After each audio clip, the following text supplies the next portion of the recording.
688. Wei Pai invited Miu to the great mountain lord's estate at the top of Cloud Paw Mountain. It truly was a place of great feng shui, worthy of being called an immortal's dwelling. It took up a great amount of space, like a garden. There were no cultivators, nor were there any mortals. Snow-crushed pine trees and deer, making the water immortal mountain much more spirited. In the end, Wei Pai brought Miu to a high platform that had been concealed. It was called the Luster Platform. Wei Pai usually liked to sit there by himself, drinking and admiring the scenery. He could see everything around him. There were only a few snow-white cushions on the Luster Platform. There was nothing else. The moon had just risen, and the snow and moonlight competed for beauty. Beyond the mountains, he could vaguely make out the lanterns of the Dragon Province City, Huaihuang County City, and Red Candle Town in different directions. 3 lanterns of different sizes were placed on the snowy ground. Even the immortals in their estates on the mountain could not bear to breathe, afraid of blowing out the lanterns under the moon. Miu picked up the Haoliang sword fostering gourd that he did not have the opportunity to give away for now. He took a sip of alcohol and looked around at the night scenery. He sighed emotionally. It really is a great place. It's all thanks to Wei Wenlong that I learnt about quite a few people of the same age as Sir Hidden Official in Pearl Paradise on my way here. They've all stood out after leaving. Ma Kushuan of Marshall Mountain, Ji Yukan of Slip Lake, and Song Mu of the Vassal of Dali. As for that Liu Xianyang, I've even seen him a few times on the Great Wall of Sword Qi. He's very impressive. Liu Xianyang's lifebound flying sword is quite rare even on the Great Wall of Sword Qi. Wei Pai said in a self-deprecating manner, the environment is great. That's a given. At the end of the day, not all mountain divinity prefects can hold so many night feasts in a row. Within the territory of the northern mountain, the sound of pots and pans being sold is constant. You'll need pots and pans at home, right? Miu laughed aloud. This northern mountain lord who held great authority in the Aquarius continent was much more humorous than he had imagined. That was good. If he were a pedantic and inflexible god of mountains and rivers, it would be a complete disaster. After drinking a big mouthful of wine, Miu stopped smiling and said, Hidden Official said that if it weren't for Wei Shanjun's protection, Luopo Mountain wouldn't have today's business. Otherwise, even if we could get it, we wouldn't be able to keep it. Instead, it would be a disaster. Wei Pai said, similarly, if it weren't for Chen Pingan, I, Wei Pai, would not have become Mountain Lord Dau. Luopo Mountain borrowed the power of Mount Taiyun, and Mount Taiyun also needed to borrow the power of Luopo Mountain. It's just that one is in the light, and the other is in the dark. One could confide in him without worry, while the other could be trusted. Therefore, the following conversation between the two was very frank. Wei Pai talked to the Sword Immortal about Luopa Mountain's recent troubles and future plans in detail. Miu told Shan Jun about the situation at the Great Wall of Sword Qi. As for the Hidden Official, Miu did not say much. After some deliberation, Wei Pai told Miu some of the inside stories that he shouldn't talk about in private. In the end, Miu said helplessly, it's a mess. It doesn't seem to be a matter of killing someone with a sword or two. Wei Pai shook his head and said, since Chen Pingan is destined to be unable to return home in the near future, then Luopo Mountain's treatment of guests will be different. It's not a good idea to keep a low profile. As for whether to use the sword, when to use the sword, and who to use the sword against, it will all depend on Zhu Lian's decision. Miu nodded and said, Hidden Official is very respectful to Zhu Lian. I will listen to his orders. As for Zhu Lian, he had never seen him before, but he had heard of his name. Wei Pai could not help but ask, Sword Immortal may I ask why you are so respectful to Chen Pingan? Miu corrected, it's reverence. I'm a lazy person who doesn't want to use my brain. I've always been afraid of dealing with people who are smart to a certain extent. To be honest, in this vast world of yours, I'd rather be the enemy of an entire continent's cultivators than the Hidden Official. Since Miu had some reservations, Wei Pai did not ask about Chen Pingan's specific deeds and circumstances at the Great Wall of Sword Qi. A Sword Immortal at the bottleneck of the Pure Jade Realm still addressed Chen Pingan as Hidden Official. This was enough to explain the problem. Wei Pai sighed. I knew that Chen Pinggan would definitely grow up, but I didn't expect it to be so fast. You did not want to talk about this, so he asked, why did you hit the railing while drinking? Wei Pai laughed. There was no one to reciprocate, so I enjoyed myself. You nodded and said, as expected, Wei Shanjun is the same as hidden official. You're both educated. On a good night in a year, the moon could be seen for thousands of miles. Wei Ba said, Sword Immortal, I have a favor to ask of you. If you agree, it might take you a year or so of time. As for Luo Po Mountain, I'll keep an eye on it. Yu said, just say it. Wei Pai said, Eternal Spring Palace will soon send a group of immortal masters to travel to the south. They will soon pass by Red Candle Town. Among the 5 of them, the highest realm is only at the Dragon Gate realm. But now in the central region of Aquarius continent, there are still many cultivators who hate Dali. Eternal Spring Palace was especially generous during the night banquets, so I want to return the favor. They are traveling far this time, so they need to leave Northern Mountain. Instead of owing Middle Mountain Lord Jin Qing a favor, I might as well ask Sword Immortal Mi to go out as a friend. Yu joked, I want to familiarize myself with the local customs of Aquarius continent. When I accompanied Wei Jin to the north, there were bootlickers everywhere. It was hard to even drink wine in peace. Wei Pai explained the general situation of this Dao protector and then handed over a prepared document. Yu opened it and saw that it was UMI, Dali Longquan County. Yu smiled, UMI, a good name. Other than that, Wei Pai also gave Yu a tree branch and a few green leaves. Wei Pai said, this is one of the intertwined branches. If there is an emergency that even I can't handle, I will burn the other half. The intertwined branches in Sword Immortal Mi's hand will wither.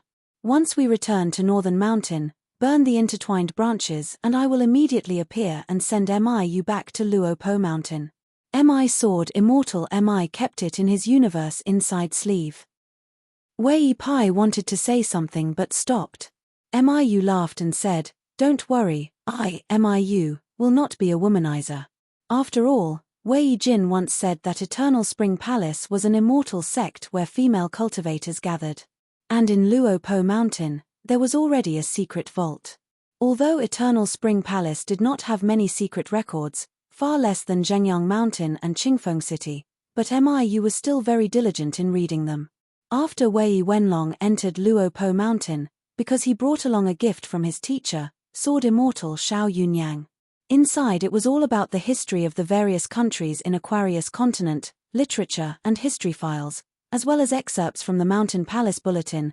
The number of secret records in Luo Po Mountain's secret vault doubled overnight.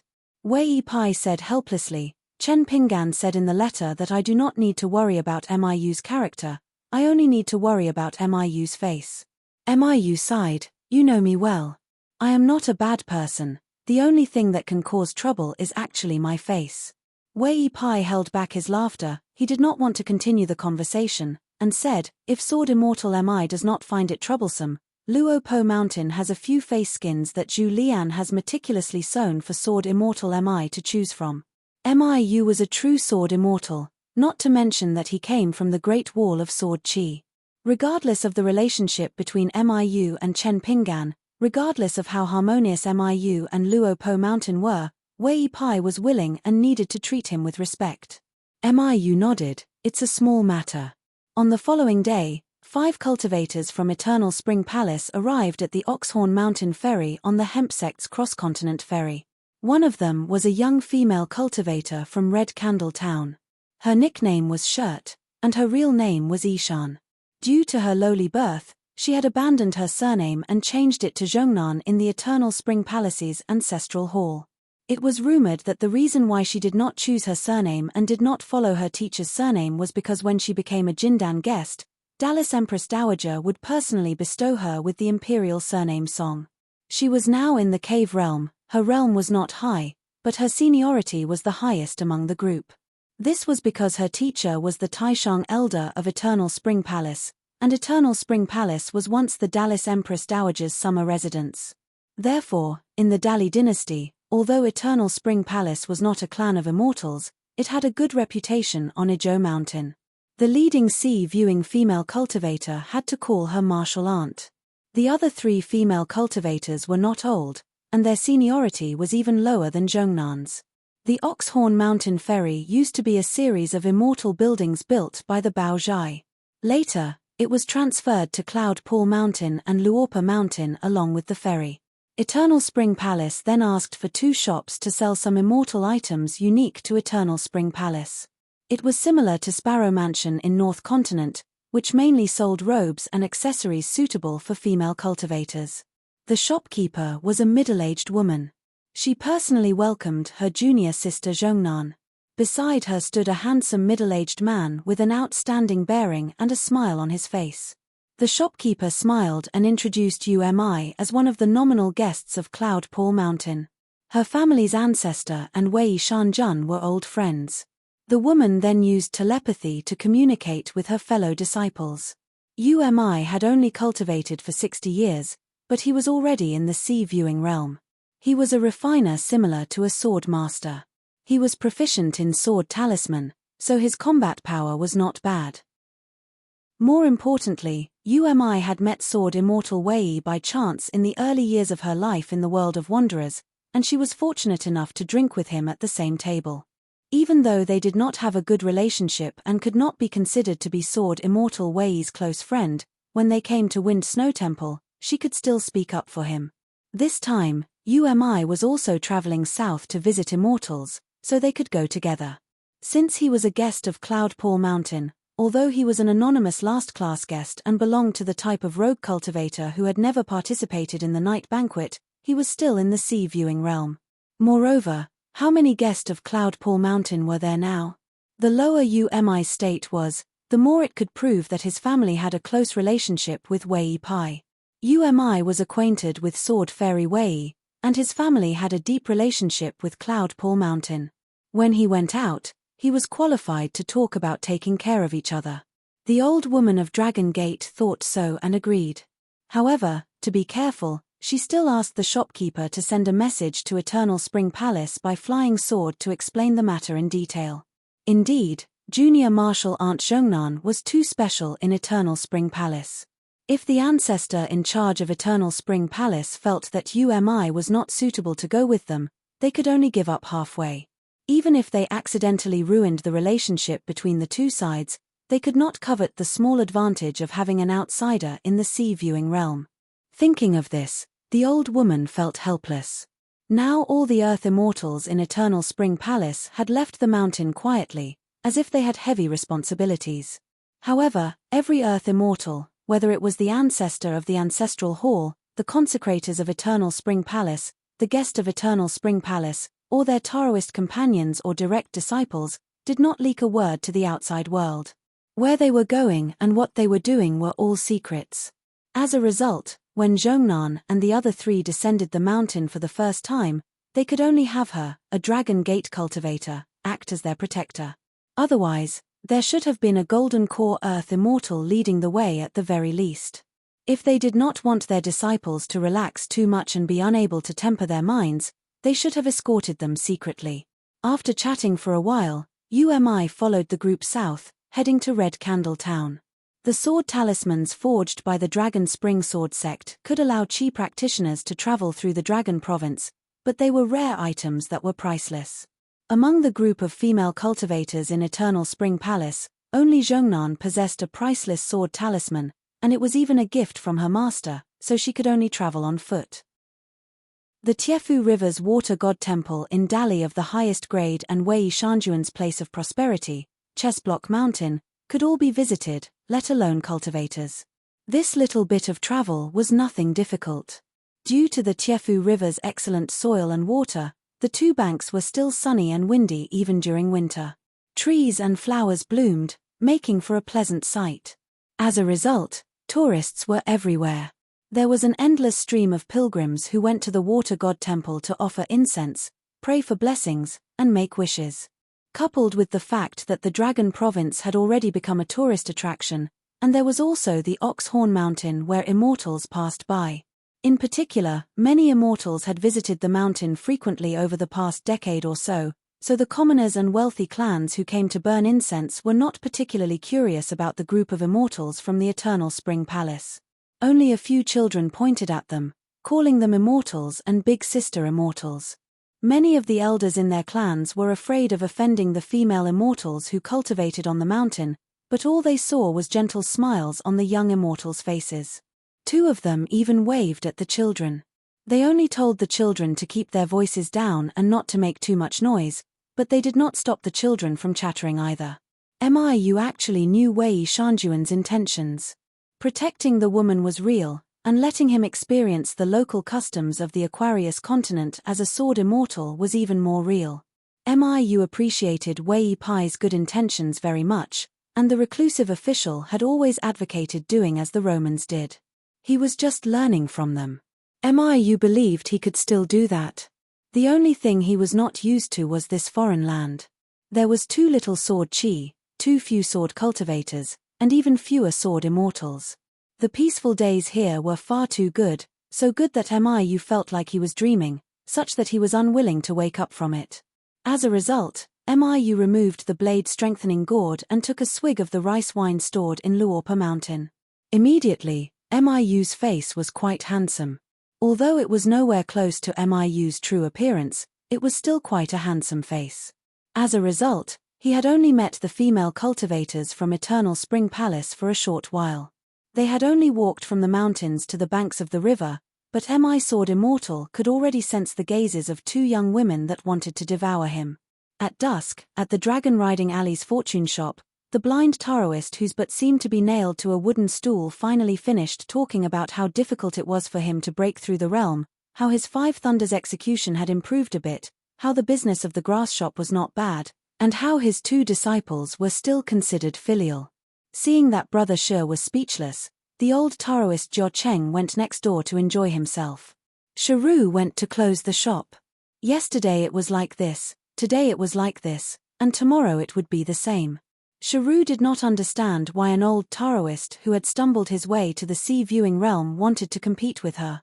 If you're really capable, why don't you go to Luopa Mountain and find someone to show off? Find your good brother Chen Lingjun? Or find Pei Qian? Shiru went to the wing room residence. No one lived in the main room, but Shiru's room was still empty. She closed the door and secretly opened the drawer. She took out the makeup mirror, rouge and powder one by one.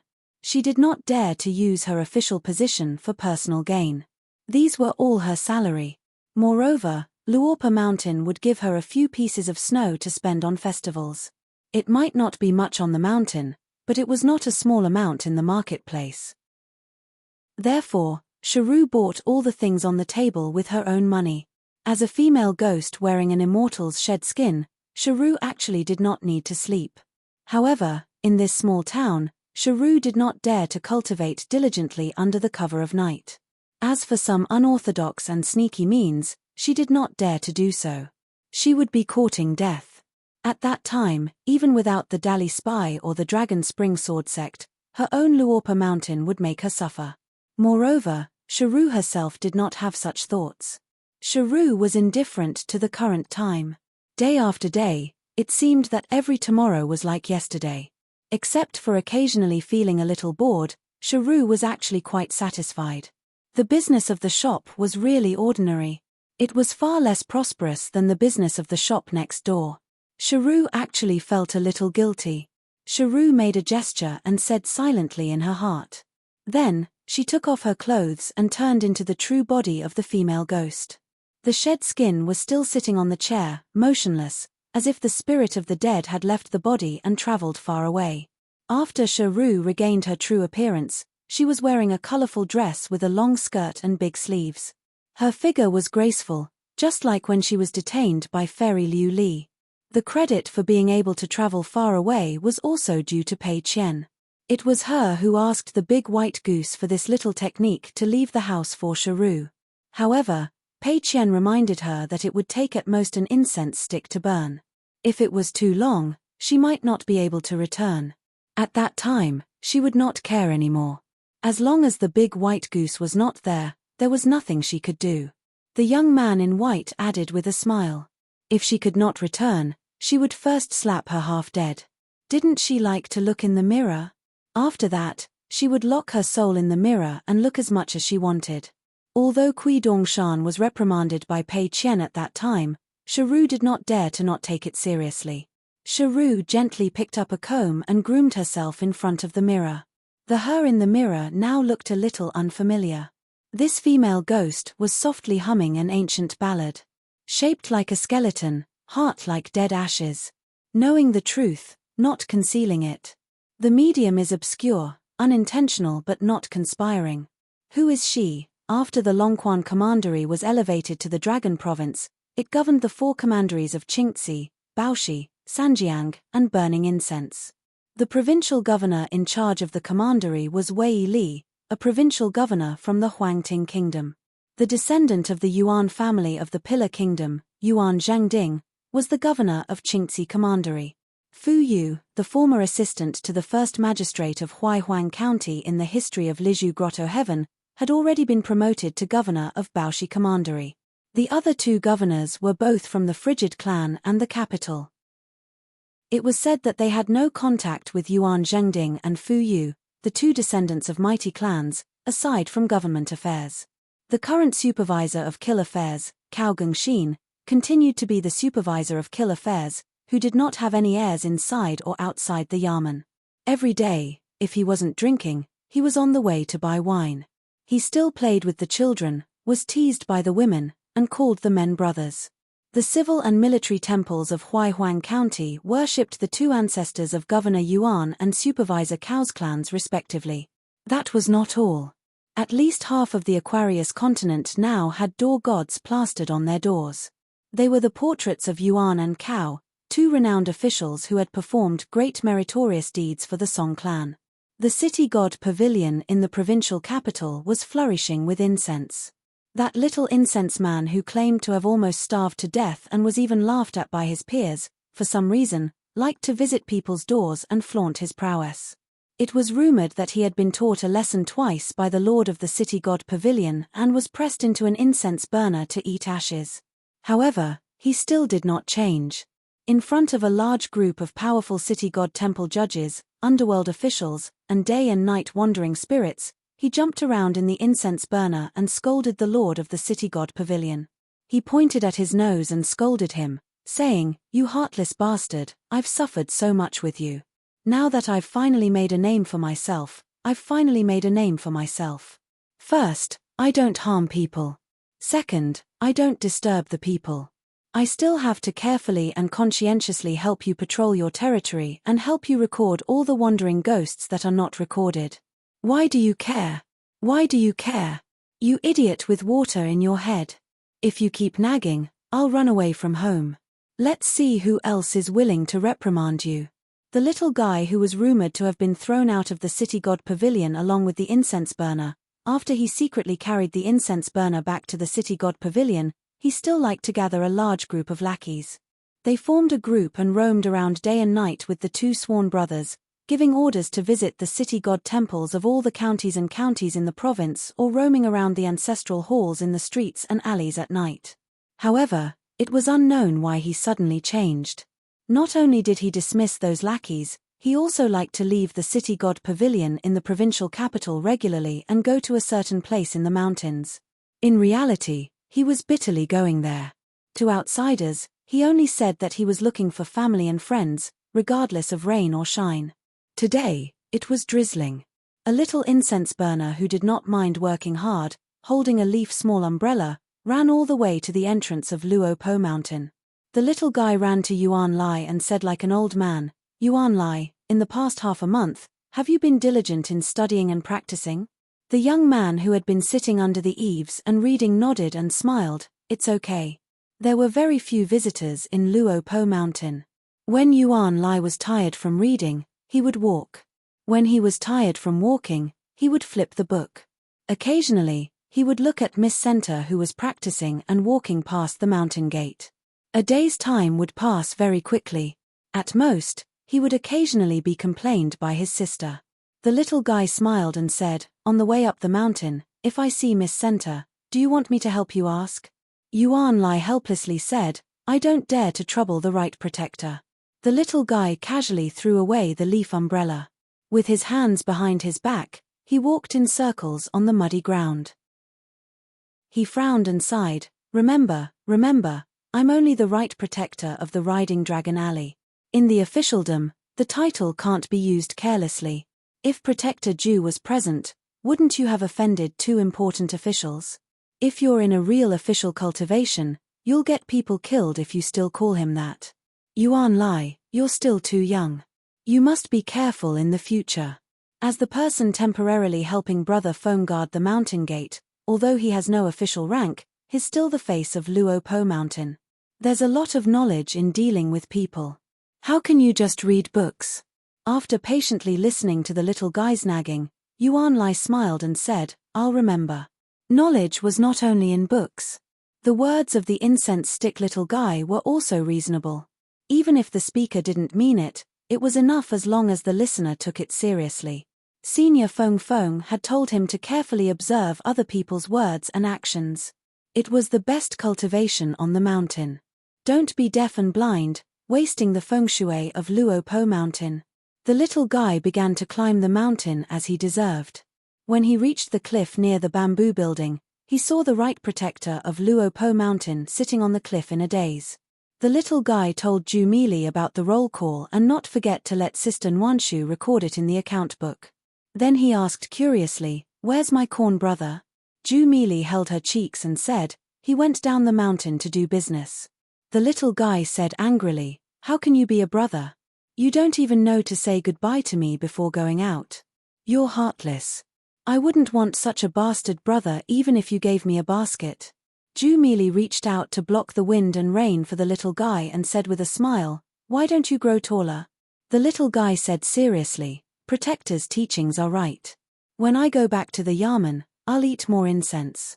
The little girl lowered her head and bent down. She reached out her hand to her mouth and said in a low voice, "Pei Qian said that flattery is the worst. Our Luo Po Mountain has never done this. This is the family style that has existed since his master." The little guy suddenly understood and nodded vigorously. Mountain Master is farsighted.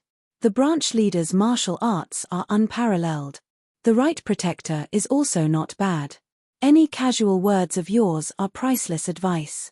As expected of someone who carries a golden shoulder pole every day. If there is a jade pendant, then it would be amazing. You can even be a gentleman of the academy. Right protector, when Mountain Master or branch leader Pei returns home, I will definitely be a loyal minister. I will be firm and unyielding, and ask for a jade pendant for the right protector. The little girl tilted her head and furrowed her eyebrows. She felt that something was wrong. Then she understood and laughed. The incense-burning little guy also knew that he had made a mistake. Firm and unyielding was a taboo in Luo Po Mountain. Ju Mili covered her mouth with both hands and laughed. The little guy also laughed happily. Our right protector was a virtuous lady. Beautiful Clothes Nation, Yangji County. A young man and woman who traveled south to the Aquarius continent paid a visit to Mr. Fisherman and left. Wu Shuoan, whose Daoist name was Mr. Fisherman, had just returned from Old Dragon City and New Southern Peak with his two disciples, Zhao Shuxia and Zhao Luan. Otherwise, the two guests who came from afar would have missed their chance to visit him. A light rain had just stopped. The young lady was wearing a veil hat and the young man was carrying a bamboo hat. After bidding farewell to the old monk, they left the small alley. It was Yu Lu. "Thank you." Among their friends from the academy, only the two of them were not studying at the Cliff Academy in the capital of the Great Sui Kingdom. Lin Shuyi had also left early, saying that he was going to visit the Great Blasphemy excavation. Li Huai and Pei Qian had traveled to the North Continent. Even Li Baoping, after returning from the capital of Dali, followed the Marushan Mountain Master to the Li Ji Learning Palace in the Central Divine Continent with dozens of other students. Therefore, among those who traveled to the Great Sui Kingdom with them, including Kui Dongshan, who was the first to leave the academy, no one was in the capital of the Great Sui Kingdom now. The Marushan Mountain Master consulted Yu Lu and Xie Xie about the trip to the Li Ji Learning Palace in the Central Divine Continent. Xie received a letter from Kui Dongshan and turned down the old master. Xie was really afraid of the young man in white. Any order from Kui Dongshan to her was like a decree. Yu Lu also did not have any thoughts about the Confucian Temple and the Li Ji Learning Palace in the central divine continent. Therefore, he decided to accompany Xie to the south, in case something happened to her when she went out alone. In Yu Lu's opinion, Xie's temperament was still suitable for cultivation in the mountains for the time being. It was not suitable for her to travel alone. Therefore, in the end, among their companions in the past, it seemed that only Li Baoping had gone to the central divine continent. He and Xie, a martial artist in the Golden Body realm and a qi cultivator in the Dragon Gate realm, were both at the bottleneck. Yu Lu was not able to break through the bottleneck of the Golden Body realm because he rarely fought with others and honed his martial arts. Even though he had become a martial artist in the 7th realm long ago, he had not been able to break through the bottleneck of the Golden Body realm. Previously at Luopa Mountain, Yu Lu had privately consulted with Mr. Zhu and learned a lot. Therefore, he decided to go on this trip and visit the few ancient battlefields in the Aquarius continent. Xie had been restrained by the dragon trapping nail for many years and to a certain extent, her Dao foundation had been damaged. All these years, she had been carefully mending her body. However, this was not the most important thing. The real reason that stopped Xie from breaking through was that her inner demons were too strong. There were too many dead knots in her heart. Her sect was destroyed, her country was destroyed, and she became a criminal. Halfway through, the woman of Queen Dali in the past used a secret technique to penetrate her 3 souls and 7 spirits with the dragon trapping nail, greatly damaging her vitality. In the end, she met the unpredictable Kui Dongshan. After leaving her hometown, her situation was extremely difficult. Otherwise, with Xie's outstanding cultivation talent, she would have been a golden core earth immortal by now. Her and Yu Lu's current bottlenecks happened to be 2 major obstacles, especially in terms of combat strength.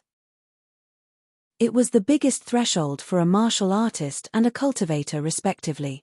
Once a martial artist reached the far-wandering state, he would be able to control the wind and fight with a qi cultivator. The difference between him and a golden body state was like heaven and earth. As for whether a qi cultivator could become a golden core state cultivator, the significance was self-evident. As the sovereign state of the Song clan of Great Li in history, the Lu dynasty was once the undisputed overlord of the north of the Aquarius continent. When Xie was young, he was groomed by his sect as a future cultivator of the upper 5 realms. As the crown prince of the Lu dynasty in the past, Yu Lu had some understanding of his family's affairs on the mountain. There had always been a saying about Xie. Compared to He Xiaoyong of the Divine Grandeur sect, she only lacked luck. But now, the 2 of them seemed to be worlds apart. He Xiaoyong was the leader of a sect in the North Continent. She was in the pure jade state and had a bright future. The great sword deity of the North Continent, Bai Shong, had once said that he would make sure that He Xiaoyong would never be able to reach the ascendant state in this lifetime. In other words, this great sword deity would use his sword to stop her. Otherwise, the leader of the Qingliang sect, He Xiaoyong, was destined to become an ascendant state cultivator. On the other hand, Xie was not even a golden core cultivator now. Yu Lu was a casual person. He was not too anxious about his martial arts path, but Xie was the most competitive. One could imagine how she felt all these years. At the corner of the street, Xie looked back at the alley and whispered, "Is that Zhao Wan?" Yu Lu smiled and said, "Don't ask me. I don't know anything. I can't see anything." Xie stared at the crown prince of a fallen country who had half of the country's martial arts fate. Other than pretending to be stupid, what else can you do? Yu Lu laughed and said, "I won't." Xie said, "That Zhao Wan's cultivation talent is too good." Mr. Wu's worried expression is not without reason. He should help Zhao Wan plan for an identity. Mr. Wu does not lack magnanimity. He will not let Zhao Wan squander her time at the foot of the mountain just because they are master and disciple. Since Zhao Wan is now in the cave realm, it is not difficult for her to become an immortal master. The difficult part is to become a direct disciple of a big immortal sect, such as. At this point, Xie stared at Yu Lu. She had to admit that Yu Lu was better at thinking things through. Yu Lu continued, Yunsha Mountain, Changchun Palace, or the ancestral hall of the chiseled fishback Pearl Island. As for Liu Zhongruan, even if it's you and I, we can still discuss it. It won't be difficult to get it done, but we're afraid that it will delay Zhao Luan's cultivation achievements. After all, Liu Zhongruan is only a golden core cultivator. In this case, it's better to rely on yourself. You're only half a golden core cultivator, and it seems that it's enough for you to personally teach Zhao Luan. Unfortunately, you're afraid of trouble, and you're even more afraid of adding more feet to a snake. In the end, you'll be more of a hindrance, and you'll definitely make Mr. Kui unhappy. Xie said angrily, after going around in circles, you didn't say anything? Yu Lu smiled and said, at least you know and don't do anything. I didn't say anything and you didn't listen for nothing. Xie stopped talking. It was boring to argue with Yu Lu. Compared to Xie, who was focused on the beautiful and talented Zhao Luan, Yu Lu paid more attention to Zhao Xuxia, who was focused on practicing. Xie said, Zhao Xuxia said that he and Chen Pinggan had an agreement of 500,000 punches. Now he is still short of 180,000 punches. You are a martial artist. Can you see how many punches Zhao Xuxia has? Yu Lu said, not many. Xie frowned and said, does that mean he killed himself? Yu Lu shook his head and said, you can't say that. Xie was puzzled and said, since Chen Pinggan came here and taught Zhao Xuxia his punches, did he really just give him a training post and leave him alone? It doesn't seem like his style. Yu Lu smiled and said, don't worry. Chen Pinggan must have his own plans. Xie said, is he going to Luopa Mountain? Yu Lu shook his head and said, not necessarily. After that, Yu Lu took Xie to a dilapidated ancient temple at the border of Colorful Clothes Country and Shu Shui Country to rest. Xie took off his veiled hat and looked around. He asked, is this the place Chen Pinggan told you that if you stay here at night, there will be a beautiful ghost? Yu Lu lit a bonfire and said with a smile, if you want to say that all men are bad, just say it. I will accept it on behalf of Chen Pinggan. Therefore, the words that Xie had prepared were all useless. Yu Lu put his mountain staff on his knees and began to read a scholar's book. Xie hugged his knees and stared at the bonfire. If I remember correctly, when you first studied abroad, you and Chen Pinggan seemed to like watching the night. Yu Lu laughed softly and said, I don't know what Chen Pinggan is thinking. Just talking about myself, I don't really like it, but I don't see it as a hard job. The only annoying thing is that Li Huai in the middle of the night. Can you tell me? Xie said, you can tell me. I will forget after hearing it. Yu Lu said, Li Huai is timid and I am not very familiar with him. If I am on night watch, he will take me to a place far away. He will say that he is going easy on me. It's okay because it's a quick battle. If he is fertilizing, he doesn't want me to get too close, but he is also afraid that I will be too far away. He will ask me from time to time if I am here. If I answer, he will continue to do his work. One time, I was really annoyed by him and didn't answer. In the end, he was holding his pants and crying for me. When he saw me standing in the same place, he held his pants and went back to cursing. The scene is unbearable to look back on. Fortunately, Li Huai was still a child at that time. Xie said straightforwardly, disgusting. Yu Lu threw a dry branch into the bonfire and laughed. Every time Chen Pinggan was on night watch, Baoping had a big heart. Even if the sky collapsed, with her youngest martial uncle, she could still sleep soundly. You and Lin Shuyi were already cultivators at that time, so it was easy for you to have peace of mind. I am the only one who has always been a light sleeper. I often hear Li Huai asking Chen Pinggan if he smells good. Xie said, forget it, I beg you to change the topic. Yu Lu used the branch to gently poke the edge of the bonfire. In the early spring, tree branches were very humid. The sound of cracking could often be heard and water droplets would seep out of the branches. If it was a withered branch after autumn, it would burn easily and silently. Yu Lu's face was full of smiles. He said to himself, Chen Pinggan would only reply that it would be better if it was a vegetable garden in the countryside, but it would easily attract the barking of dogs. Xie Xie rolled his eyes. Yu Lu raised his head and looked at Xie Xie.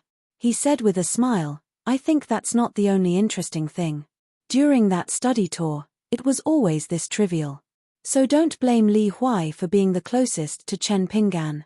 We can't compare to him, and Lin Shuyi is no exception." Lin Shuyi said that he doesn't hate Li Huai, but the only one who doesn't hate him is Chen Pinggan. Xie Xie laughed angrily. "Why would I hate this?" Yu Lu looked at the ancient temple's gate. It creaked open, and a gust of wind blew through the hall. A pair of embroidered shoes stained with mud crossed the threshold. The owner of the embroidered shoes was a young girl with almond-shaped eyes and a round face. She was hurrying along with a lantern. Yu Lu laughed. Once bitten, twice shy. This young girl, one of the 4 demons of Combe Country, had improved. Behind the young girl was an elegant woman with a high hairstyle. She was tall and seemed to be a lady from a noble family. She had gotten lost in the middle of the night with her maid. The young girl glanced at the mountain walking staff on Yu Lu's lap. It was made of ordinary green bamboo, but just looking at it made her eyelids twitch. She suddenly stopped and asked, "Sir, do you know Chen Pinggan?" Yu Lu nodded with a smile. "I think I do." The young girl, whose real name was Wei Wei, stomped her foot and turned to leave. The tall woman followed suit and fled in panic.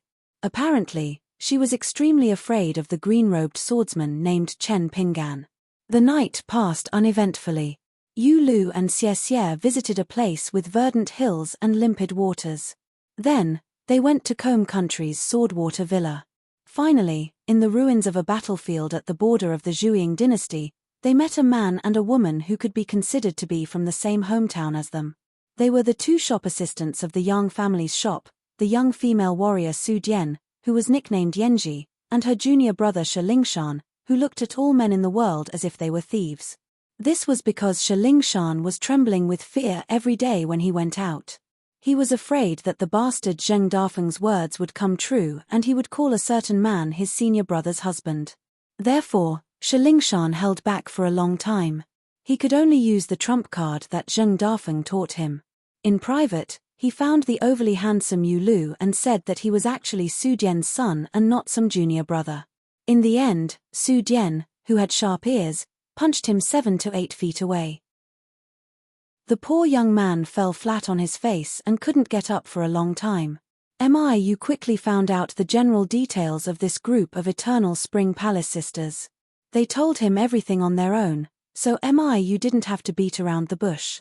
The delicate and pretty girl who changed her name to Zhongnan still liked to be called Clothes. She had just reached the middle 5 states of immortal, so she went on this trip. As for the other 3 female cultivators, the one who was the same age as Zhongnan was called Chu Mengjiao. She was born in a scholarly family in the capital of Dali. It was said that there was a knowledgeable Hanlin ghost in the ancestral house. He was the tutor of the family. Because he was called Elegant Ghost by Minister Guan, he was able to live in the capital for a long time. The girl named Lin Saifu was born.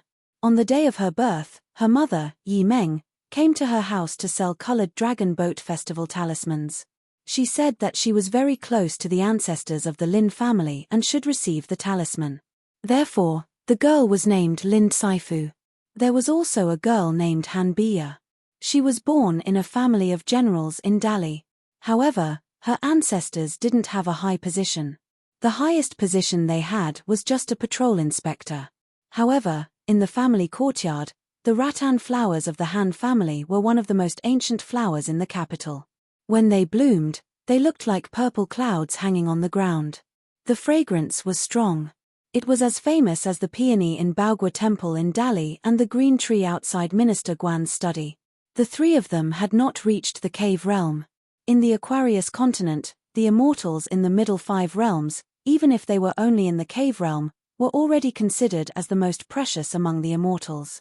In the vassal states, the demons and ghosts in the cave realm and sea viewing realm were already considered as great demons and evil ghosts.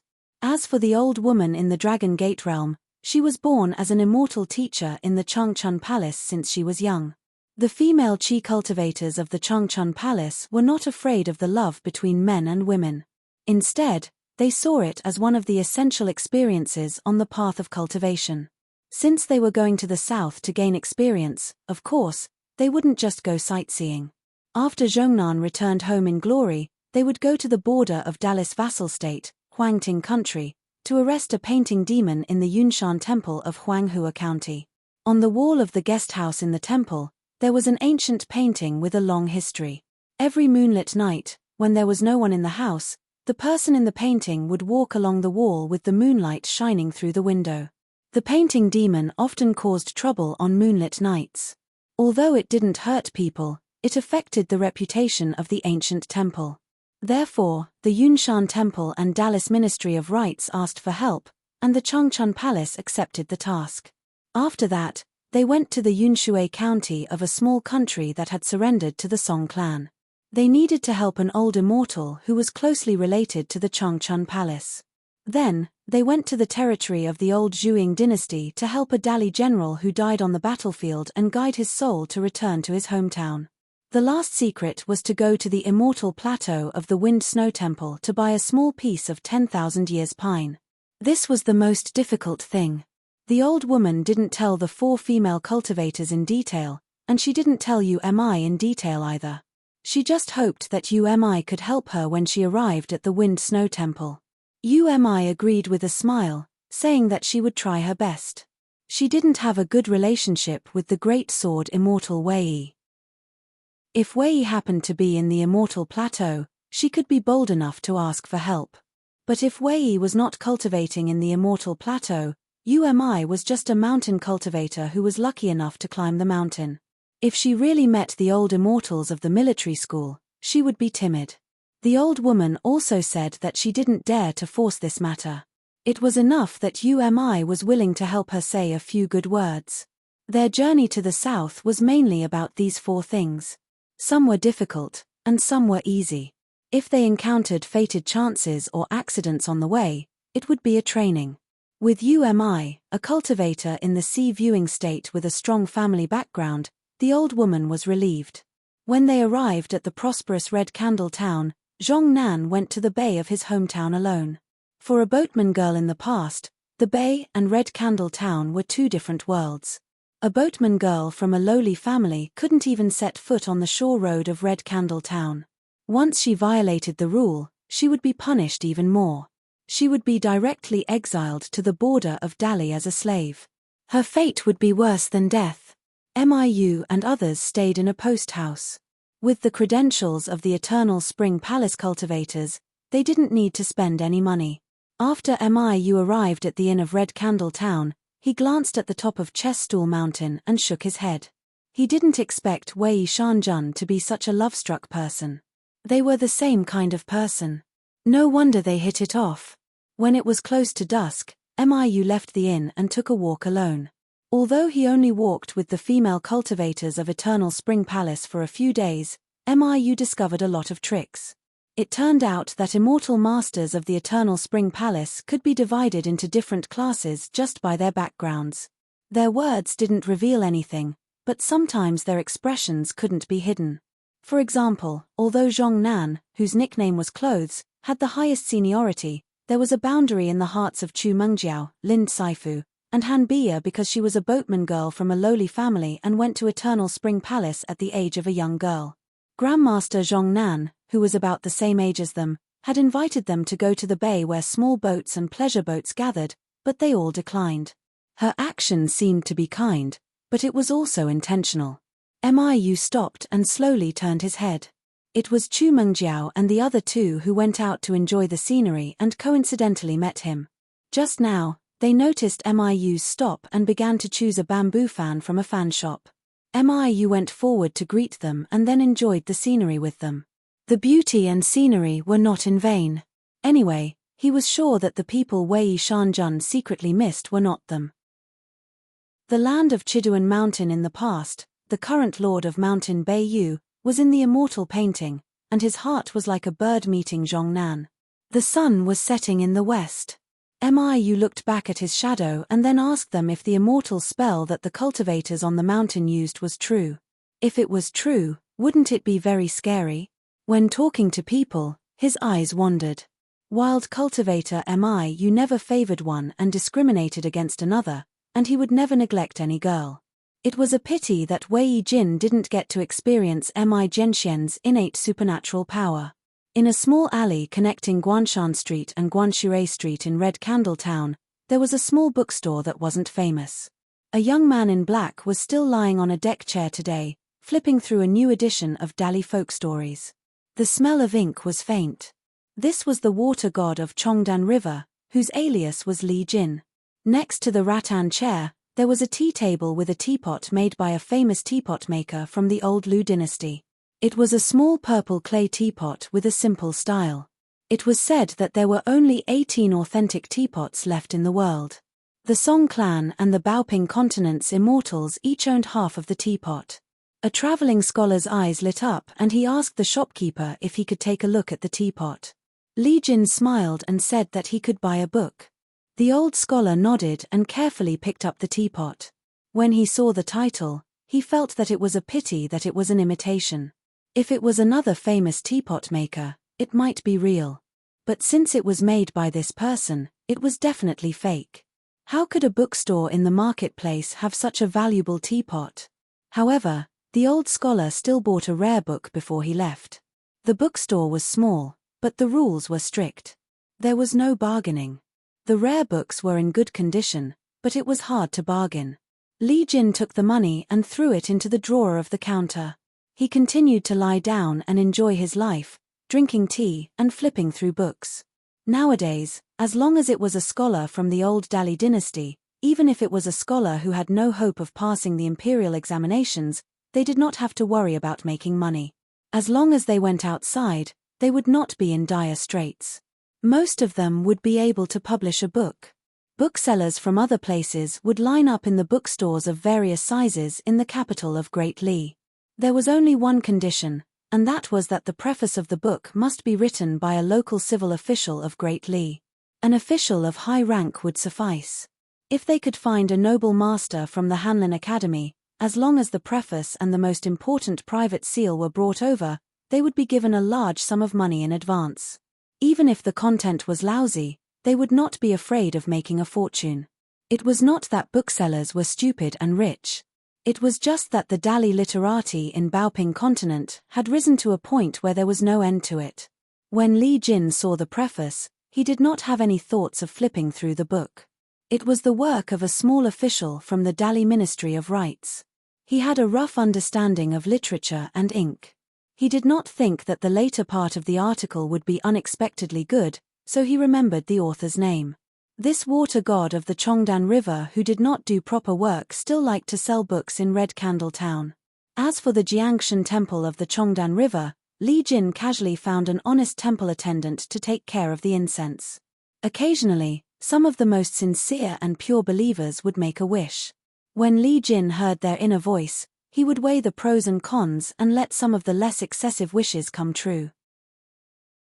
But if it was something like easily achieving meteoric success, becoming a jinsha, or wealth and so on, Li Jin was too lazy to pay attention to it. He was just a little water god who lived with his tail between his legs, not God. Li Jin found some drowned ghosts and hanged ghosts to be the officials who patrolled the territory of the water mansion. Of course, they were the kind of people who were wronged in life and did not want to be replaced by a living person after death. If they had conflicts with their colleagues in the Chongdan River or Yuye River, they would just have to endure it. If they really could not endure it, they would complain to him, the water god, and then go back to endure it. No matter how hard life was, it was better than starving ghosts who did not even have descendants to worship in their early years. The only thing that Li Jin really cared about was the big and small families in the territory, the big and small families whose descendants were the seeds of learning, as well as the virtuous and virtuous people. Some of them needed support, some of them needed to be taken care of, and some of them were ordinary people who had accumulated good deeds but had weak bodies. Li Jin needed to use some kind of magical power of the water god to guide them in the night with 1 or 2 big red lanterns to prevent the yang qi from being affected by the evil spirits of the wandering ghosts. These big red lanterns were very particular and could not be seen by just any qi cultivator. Of course, Earth immortals could see them. Cultivators who were not Jindan or Yuanying but were good at observing qi could also see them. However, just like in a country, the number of gods was fixed. It depended on the fortune of the country and the size of the mountains and rivers. These big red lanterns also depended on the rank of the gods. It was not something that could be casually given away. Some of the more humble water gods would also give some convenience to some rich families. As long as they did not go overboard and were not reported by their neighbors, or were not admonished by the lord of the mountain or the city god pavilion, the Ministry of Rites of the imperial court would not care too much about it. Some time ago, Li Jin had personally hung 2 lanterns behind a young man who came from a poor family and outside the young man's house. The former lantern would be inseparable from the young man's shadow and would not appear at night. When the filthy otherworldly items saw it, they would automatically retreat. Not only that, Li Jin had also written the words secret made by the Chongdan River water god's residents on the candle in the lantern. The meaning was very clear. This was the person whom Li Jin had personally protected. Regardless of whether it was a ghost or a qi refinement warrior, whoever dared to shake the young man's soul and slightly ruin the young man's academic future would be competing with him, the water god of the Chongdan River. Some mountain and river gods would specially put in effort in the matter of literary luck. They favored the scholars in their jurisdiction the most. Once they brought glory to their family, this batch of scholars who had the potential to become an official could be recorded in the local annals.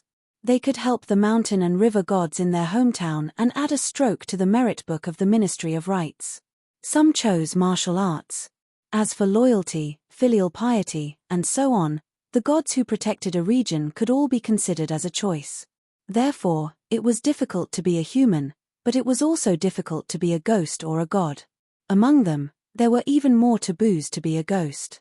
The slightest mistake would cause one to violate the taboos and be punished by the officials of the underworld. It was better in the wilderness, but in the city of the state capital, it was really a minefield. The longer the country was in the mountains and rivers, the greater the authority of the gods, the more ghosts would not dare to cause trouble.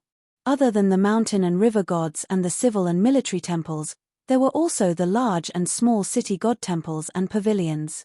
In addition to those Taoist temples and monasteries, as well as the door gods pasted on the walls of the mansion, it was difficult for the filthy ghosts to find a place to stand. Not to mention, there were all kinds of absurd bullying between the ghosts. There was actually no difference between those filthy things. When one's merit was revealed, one's dignity was righteous. The ghosts would disperse and take a detour. These were never empty words. The shop's business was slow. Li Jin missed the 2 regular customers who came to take care of his business. First, there was the brother Da Feng, and then there was brother Zhu. When they bought books, they were so forthright, buying half a gunny sack by gunny sack. Zhu Lian's familiarity with Zhu Lian was also due to the disturbance of the Jade Liquid River. After that, Zhu Lian often came here to buy books. Although the Jade Liquid River goddess was not held accountable by Dallas Ministry of Rites after the incident, it was obvious that there was a record in the Bureau of Rites of Dali. This was because Li Jin was acquainted with the Dr. Zhong. In Dali, the Ministry of Personnel's Meritorious Service Division, the Ministry of War's Martial Selection Division, and the Bureau of Rites, these 3 divisions were chief officials. They were only at the 5th rank, but they held great authority. This was especially true for the Bureau of Rites, which was in charge of evaluating the merits and demerits of all the gods of Dali. As such, they were regarded as minor heavenly officials on the mountain. The Dr. Zhong of the Department for Purging Officials had not long ago made a private visit to the 3 River jurisdiction. He had come to the bookstore to reminisce for a while. The reason he could trouble the Dr. Zhong to come to Red Candle Town in person was naturally because of the trouble caused by the Jade Liquid River goddess. As a colleague of the Jade Liquid River goddess, Li Jin could not be said to be rejoicing in her misfortune. On the contrary, he felt a bit of sympathy for her. Even if he had become a righteous god of the river, the great Tao was unpredictable, and he was always busy.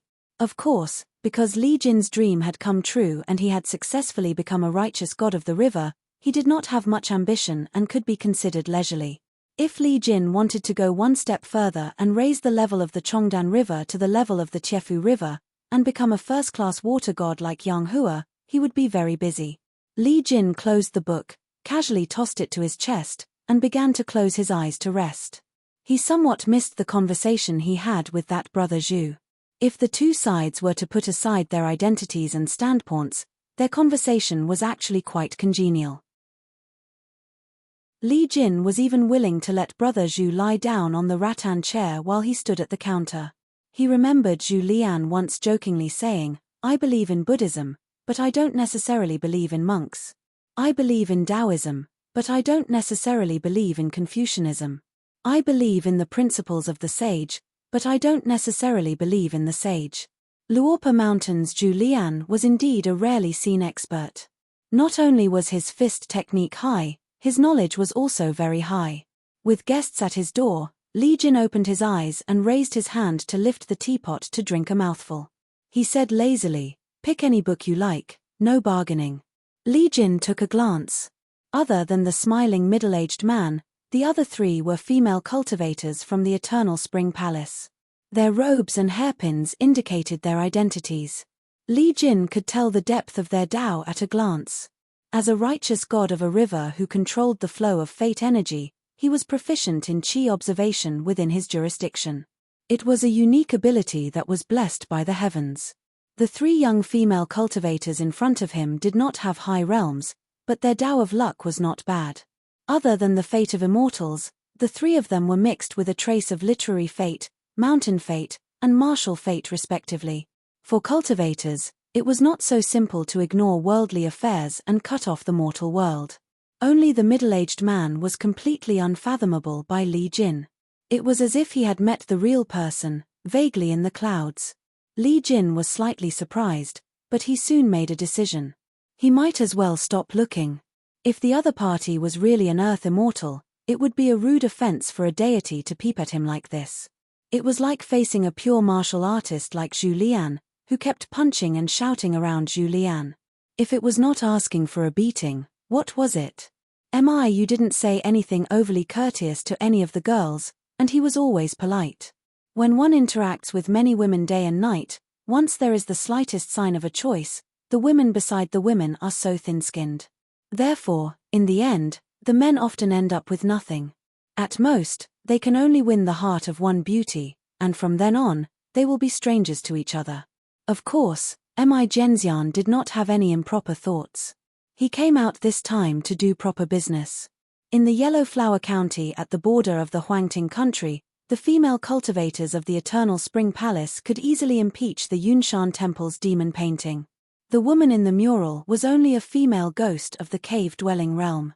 She would also go to the Eternal Spring Palace. Miu looked at her from the side, and the Yunshan Temple was very grateful. The local government had established a relationship with the Eternal Spring Palace, and everyone was happy. In the small place called Yunshui County, in a stone chamber in the wild forest, the old immortal who was at the bottleneck of the Dragon Gate realm opened Miu's eyes. There were actually cultivators in the world who cultivated themselves into a soul prison. The old cultivator was trapped in the stone wall for dozens of years. His long hair dragged on the ground like vines, and his skin was no different from wood and stone. Such a pitiful end was very rare. The reason why he was reduced to this state was because he obtained a true scroll of the rising of the white sun, but it was incomplete. He was unwilling to disclose his cultivation method, and his cultivation went astray. This was the helplessness of the cultivators in the mountains. Even if one had both the immortal bone and the immortal fate, as long as the immortal fate was not enough, and without the guidance of a master on the mountain, how could one talk about immortal ascension? The old cultivator had been trapped for many years. His body and spirit were haggard, and his soul was almost decayed. He could only send a message to a woodcutter in the mountains in a dream, and then let the woodcutter pass a message to the local government, hoping to send a flying sword message to the Eternal Spring Palace to help him. If the mission was successful, the messenger would be rewarded handsomely. Miu was very sensible. After all, he was an outsider, so he did not go near the stone wall. He said that he would wait at the foot of the mountain. After all, the old cultivator of the Golden Core realm was said by the old immortal to be as long as one is lucky enough to complete it, the cultivator can directly reach the 5 states. It was the immortal Taoism that many earthly immortals dreamed of. The reason why he knew about these secrets was, of course, because Miu had used the supernatural power of mountain and river observation. If he coveted this little bit of opportunity, it would be too humiliating for Miu. The old woman of the Eternal Spring Palace was already prepared. She carefully took out a magic treasure-grade short sword from the wooden box, and then used the Eternal Spring Palace's secret method to kill the old immortal with her own hands. She then kept the old immortal's soul in a celestial treasure. It was a jade carving of a dragon that was used as a decoration weapon. It was an item from the Emperor's tomb of the ancient Shu kingdom. It was taken by a Grandmaster of the Eternal Spring Palace during an exploration of the ruins of the Immortal Mansion. This item was the best for nourishing the soul. The so-called reincarnation by killing was, of course, an excuse. How could reincarnation and cultivation be so simple? A mere Dragon Gate cultivator was not worthy of such treatment from the Eternal Spring Palace. The old cultivator also did not have the realm and foundation to talk about the reincarnation by killing to maintain a little bit of his natural spiritual aura. Without that vital natural spiritual aura, even if he was reincarnated, he was destined to be unable to remember his past life. In exchange, the old cultivator of the Eternal Spring Palace's Grandmaster Hall would be given the incomplete scroll of Taoist magic. In the future, he could continue to cultivate in a vassal sect of the Eternal Spring Palace as a ghost and as a guest. If he reached the Golden Core stage in the future, he could be promoted to an honorary guest of the Eternal Spring Palace. Miu sat on the branch of a big tree at the foot of the mountain, leisurely drinking the rice wine in the blade-strengthening gourd.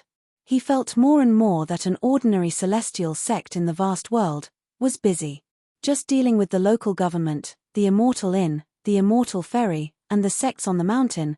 They had to speak human language when they met people, ghosts when they met ghosts, and immortals when they met immortals.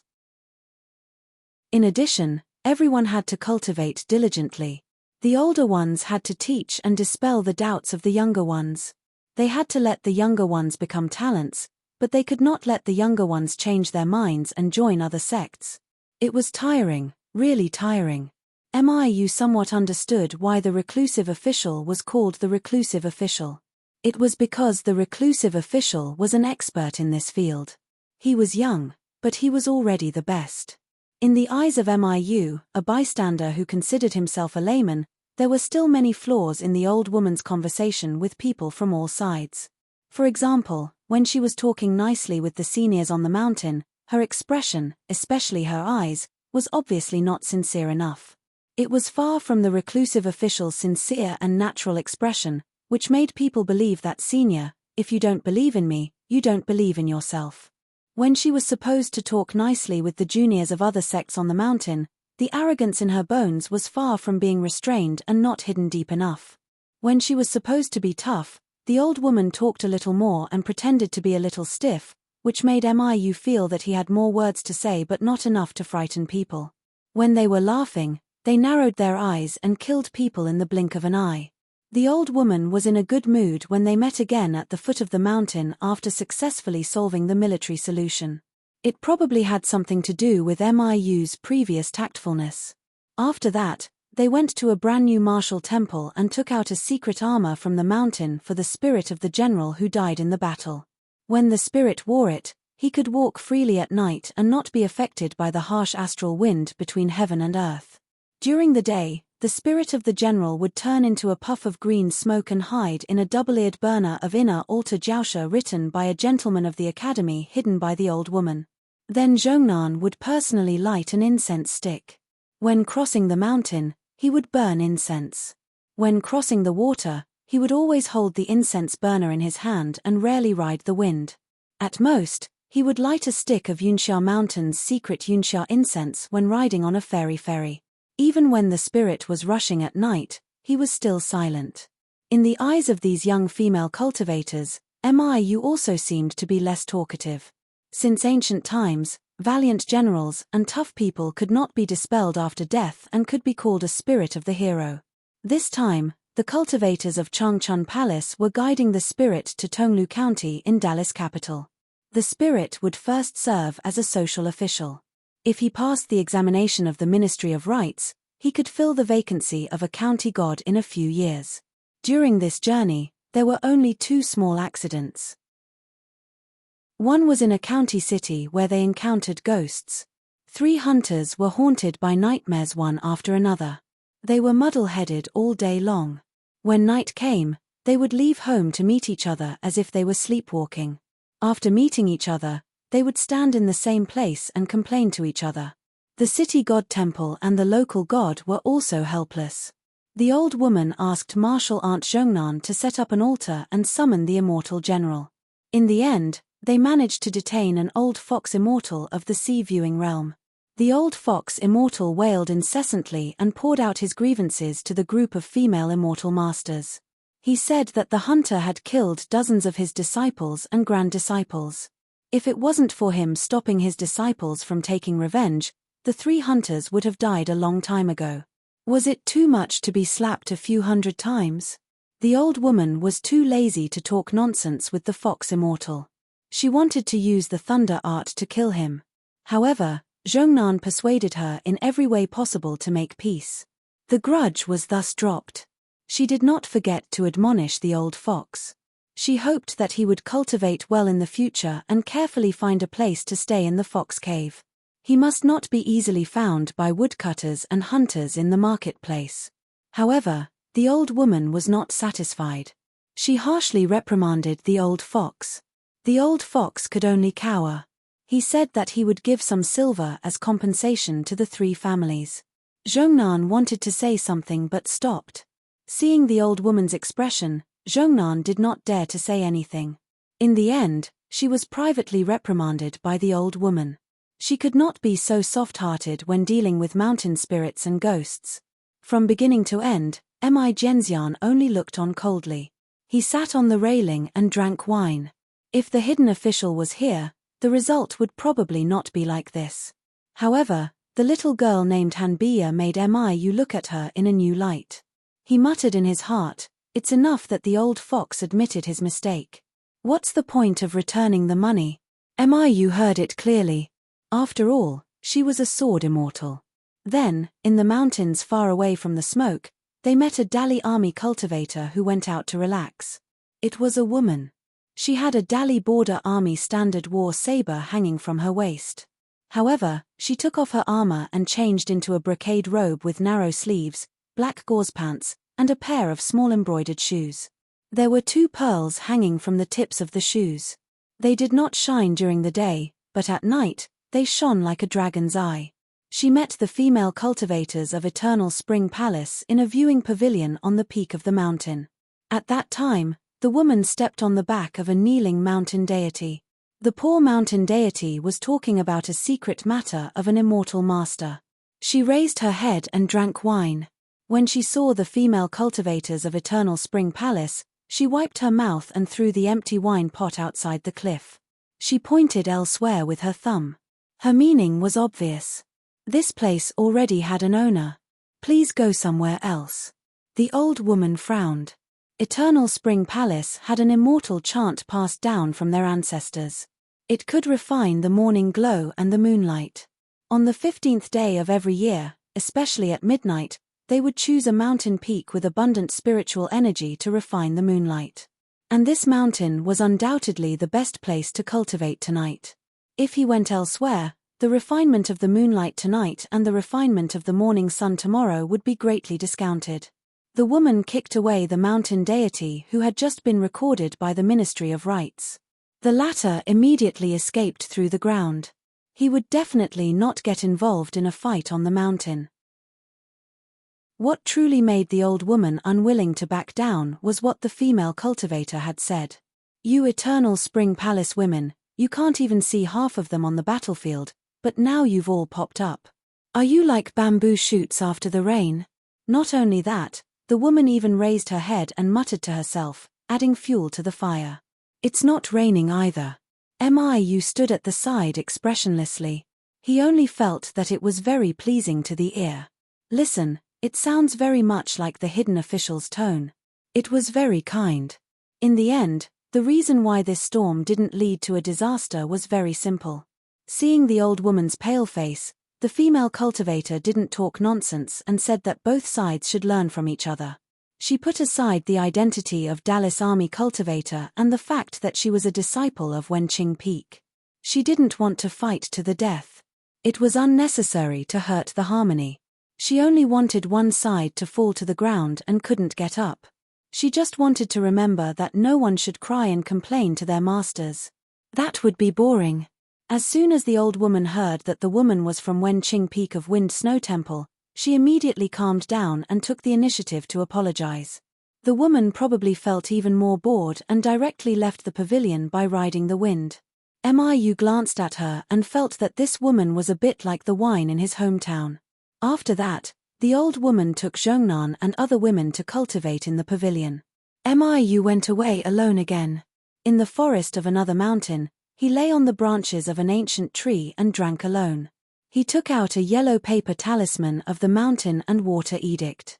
He lit the talisman with some sword energy and threw it out. Soon the little mountain god appeared under the tree and called Immortal Master. Miu asked the reason and couldn't help laughing. It turned out that there was a nearby river earl who always liked to force female ghosts to be his concubines. There was a female ghost who went to the Earth Temple but failed. Instead, the Earth Temple leaked the secret to the river earl and she was almost whipped to death on the spot. The female ghost continued to go to the town god temple in the county. The river earl was also used to being domineering. He directly pulled the female ghost's hair and dragged her all the way to the town god temple. He wanted to whip the female ghost in front of the town god temple's friends. The female cultivator happened to pass by and saw this. Perhaps she was limited by the mountain and water law set by Dali, so she could only report this matter to the Ministry of Rights. However, it was difficult for her to kill the river earl, the Earth Temple, and the town god. Therefore, she came to the mountain tonight to relax and vent her anger on the poor mountain god for dereliction of duty. Miu thought of something and asked, "If you have military merits, according to the border military law of Dali, can't you exchange it for your head? Look at that woman, she seems to have accumulated a lot of military merits." The mountain deity carefully worded his words and said, "That female immortal master indeed has a lot of battle merits. She has accumulated a great reputation on the battlefield. It seems that even a great Li dynasty's hunting inspector had personally praised her. Even I have heard of this matter. However, I heard that she had given it to her friend." Miu sat on the tree branch and waved his hand with a smile. "Mountain god, please calm yourself down." Miu muttered to himself, "What a good girl." Miu was horrified and suddenly turned his head to look. On the tree branch not far away, there was a woman with a saber, slim and graceful. Miu was silent for a moment and asked with a smile, "That female ghost?" The woman didn't say a word. Miu could only drink by himself. She sneered, "The person who traveled with the female cultivator from Eternal Spring Palace has the nerve to carry a sword and pretend to be a swordsman or a wanderer." Miu smiled, "To be honest, I have met the great sword Immortal Wei and even drank with him." The woman was stunned. She pressed the hilt of her saber and said angrily, "How dare you insult Martial Uncle Wei? Do you want to be chopped?" Miu was helpless. Was Wei Jin blind? How could he not see such a woman? Miu could only wave his hand and beg for mercy. "Take it that I'm obsessed. Sister, don't be angry. How can I know the great sword Immortal Wei? I'm just a wild cultivator who drinks rice wine from the market," the woman said coldly. "Martial Uncle Wei will never distinguish friends by cultivation level or family background. Please be careful with your words." The woman obviously didn't want to talk to this person anymore. She flashed away like a bird flying over branches. Miu lay back on the tree branch and his mood improved. In the end, the group of female cultivators from Eternal Spring Palace arrived at the gate of Wind Snow Temple. However, Umi said that he had something to do and would leave for a while. The two sides agreed to meet at an immortal ferry. Miu really did have something to do. He went to Tuoji County in Tsai Country to find the fisherman and told him his identity. Of course, he was Umi, the honorary consecrator of Luorpa Mountain. He also brought a handwritten letter from Master Wei Shan and a few old things that could make the three of them believe that he was Miu. In the letter that the young hidden official asked Wei Wenlong to pass to Wei Ba, it mentioned that if Miu ultimately chose to stay at Luopo Mountain, Miu would go to Yenji County to find the three of them and return to Luopo Mountain first. Then, Miu would accompany the three of them to the North Continent. Zhao Shu would go to the Lion Peak to find Senior Li to practice his martial arts, Zhao Luan would go to the Sparrow residence to cultivate, and old Mr. Wu could go to Yunzhuang City as a guest. During this period, Miu could decide if he wanted to help Zhao Shu with the 18 stops of sword qi that he had already obtained. Miu was very happy to do these things. It was like returning to the Summer Palace or the Spring Banner House. Otherwise, it would be comfortable every day in Luopa Mountain, but it would still be a little empty.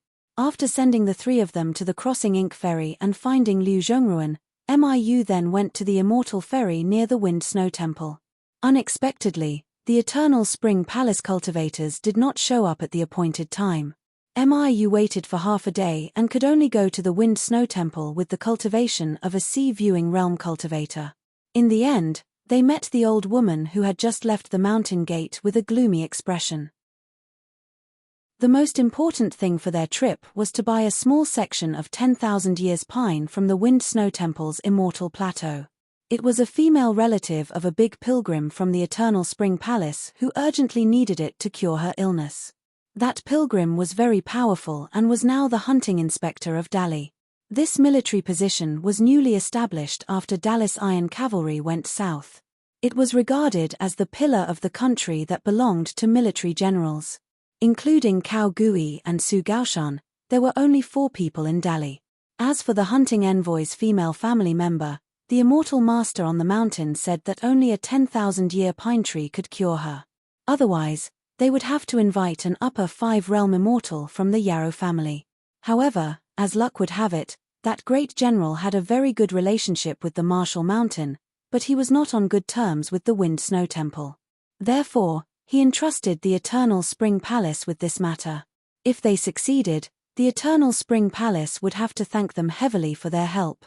If they failed, the Eternal Spring Palace would have to deal with it. The Dali dynasty, or the current Aquarius continent.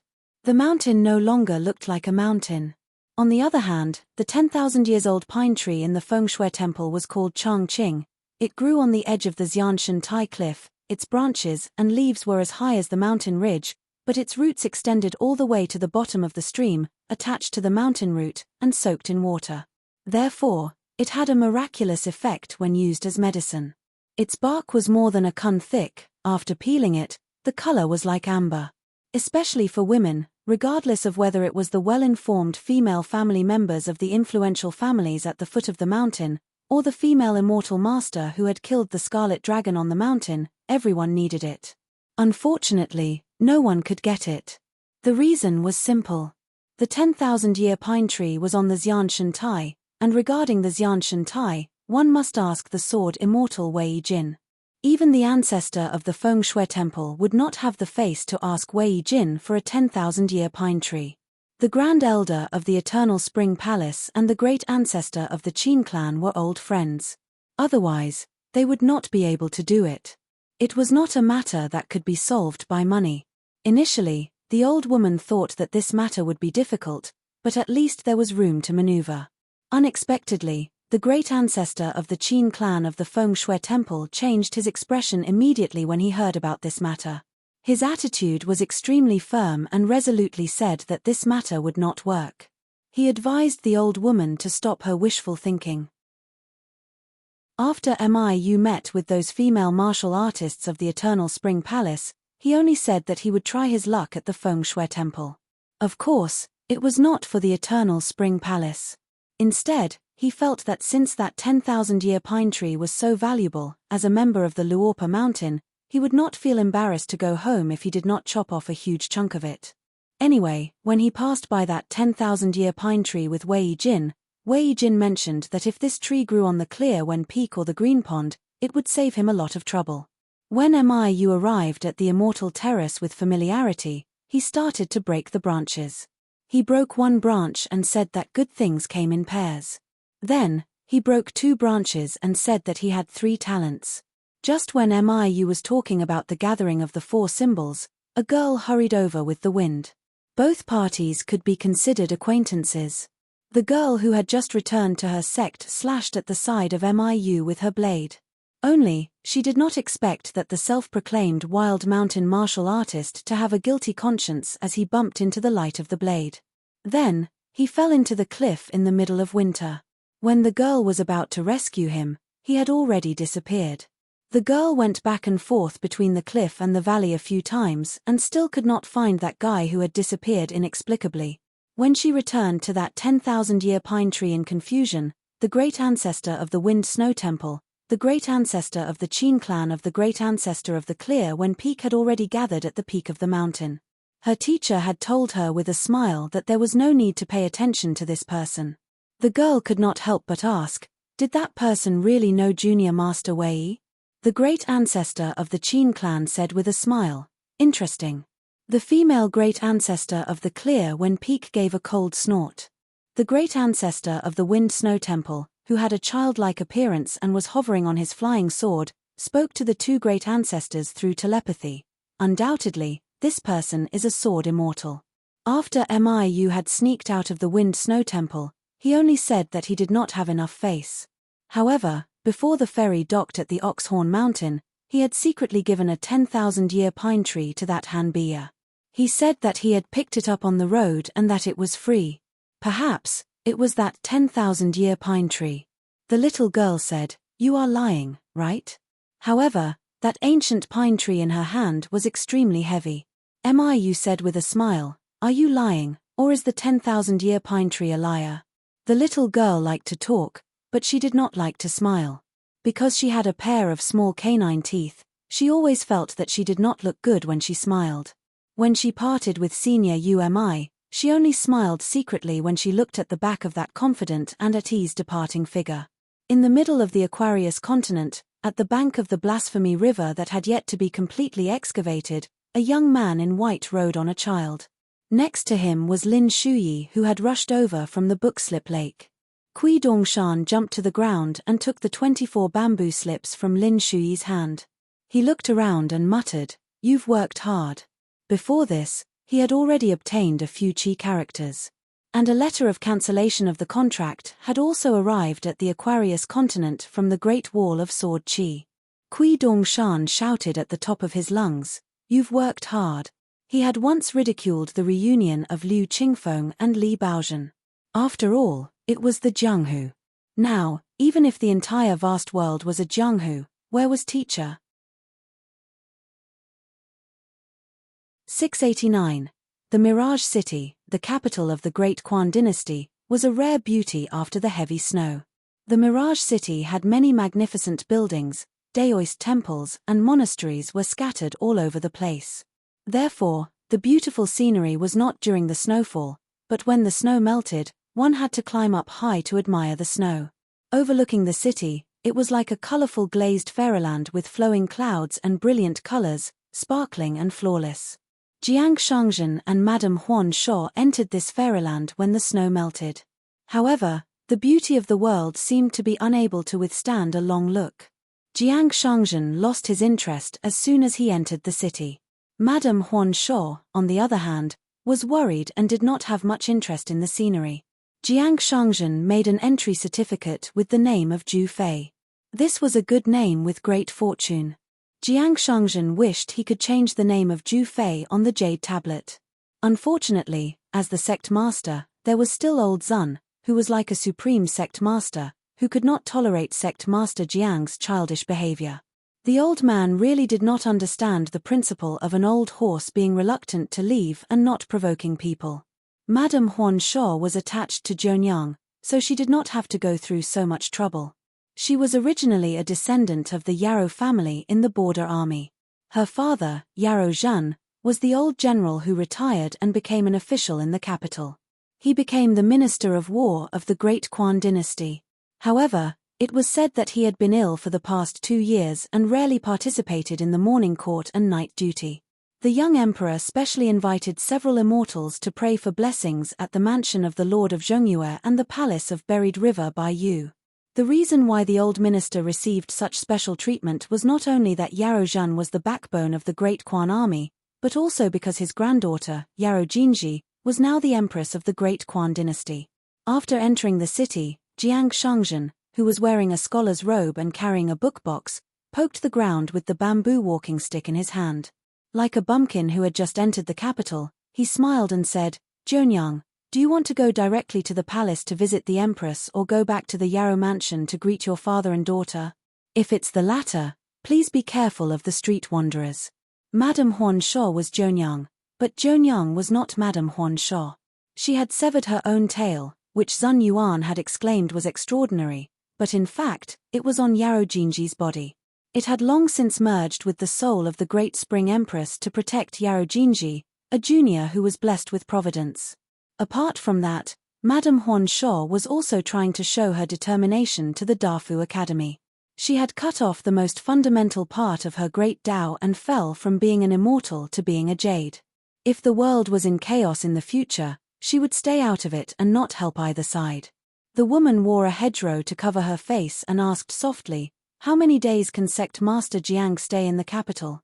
Jiang Shangzhen said, "Reminisce about the old days, drink wine, go to that temple, and appreciate the 40 farts of Mount Nyo on the wall.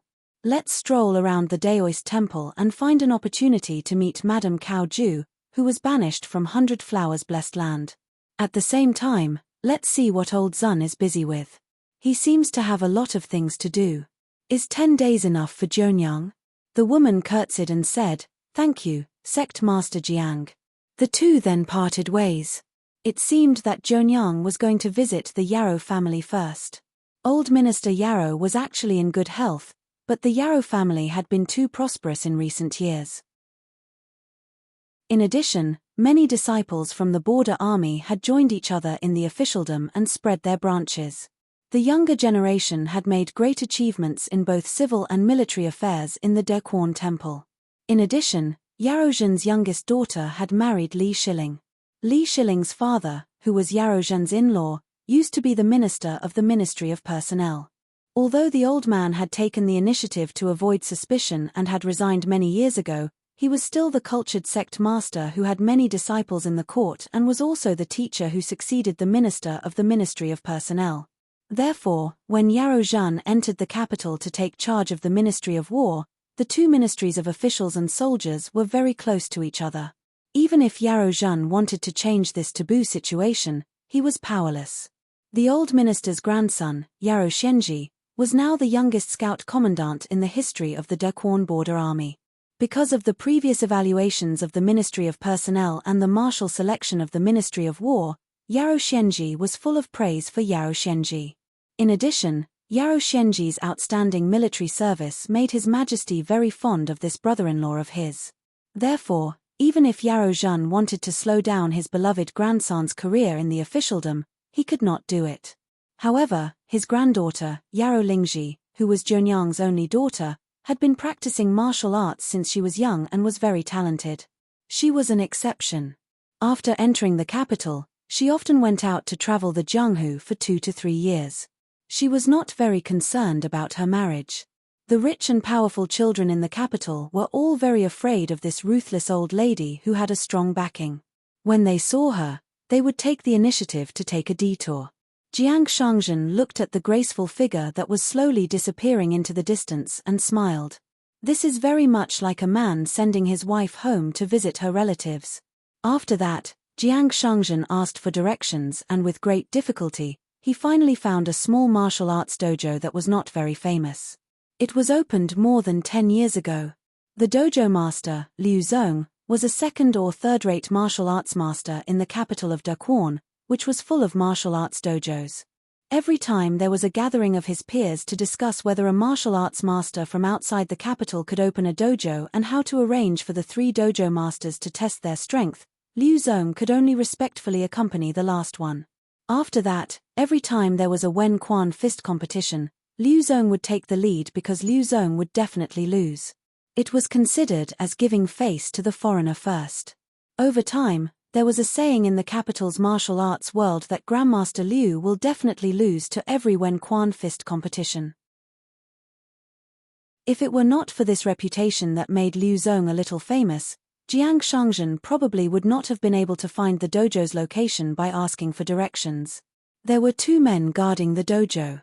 One of them was a strong young man and the other was a skinny young man. They were sweeping the snow in front of the door. When the man saw Jiang Shangzhen, he ignored him. In the end, the young man still had some consideration for the dojo's business. He looked at the man in front of him who was dressed as a traveling scholar and asked curiously, "Mister, are you coming to our dojo to learn martial arts?" Jiang Shangzhen smiled and said, "I have no relatives or friends in the capital.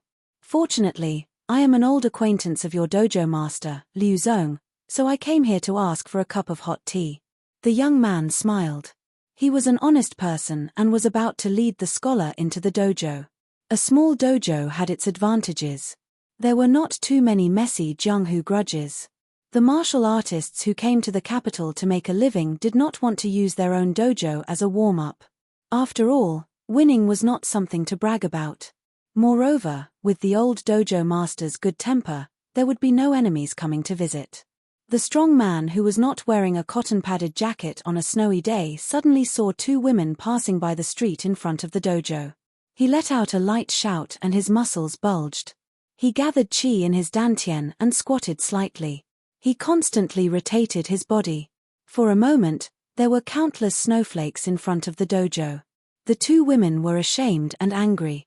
They cursed in a low voice and quickly ran away. The scholar jumped and dodged the broom. However, the path was slippery. After landing, he did not stand firm and fell to the ground. The man laughed incessantly and was too lazy to apologize. Instead, he laughed at the scholar's unstable lower body and weak legs. This was not good. Could it be that his wife was kidnapped by a wild man? He was angry and could not beat that guy, so he came to learn martial arts and suffer hardships. The young man was somewhat anxious. He heard that scholars were the most concerned about their reputation. Moreover, they were guests of the dojo master. They could not casually humiliate them.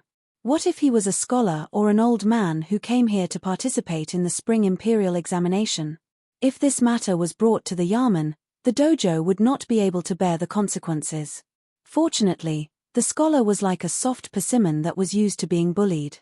He smiled and said, "I am not learning martial arts. I cannot endure hardships."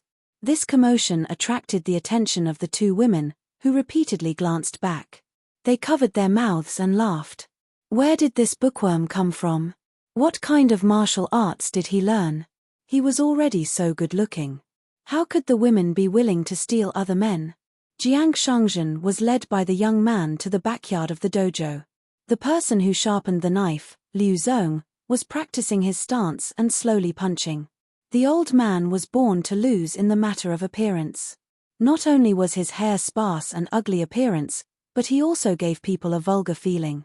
No matter how good his martial arts were, he did not have the demeanor of a master. However, in the Lotus Blossom Blessed Land, Liu Zong had fought alongside the imperial tutor of the Nanyuan kingdom, Zhong Qiu, and the banished deity, Chen Pinggan. These three were purely martial artists. They went from enemies to friends and fought side by side. Liu Zong also fought against Yu Zhenyi, who had already mastered the techniques of immortals. He could not win. He really could not win. Jiang Shangzhen smiled and said, "Brother Liu, do you still remember your fellow countryman, Zhu Fei?" The old man immediately stopped his stance and let the young disciple leave. He sat on the steps and said, "These years, I have asked around. There does not seem to be any Zhu Fei or Chen Pinggan in Tongya continent. However, I have heard of sword immortal Lu Fang. Of course, I have only learned about the happenings on the mountain through some rumors on the streets and borrowed the mountain and mountain gazettes from a few immortal inns." Jiang Shangzhen looked around and said, "Since you are already at the bottleneck of the golden body realm, why are you still huddling here? The heroic spirit of those who sharpened their weapons in the Lotus Blossom Blessed Land has been worn away by the vast immortal aura of the world." Liu Zong sneered and said, "Otherwise? In your hometown, those immortals on the mountain can easily move mountains and overturn seas, especially those sword immortals. I am just a martial artist in the golden body realm. If I meet any one of them, I will die." How can I bear it? It is not worth it to exchange your life for some false reputation. Jiang Shangzhen took off his book box and sat down. The Great Quan dynasty has always valued martial arts. They have been fighting with southern Qi and northern Jin at the border. If you rely on the Liu family of Great Quan and join the army to sharpen your martial arts, wouldn't it be the best of both worlds? As long as you successfully enter the far travel state, even the Emperor of Great Quan will have to treat you with respect. When you leave the border, you will become a consecrated behind-the-scenes servant like Li Li died of illness back then. The capital of Great Quan is lacking in masters. Liu Zong shook his head and said, as a person, you can't be a pitiful person who has no choice but to die. According to what you said, when I was in the Lotus Blossom Blessed Land, I could have found any emperor to rely on. Now, my life is a little hard, but it is very comfortable. Anyway, I have never neglected the matter of practicing martial arts. It should be Liu Zong's far travel state. It will take some time, but it will come eventually. Jiang Shangzhen nodded and said, no wonder Chen Pinggan respected you. Liu Zong smiled and asked, that little sword immortal is from another continent, right? Otherwise, at such a young age, he must be quite famous in Tongyi continent. How is he doing now? Jiang Shangzhen thought for a while and said, it is hard to say. As for this person who was sharpening the knife, of course, he did not speak the truth. It could even be said that he was talking nonsense. Otherwise, Jiang Shangzhen would not have seen the name Liu Zong in the complicated spy report of the Jade Gui sect. In fact, after Liu Zong left the Lotus Blossom Blessed Land, he had been in the limelight many times. He had fought with the Qi refinement warriors many times. Now, not only was he an anonymous consecrator of the Golden Peak Monastery, he was also one of the people personally selected by the late Emperor of Great Quan, Liu Zhen. In order to ensure that the new emperor could ascend the throne smoothly, he did not hesitate to put the eldest prince, Liu Zong, who held military power in the north, under house arrest in the capital to recuperate. Liu Zong was the guardian of the vassal state's residents. He could be said to be the confidant of the current emperor. Jiang Shangzhen could understand the self-protection skills of an experienced pugilist. After all, Zhu Fei of the Chunqiao Palace did not have a good reputation in the pugilistic world of the Lotus Blossom Blessed Land. Previously, when they were chatting, it was because Jiang Shangzhen was really bored and deliberately teased Liu Zong. For example, Chen Pinggan once had a conflict with the third prince, Liu Mao, at Zhonyang's inn in Hua Town. Not only did he kill the son of the Duke of Shun, Gao Shizhen, he also personally killed the head of the Imperial Horse Directorate, Wei Li. He was the archenemy of the two princes of Great Quan in the past. Chen Pinggan also had a very good relationship with the Yarrow family. It could even be said that the Duke of Shun's residence had lost its hereditary title. Liu Zong was under house arrest, the third prince, Liu Mao, and the Academy's gentleman, Wang Qi, were exposed. The fact that the current emperor was able to succeed in the end had a lot to do with Chen Pinggan. With Liu Zong's status, naturally, he was not clear about these secrets of the palace. Liu Zong was talking nonsense over there, and Jiang Shangzhen just listened. Liu Zong only lost because he did not know that Zhu Fei in front of him was actually the leader of the entire Tungyazhu mountain. Even if he did once hear that the Jade Gui sect's Jiang Shangzhen was one of the Sword Celestial Lu Fang's good friends, Liu Zong would never have thought that a master of the Yunku Blessed Land, a peak celestial of the Upper Five Realms, would be willing to waste 60 years in the Lotus Flower Blessed Land to be the Spring Tide Palace Master. Was it fun for a celestial who could travel easily and enjoy the clouds and due to roll in the mud? Liu Zong had ascended from the Blessed Land to the vast world in his early years. He was no stranger to the scenery of the vast world. The cultivators here, like Yu Zheni, were all emotionless. Liu Zong had seen many earthly immortals, but none of them were as sincere as Yu Zheni. Liu Zong sighed, this world is indeed strange. I remember when I first arrived here, I saw with my own eyes that the water god borrowed the boat, the town god's night trial, and the fox demon attacked people. How could I imagine it in my hometown? No wonder I was treated as a frog at the bottom of the well by those banished celestials. Jiang Shangzhen smiled and said, these celestial beings are just that after seeing too many of them.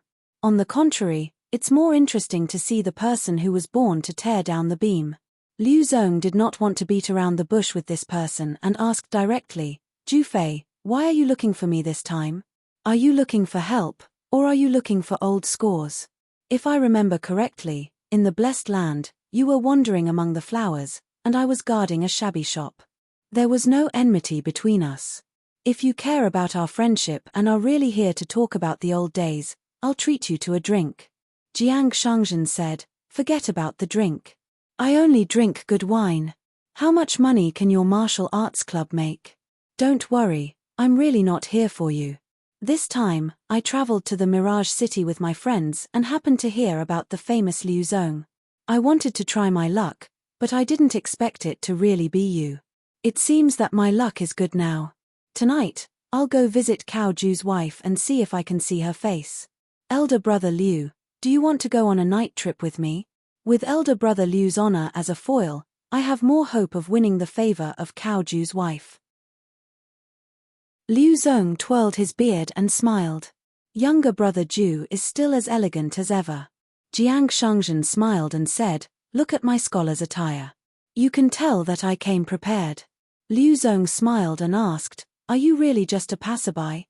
Jiang Shangzhen nodded and said, so, I'll have to trouble elder brother Liu to put away the boning knife in your sleeve. This kind of hospitality really scared me. Finally, they approached the central divine continent. Liu Kaicheng was strangely silent all the way. After resting at the Dragon Rock, Liu Kaicheng looked like he was half dead. Chai Bofu admired Liu Kaicheng so much that he wanted to prostrate himself in front of him. If Jiyu Kan, that brat, was a person who was blessed in every aspect, then Liu Kaicheng and he were genuine kindred spirits. Back at the Dragon Rock, Chai Bofu was busy picking up treasures on the mountain, showing his true nature as a mountain cultivator. Unexpectedly, a large group of cultivators came in a hurry. There were both immortal masters and mountain cultivators. They were divided into several big and small mountains. They hovered in the wind and rushed to the Dragon Rock, which had suddenly lost its restriction. Chai Bofu was not afraid of trouble. Liu Kaicheng opened the restriction but did not close the door, allowing outsiders to be attracted by the strange phenomenon. Naturally, he had nothing to fear. Even if Liu Qiqing's pure Jade Realm cultivation base was not mentioned, just the name of White Emperor City was enough for the three of them to do whatever they wanted. Moreover, that person was at the Lushire pit. If something really happened, he would not leave them to die. After all, there was Jiyu Kan, his new direct disciple. Then, on the Dragon Rock, an old fisherman with a bamboo hat and a green raincoat suddenly appeared next to Chai Bofu. He had a green bamboo on his shoulder, and two light golden carps were hanging from his cheeks. It was the fishing immortal of the Lushire pit mentioned by Liu Kaicheng. There were several lone riders of the South Sea in the Lushire pit, but there was only one fishing immortal, whose whereabouts were always uncertain. Chai Bofu was just about to stand up and show respect to this senior on the path of cultivation. However, the old fisherman glanced at him, and Chai Bofu immediately stopped moving. The old fisherman waved his hand to those chi trainers who heard the news, indicating that this Dragon Rock was not something they could covet. A fishing immortal of the pure Jade Realm who was close to water was in his own Dragon Rock, surrounded by the sea, which was a great deterrent. If the resting Dragonstone did not have this old fisherman overseeing it, it would only be occupied by a few tired flood dragons who had just returned from the rain. This group of immortal masters who were used to the sea breeze could use all kinds of spells and divine abilities to ruthlessly plunder the resting Dragonstone. In history, the Lushire pit did not care much about the theft of this resting Dragonstone. However, it was a different story when the fishing immortal appeared here to drive people away. It was still fine for the immortals of the sea and the wild cultivators of the mountains and lakes. However, most of the large sects on the islands and mountains had seen or even experienced the power of the lone riders of the South Sea with their own eyes. Therefore, after the immortal masters weighed the pros and cons, they all bowed and bade farewell to the old fisherman. The rest of the wild cultivators glanced at the rare dragon saliva that flowed into the sea and were somewhat reluctant to part with it. The fishing immortal pointed at a person, and the dragon saliva in the sea quickly gathered and surged, enveloping a wild cultivator who was closest to the Dragon Rock. He was killed on the spot, and his corpse melted. Liu Qiqing's thoughts were not on the fishing immortal. The immortal masters left tactfully, and the wild cultivators ran away anxiously. In the end, only 2 women were left, and they were still hovering in the distance. One of them looked delicate and weak. She was not the kind of stunning beauty that made people fall in love with her at first sight, but she was very good-looking. Beside her was a little fox charm with different eyes. She was in the golden core realm. Compared to his brother Longbow, he was still a level stronger. Ji Yukan did not say a word. For some reason, the old fisherman was even more silent, and his expression was uncertain. Liu Kaicheng could not help but ask, "These 2 ladies, if you trust us, just go ahead and climb the mountain to get the treasure." Then, Liu Kaicheng smiled at the beautiful fox charm. The latter blinked and then hid behind the young woman. The young woman was not polite at all. She brought the little fox charm, who looked like a maidservant, and landed on the Dragon Rock. She let the fox charm wait in place, and climbed the mountain alone. Liu Kaicheng went to the little fox charm and said with a smile, "May I ask your name and where you live?" "I am Liu Kaicheng, a scholar from the Baishan clan of the Baopian continent. My hometown is very close to Lakeview Academy." The young woman took a few steps back and said timidly, "I am Wei Taizhen, from the North Continent." This scholar in a pink daoist robe was too strange. Liu Kaicheng was surprised, and his eyes were full of pity. He said softly, "Sister Wei, you are really amazing. You came from so far away. You must return with a full load on this Dragon Rock trip. The quality of the dragon pearls on this mountain is very high. They are most suitable to be the finishing touch of the dragon fairy robe and water lake skirt. If Sister Wei wears it, it will be a match made in heaven. If you make a bracelet with the pearl of the palm, won't Sister Wei be misunderstood as a fairy from heaven?" Wei Taizhen was not embarrassed or angry. She only said, "Mr. Liu, if you continue like this, my master will be angry." Liu Kaicheng pointed to the ground. They were still 7 or 8 steps away. He said with a smile, "I am only polite to Sister Wei. That lady will not be angry." Wei Taizhen said, "I have already been sent to be a maidservant by my master. Please don't talk nonsense. Besides, it is not up to you to decide whether my master will be angry or not." Liu Kaicheng raised his sleeve and covered his mouth with a smile. "Sister Wei is really cute." Wei Taizhen said, "If you continue like this, I will not be polite to you." Liu Kaicheng put down his sleeve and said with a smile, "Sister Wei and Brother Liu, there is no need to be polite." Chai Bofu squatted next to the fishing immortal, feeling bored. He felt that Liu Qiqing's personality was really hard to change. Previously, on the way to the north of the Baopian continent, whenever he saw a beautiful woman, no matter if she was a female cultivator on the mountain or a woman in the marketplace, he would go up and tease her. The key was that Liu Kaicheng, this pervert, did not do anything. What was he after? On the peak of Dragon Rock, Ji Yukan finally smiled and said, "Long time no see." Li Liu nodded and said, "Not bad." Ji Yukan nodded and could not help but smile. Because Ji Yukan remembered some things from his childhood. Back then, in addition to being a follower of Chen Pinggan and Liu Xianyang, he actually liked to wander around by himself. When he encountered old and strong scoundrels, he could only run away and talk a little. However, in the shabby house in the westernmost part of the town, there was a peer called Li Huai, who was one of the few pitiful people that Ji Yukan could bully back then. Li Huai could not win against him in scolding and fighting. Moreover, Li Huai was a good person and did not like to complain to his family, so Ji Yukan would go there to play from time to time. In the end, on a snowy day, when there was no one around, when he was stuffing snowballs into Li Huai's collar, he was bumped into by Li Huai's sister. As a result, Ji Yukan was lifted by the thin and weak Li Liu with one leg and his head on the ground like a broom. After sweeping the snow in front of her house clean, she casually threw Ji Yukan on the ground. Ji Yukan was dizzy and got up. After running far away, he cursed Li Liu, saying that he would go back and ask Chen Pinggan to bully her. Little girl, when the time came, he would let Chen Pinggan ride on her and beat her to death. Let's see who would dare to marry her in the future. Ji Yukan asked, I heard that you went to the North Continent. Li Liu nodded. She looked at Liu Kai-cheng, who was at the foot of Dragonstone Mountain. Ji Yukan said telepathically, he is the junior brother of the White Emperor City's city lord. Be careful. Although Liu Kai-cheng has a nasty mouth, he won't really do anything. Li Liu glanced at Ji Yukan. You have changed a lot. Ji Yukan smiled. It's okay. After that, Ji Yukan was also shocked. She subconsciously rode the wind and flew several feet higher. Because when Li Liu stomped her foot, the entire Dragonstone instantly shattered. It did not slowly sink into the sea. Instead, the entire mountain was directly shattered. In an instant, the vast world lost the Dragonstone that belonged to Lushirai Pit. Wei Taizhen swayed and quickly rode the wind to hover in the air. The fishing immortal who was guarding this place for Lushirai Pit did not say anything. Chai Bofu was almost scared out of his wits. Liu Kai-cheng turned his head and looked at the young woman in a daze.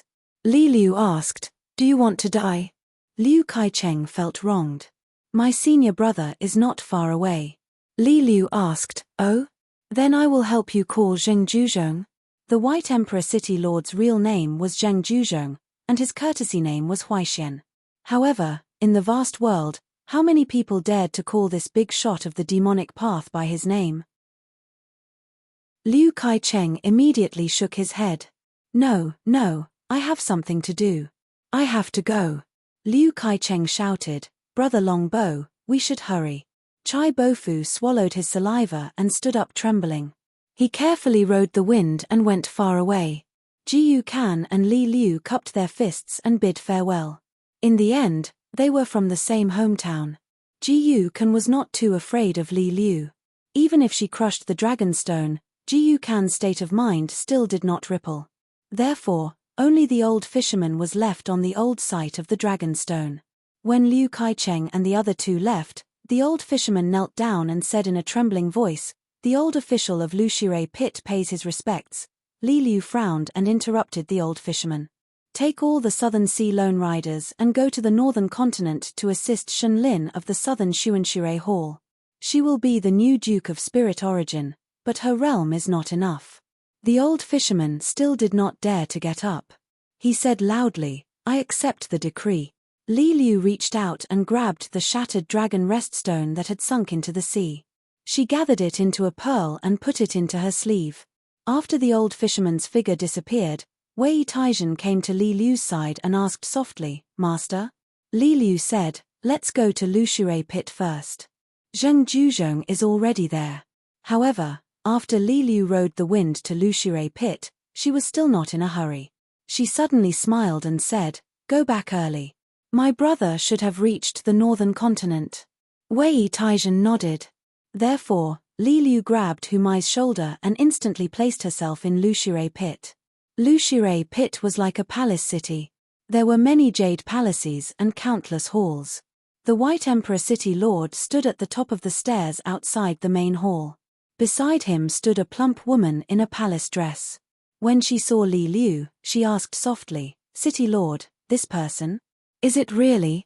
The man smiled and said, you shouldn't have refined this Lushirai Pit as your natal item. Li Liu climbed up step by step. The woman in the palace dress suddenly blushed and bent her knees slightly. When Li Liu reached the middle of the stairs, the woman's knees were almost touching the ground. When Li Liu reached the top of the stairs, the woman was already crawling on the ground. The man was not surprised at all. With just a Lushirai Pit, it was difficult for an Ascendant Realm cultivator to bear the weight of all the seawater within a radius of 10,000 miles.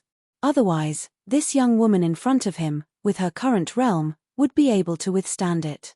Li Liu stepped on the head of the Ascendant Realm Great Demon and said to the man, we meet again. The White Emperor City Lord smiled and said, do you really plan to spend the rest of your life in this life? Li Liu looked into the distance, still stepping on the head of the Ascendant Realm. She nodded and said, there must be an end to it.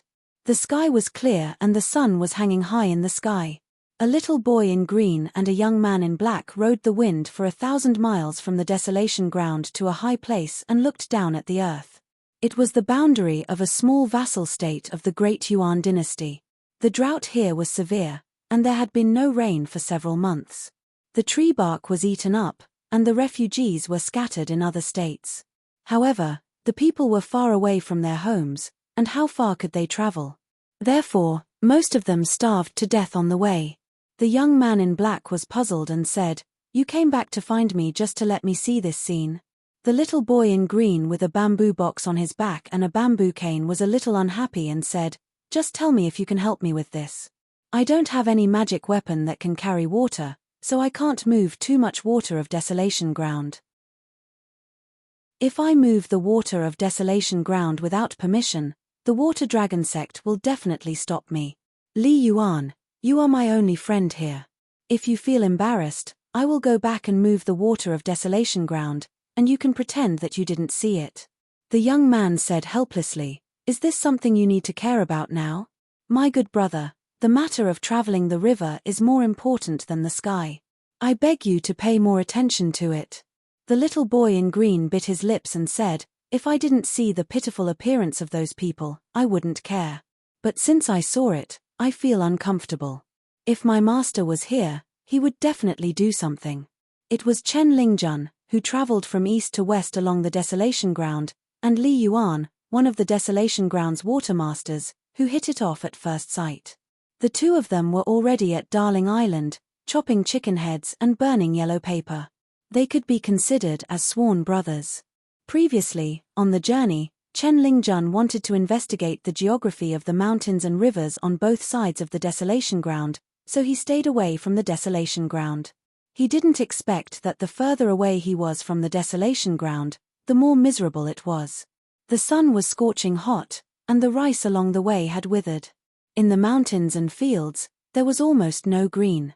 The rivers and wells were all dried up. The local officials almost put down all their government affairs, or led people to dig wells, or kowtow to pray for rain. Then, Chen Lingjun met a group of refugees on the road. Under a withered tree, they hid from the scorching sun. Among them, there was a skinny little girl in the arms of her lifeless mother. She was dying, and her lips were dry and cracked, but there was no trace of blood. She could only babble and whimper. Chen Lingjun, who was known for being heartless in Luopa Mountain, couldn't bear to see the little girl like this. After saving the little girl and the others, Chen Lingjun returned to the Dragon Palace and called Li Yuan to come here. Li Yuan said seriously, "Aren't you curious why the emperor, ministers, and immortal masters of this country still can't summon clouds and rain? Why can't they borrow water from the desolation ground? Let me tell you, the drought here is caused by the weather. It's not the work of demons or cultivators. Therefore, according to the rules, the people of this country should face this tribulation. The emperor of this small country shouldn't have angered the emperor of the Dayuan dynasty for something a few years ago. The gods of the mountains and rivers in this country suffered before the people. The mountain gods were slightly better, but the water immortals had their Tao damaged. Other than a few river gods and water gods, many Hebo and Granny he were in a worse state. There was no water in their territory, and their golden bodies were boiled day and night. Now, no outsider dared to help them. Otherwise, a few earth immortals from the cloud palace of the Chongxian Bureau would be able to summon rain with their water spells. That emperor was related to a direct disciple of Shao Jingji from the south sect of the Water Dragon sect, but he couldn't be summoned either. Desolation ground traversed the east and west of the North Continent. There used to be 3 great desolation temples. The lower temple near the Spring Dew Garden was destroyed long ago. The upper temple was controlled by the Yangsha of the Chongxian Bureau. As for the middle temple, it was refined by the Water Dragon sect into the ancestral hall. In fact, the real owner was the water god of incense, Li Yuan. Chen Lingjun held the mountain traveling staff in his hand tightly and said in a low voice, "I don't care about this. If I can't walk the river, my master will scold me at most. However, if I go against my conscience and don't save him, I won't have the face to go home even if I succeed in walking the river." Chen Lingjun began to mumble, as if to boost his courage, "If my master knows about this, I won't be able to stay even if I have the face to. I know my master's temper better than anyone else. Anyway, if I really offend the great Yuan dynasty and the Yangsha of the Chongxian Bureau because of this, I'll just return to Luopa Mountain and be scolded by my master. It's nothing. Li Yuan was puzzled. Chen Pingan planned so carefully for you to walk the river. In the end, you gave up halfway and returned to your hometown with your tail between your legs. Will he really only scold you when the time comes? Chen Lingjun chuckled. He might even praise me a little. Li Yuan's expression turned solemn as he said, Brother, don't blame me for dampening your enthusiasm. I'll tell you about some things of the past. Think carefully before you make a decision. The primordial true dragon has countless bloody precedents for summoning the rain. If you're not careful, you'll be detained on the dragon beheading platform. If it's light, your tendons will be pulled and your skin skinned. If it's heavy, your dragon claws will be chopped off and your primordial spirit will be imprisoned for hundreds or thousands of years. Then, you'll be demoted to a minor god in the mortal world. The drought in this country isn't a man-made disaster but a calamity. You don't have the identity of a local god. If you forcefully interfere, you'll be tainted with karma. Even if the Chongshen Bureau turns a blind eye to you, it'll greatly affect your ability to walk the river in the future. The heavenly tribulation will only be more severe. Think about it. Before you transform into a dragon, you dared to change the heavens as a little water creature belonging to the flood dragon. If you walk the river and transform into a dragon, won't you be even more fearless? If the heavens don't punish you, who will they punish? Chen Lingjun said weakly, Don't persuade me. I'm scared to death now. You're not a loyal brother. You know I won't change my mind, but you still scare me like this. Li Yuan sighed. All right.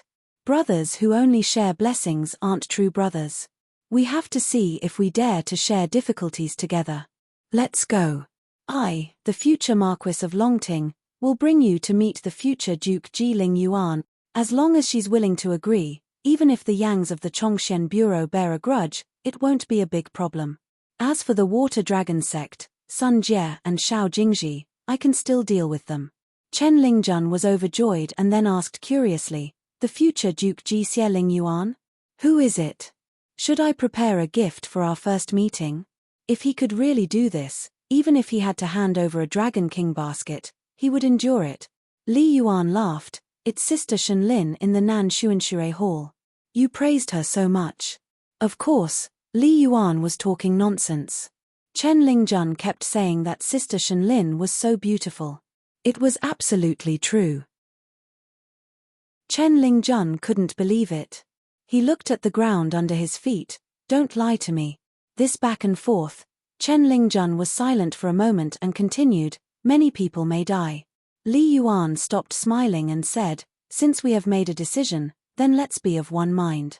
I will lend you a jade token that can store the water of an ordinary river god. You can go directly to Ji Xian to carry the water. I will go directly to the Southern Zun Water Hall to find Shenlin and ask her for a decree of Lord Lingyuan. She will be promoted to Lord Lingyuan of the Great Blasphemy, which is a sure thing. Because the Academy and the Chongshen Bureau of the Great Origin have already received the news and understood tacitly. Only I, the Marquis of Longting, am still a little variable. Now I can only put on airs in the ancestral hall of the Water Dragon sect. Li Yuan gave a 1 meter of sweet rain to Chen Lingjun. He flew away and returned to the cave of the Dragon Palace. Chen Lingjun held the jade token and went to a secluded place by the Jixieling River.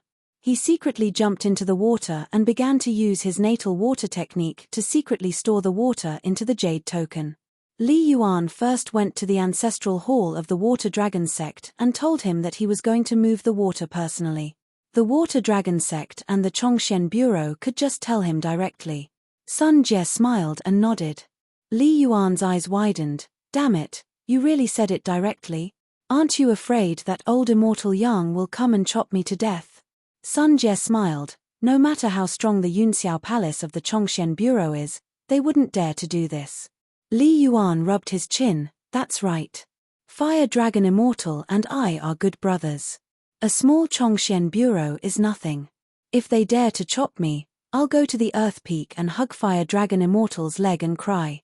Li Yuan then hurried to the Southern Xuanshui Hall to visit the water god Shenlin, who was going to be his superior. He was a little shy because he had a request. He didn't expect Shen Lin to give him a decree with the seal of Duke Ling Yuan. She handed it to Li Yuan and asked if he needed her help to move the water. Li Yuan held the scroll in his hand and said in shock, "Shen Lin, you're about to be promoted to Duke Ling Yuan. Aren't you afraid that you'll have a bad relationship with the Dayuan dynasty and the Chongxian bureau?" His brother, Chen Lingjun, had a big heart. When he heard that the water god and his master were old friends, and Li Yuan had indeed given him some hints that he shouldn't have, such as winking and saying that he knew that the southern Xuanshui Hall's mistress' appearance and bearing were extremely good. Since ancient times, the water immortals loved scholars the most. Furthermore, his master was a young and promising handsome guy. Li Yuan stretched out 2 thumbs and touched it gently. Therefore, Chen Lingjun believed it at that time. He hugged Li Yuan's shoulder and said, I know. Let's go see how my master's little wife looks like." When they arrived at the southern Xuanshui Hall, Chen Lingjun really didn't treat himself as an outsider. Moreover, he didn't know that Shen Lin was destined to be the great disrespect Duke Ling Yuan. Therefore, he didn't treat the water god as an outsider. Logically speaking, the virtuous Shen Lin wouldn't have a bad impression of Chen Lingjun, a water snake from another continent. However, it definitely wouldn't be good either. If Chen Lingjun wasn't a little boy in green, the southern Xuanshui Hall probably wouldn't have opened its doors to Chen Lingjun in the future. At that time, Li Yuan felt that it didn't matter. Anyway, he was in the Dragon Palace Grotto Heaven. His brother, Chen Lingjun, didn't need to care about whether Shen Lin, a woman, liked him or not. At this moment, Shen Lin smiled and asked, "Isn't the Great Yuan dynasty and the Chongxian bureau worried that they would fall out with me?" Li Yuan gave a thumbs up. "Women don't lose out to men. I'm convinced by your word." When Li Yuan left the Dragon Palace Grotto Heaven, Chen Lingjun had already revealed his true form. He carried the jade token and started to create clouds and rain. Thousands of miles of mountains and rivers were covered in dark clouds without any warning. Then, there was a sudden rain. Many local Qi refinement warriors who rushed over upon seeing this phenomenon bowed to the green snake in the clouds one after another to express their gratitude. Li Yuan realized that Chen Lingjun seemed to be very unfamiliar with creating clouds and rain. Therefore, he helped to tidy up the sea of clouds and rain. 2 hours later, Li Yuan sat on a piece of cloud. Chen Lingjun returned to his human form and came to Li Yuan's side. He leaned back and was exhausted, but he still thanked Li Yuan. There was a long silence. Li Yuan looked at the mountains and rivers of the human world that were moistened by the torrential rain. He clapped his hands and smiled. The grass in the drought river turns yellow. The birds die from the heat. The fish roe turns into locusts.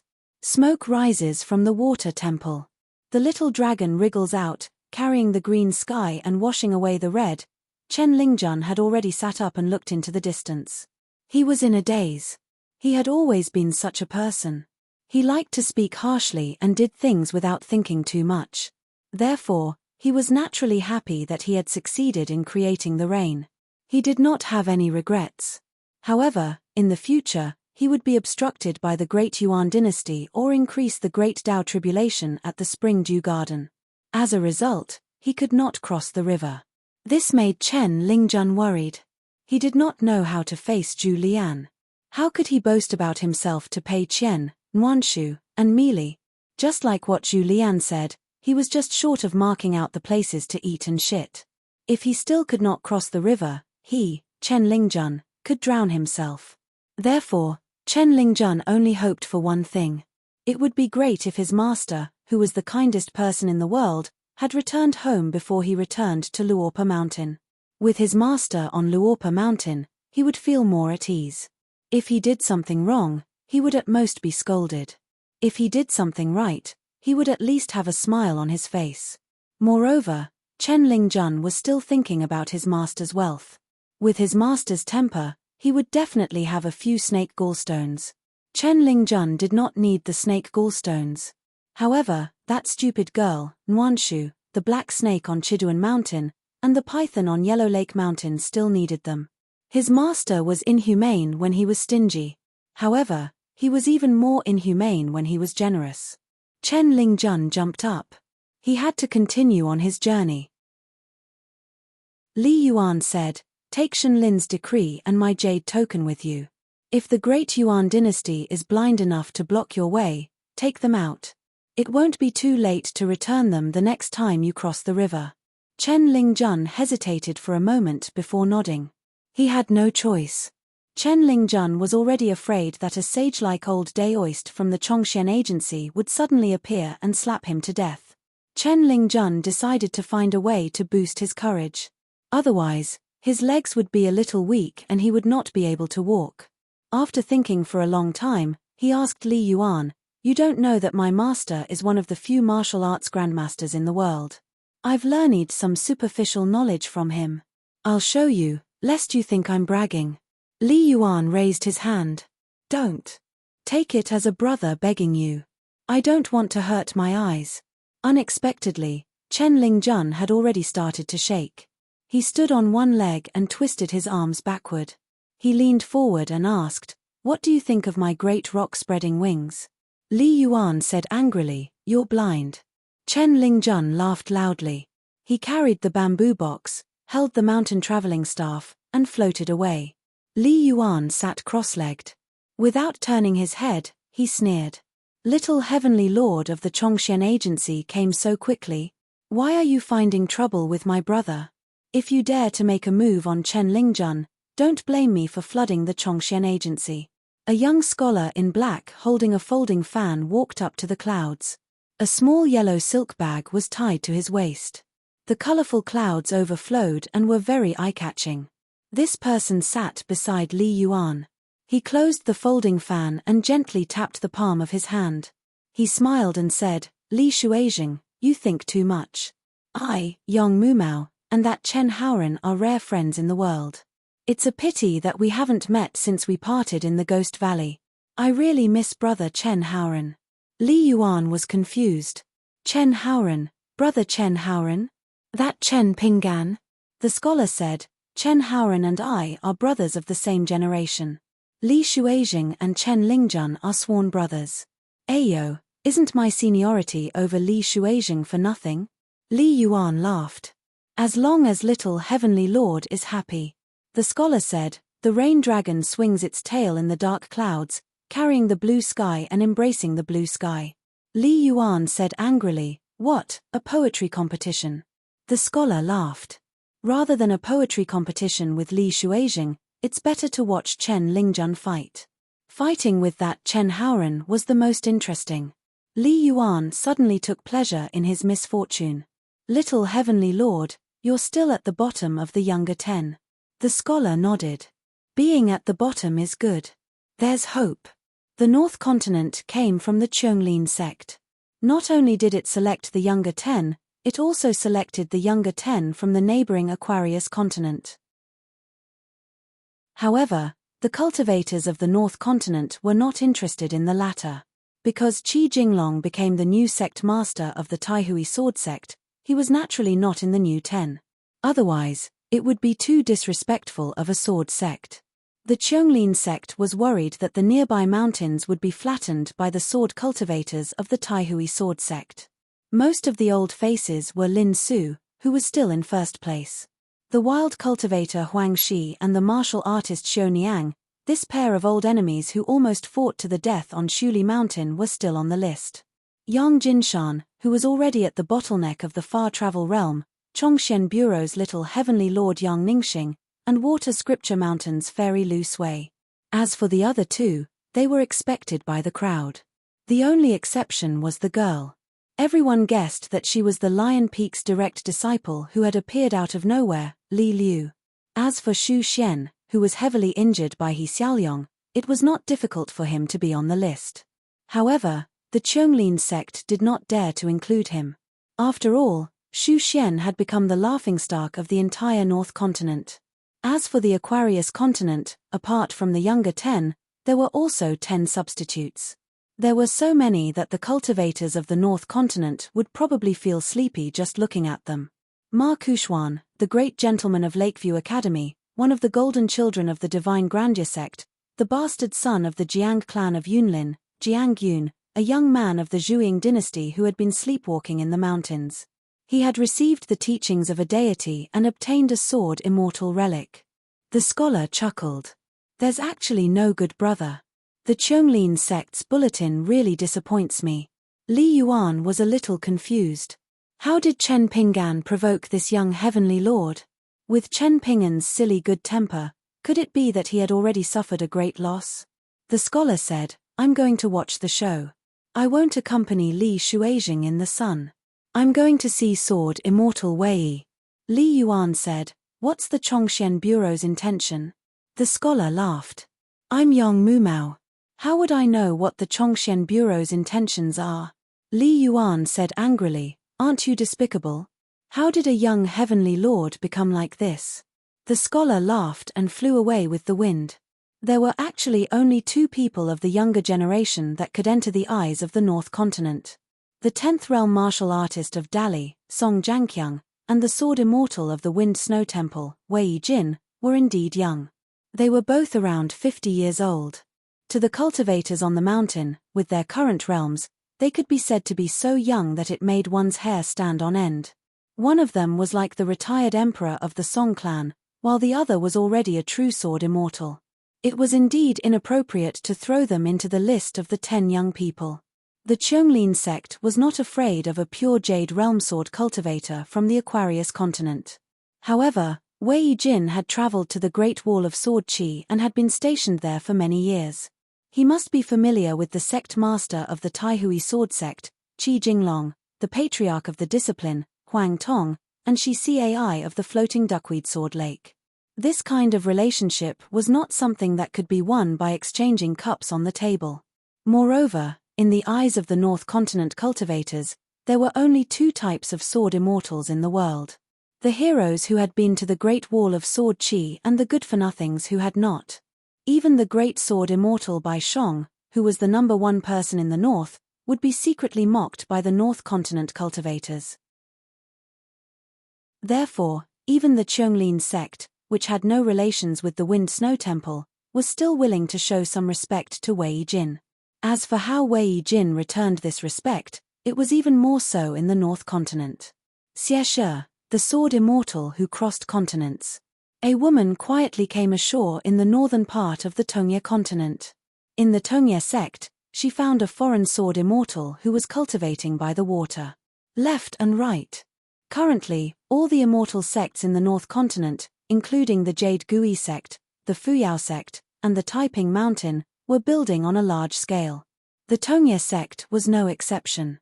After meeting left and right, she introduced herself as Changming, who came from the prison, and would cultivate in the Luopa mountain in the future. Left and right listened to her description of little junior brother. He just nodded and said, very good. Changming wanted to say something but stopped. Left and right stood by the water.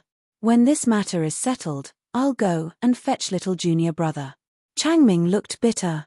As expected, the hidden official had expected it. He could only whisper, Master told me that if you have such thoughts, I hope you. Left and right waved his hand and said, who's the senior brother and who's the junior brother? You don't have any rules. Changming was speechless. Left and right remembered something. While he still had some free time, he said, I'm going to the buried river. I won't send you off. Left and right flew away on his sword. Changming could do nothing about it. He left the Tongye sect and went to the Aquarius continent.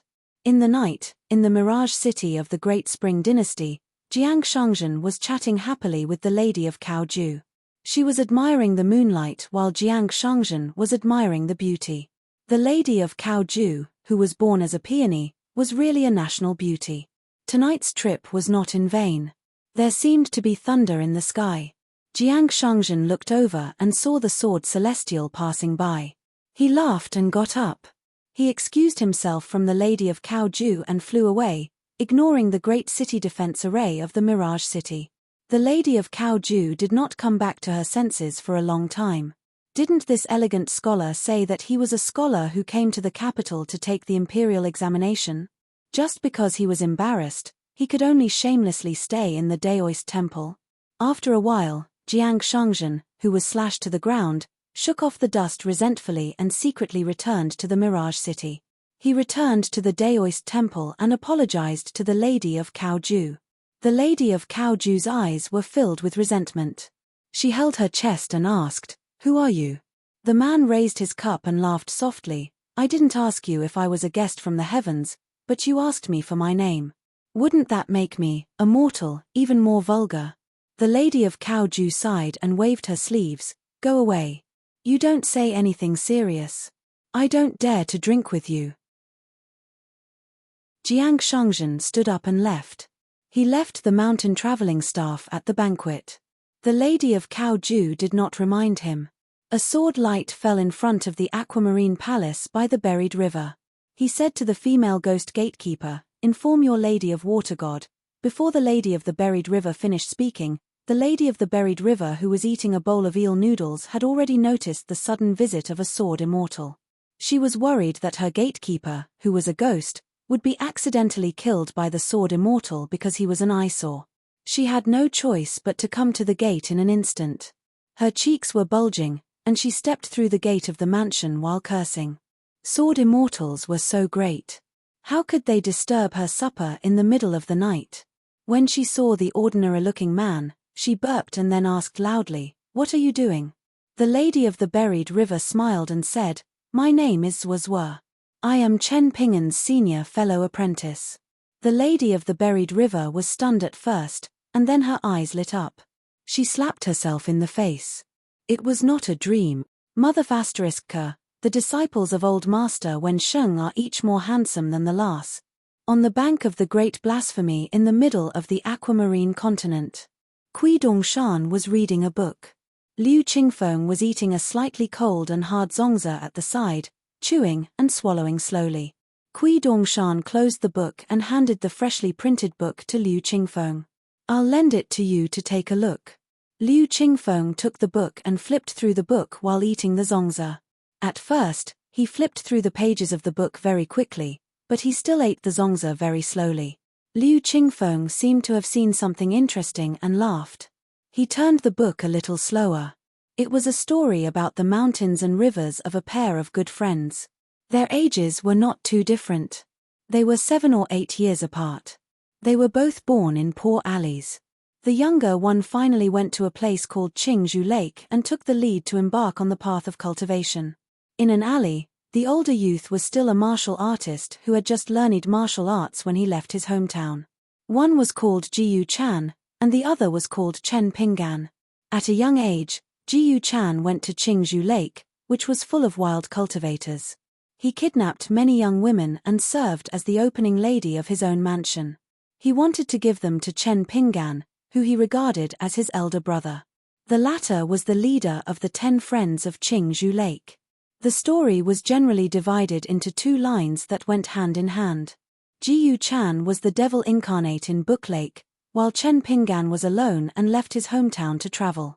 In the end, the 2 of them met again. The young man, who was already a martial arts grandmaster, saved Jiyu Chan, who had killed innocent people. In the end, he gave some secular gold and silver and pretended to hold a few rituals in an attempt to stop people from talking. After that, the young martial artist immediately left quietly. Jiyu Chan even changed his name and disappeared without a trace. In the end, an immortal sect joined forces with a garrison of iron cavalry to clean up the mess. They held the grand ritual of Ju and the land and water Dao field for those who had died in vain. Kui Dongshan asked with a smile, "What do you think after reading it?" Liu Qingfeng asked back, "What happened to the 2 groups of people who wrote and engraved this book?" Kui Dongshan said, "They were either dead or injured." Liu Qingfeng nodded and said, "They had a good sense of propriety. If they were to kill all of them, they would be too ruthless. They would treat the spectators on the mountain and at the foot of the mountain as fools." Since that young martial artist who was well-read had some conscience and liked to fish for fame, he naturally wouldn't act so tyrannically. If I were the one who planned this behind the scenes, I would have let Jiyu Chan commit murder. Then, Chen Pingan would appear to stop the former. However, he accidentally gave himself away and was recognized by those who were lucky enough to survive. In this way, it would be reasonable. It's not reasonable, it's in line with the plot. In the Mountain and Water Palace Bulletin, which immortal mountain was the first to recommend this book? Kui Dongshan smiled and said, "It's a small sect on the mountain that specializes in this bowl of rice. They have already run away. Of course, it's also possible that they were killed to silence them. They did it secretly and can't find out for the time being. To be honest, I'm too lazy to investigate." Liu Qingfeng sighed and said, "Speaking of which, the first page of this book is only a few thousand words. It's really simple and moving. The hardships of many people are written at the tip of the pen. The immortal masters and scholars on the mountain should really read it carefully." All kinds of local customs were described. The young man went up the mountain to chop firewood and burn charcoal. He carried a basket down the mountain and haggled with the rich man in the market at the door. He was scolded by the latter and retreated down the stairs. When the young man took the string of copper coins, his palms were full of calluses. During the bitter winter, the young man went up the mountain to pick herbs to earn money. The frostbite on his hands cracked. When he picked the herbs, he was careful to avoid staining them with blood. When he sold them to the medicine shop at the foot of the mountain, the price was low. The description of these things was often just a few words, but it made people feel pity for the young man when they read the opening words. There were also some strange words that were enough to make men understand.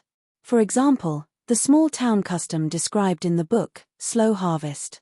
It said that when the wheat in the countryside was ripe, the orphan and widow could pick up the remaining wheat after the villagers who harvested the wheat. Even if it was not their own wheat field, the farmers would not drive them away, and the young villagers who harvested the wheat would not look back. It was very ancient. The beauty of the book was in a sentence. The young man helped the widow. When he looked up and saw the figure of the woman squatting on the ground, he blushed and quickly lowered his head. Then he turned his head and looked at the plump wheat beside him. Raising his head, lowering his head, and turning his head, he brought to life the simple, ignorant, and complicated thoughts of a hard-working youth with just one sentence. The story after the beginning would probably be liked by the down-and-out scholars, the people of the Jianghu, or the cultivators on the mountain. Because other than Jiyu Chan's unscrupulous killing in Qingzhou Lake, it also wrote about the young man's fortuitous encounters after that. A series of big and small fortuitous encounters were intertwined, but it did not seem abrupt. He picked up an old fist manual deep in the mountains. When he went out to travel, he met an otherworldly expert by chance. After he mastered his fist technique, he mistakenly entered an immortal's mansion and learned a superior technique. He killed people with his fists and claimed righteousness everywhere. Even when he traveled across mountains and rivers, when he met demons and ghosts, he punched decisively and to his heart's content. He had the spirit of a high-spirited young hero. He hit it off with many mountain gods and water immortals at first sight. Among them, there was the chance meeting with those close female friends in the Jianghu, the wishful love between the two of them, and in order to help a beautiful female ghost clear her name, he caused a ruckus in the city god pavilion, and so on. It was also written in an extremely unique and moving way. What a young man who had a tender heart for the fairer sex. The key was that the young wanderer was diligent and eager to learn from his travels. There was a lot of writing. After that, it was the main show at Qingzhou Lake. Danger surrounded him. Before one wave subsided, another wave rose. Finally, he succeeded in saving Jiyu Chan, who had offended the public, from the hands of the wild cultivators. During this period, the young martial artist was full of wisdom. With the help of the immortal's magic, he gained a blessing in disguise. He obtained a blade-nourishing gourd by chance, and 2 fairies secretly helped to take care of him. He even did not hesitate to fall out with his sect. It was enough to make the onlookers who were flipping through the books exclaim in satisfaction. Liu Qingfeng suddenly realized that he was still holding a small half-dumpling in his hand and ate it. Qingzhou Lake, Bookslip Lake. It was too numerous to write down. Jiyu Chan, the repentant Chan homonym Jiyu Kan Chen Pingdian. Of course, it was homonym Chen Pingan. At the end of the book, it was written, the young wanderer looked back at Qingzhou Lake and felt that he had a clear conscience. However, he could not help but feel uneasy. He tugged at the collar of his green robe that looked like a scholar's robe and was speechless for a long time. With mixed feelings, he could only drink a mouthful of wine and leave in a daze. What a wonderful leaving in a daze! As for whether the young wanderer returned home or continued to travel in Jianghu, it was not written in the book.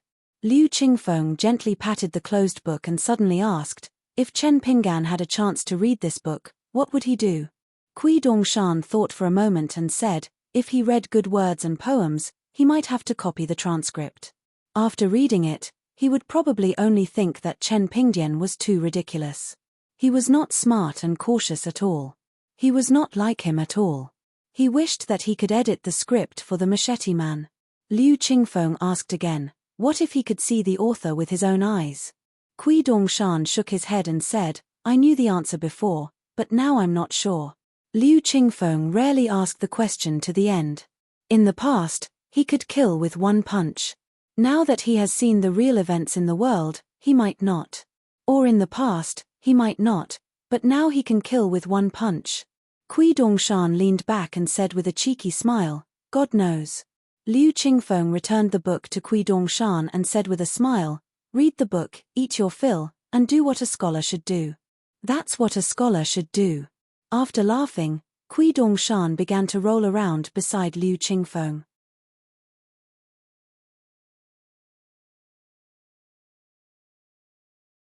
690. The god of the buried river led the great sword immortal that he had admired for a long time into the door. They went around a screen wall that was connected to the buried river, passed through a corridor, and arrived at the main hall. An old chef had just returned from the kitchen. He held a small plate that contained the Liu family's chaotian pepper. It had been boiled in heavy oil and was bright red with a spicy smell. The old chef stuttered, Mother, do you still want the chaotian pepper? Previously, the water goddess felt that tonight's fried eel noodles were not strong enough, so she asked the old chef to cook a plate of chaotian pepper. She did not expect that the sword immortal would arrive at the Green Touring Palace without waiting. She glanced at the small plate in the old chef's hand and the bowl of fried eel noodles on the table. Finally, she turned to look at the sword immortal beside her. She was embarrassed. It was rare for her to have supper, but she bumped into him. If she had known, she would have changed to a smaller bowl. The left and right said, Water goddess, just continue eating supper.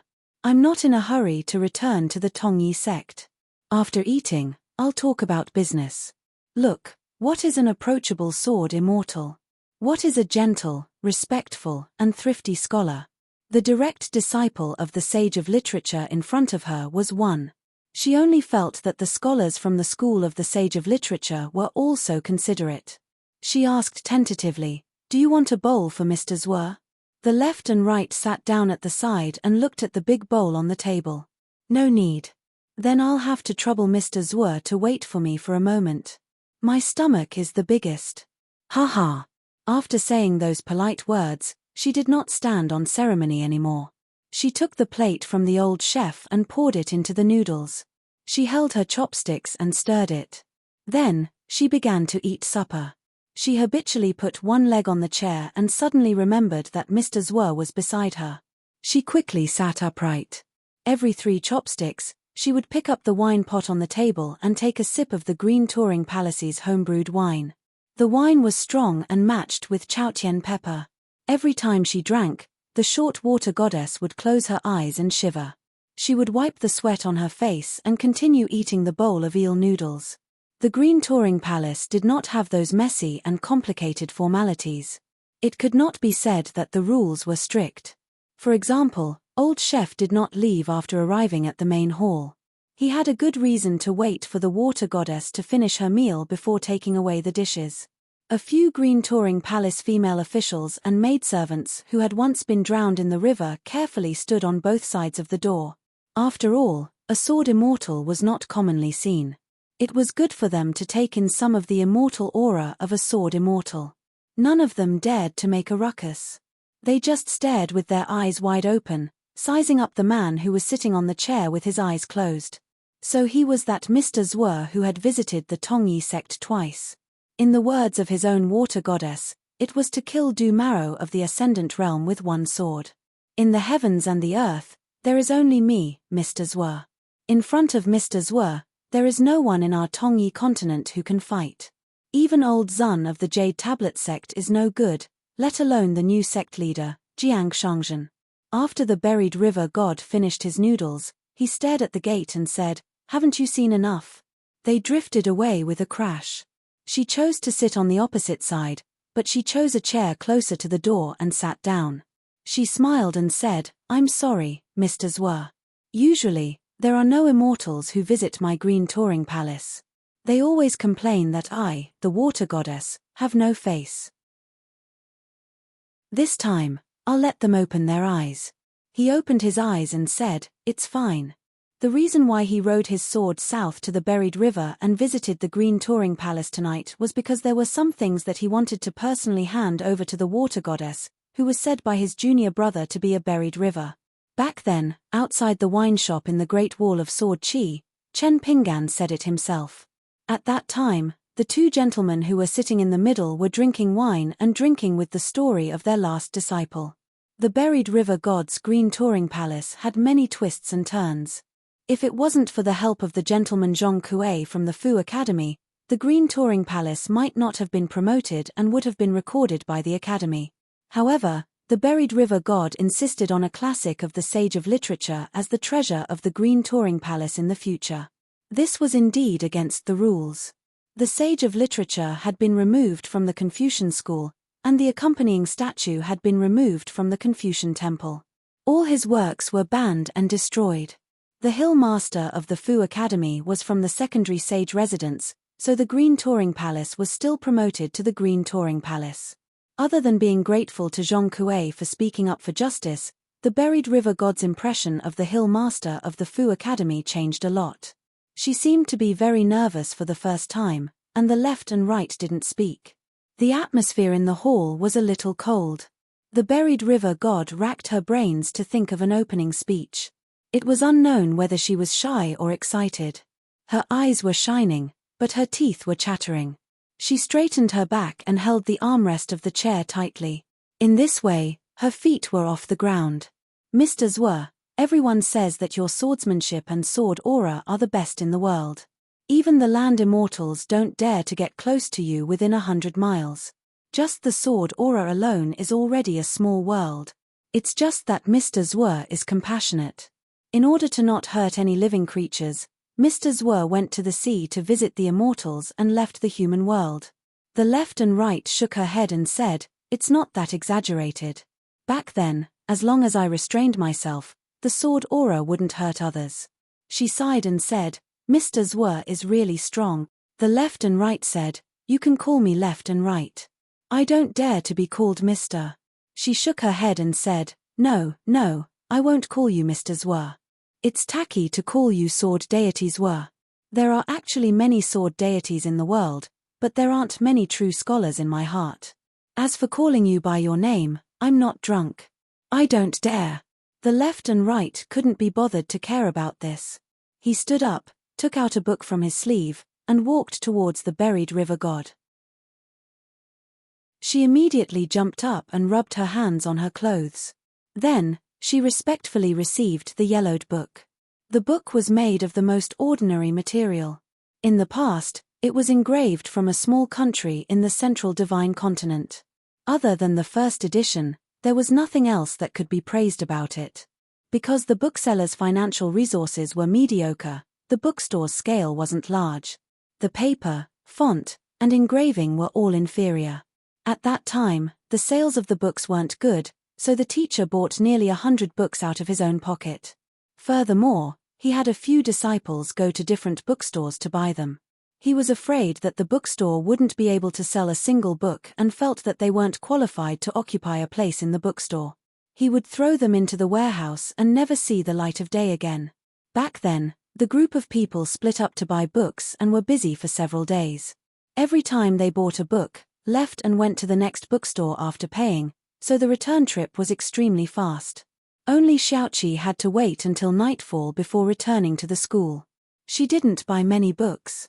When the teacher asked, Xiaoqi would answer, and the teacher would laugh endlessly.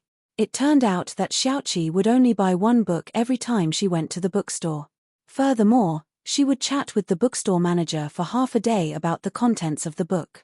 Most of the bookstore managers would mistakenly think that it was a book that had been collecting dust for a long time. Could it really be a pearl covered in dust? Was it actually a great work of a sage? It was actually able to make such a talented and intelligent scholar admire it so much. Therefore, after the event, he had to half believe it and half doubt it. He would then buy a few more books from the booksellers he was familiar with. Then, on the same day, Xiaoqi would remind his eldest senior brother at that time and go to the bookstore he had visited a few days later to buy another book. Left and right said, "Little junior brother promised by you palace that he would send a book of my teachers. It's just that little junior brother is busy now. I'm here tonight to deliver the book." She took the book with both hands and nodded gently. "I knew that Mr. Chen would definitely keep his word.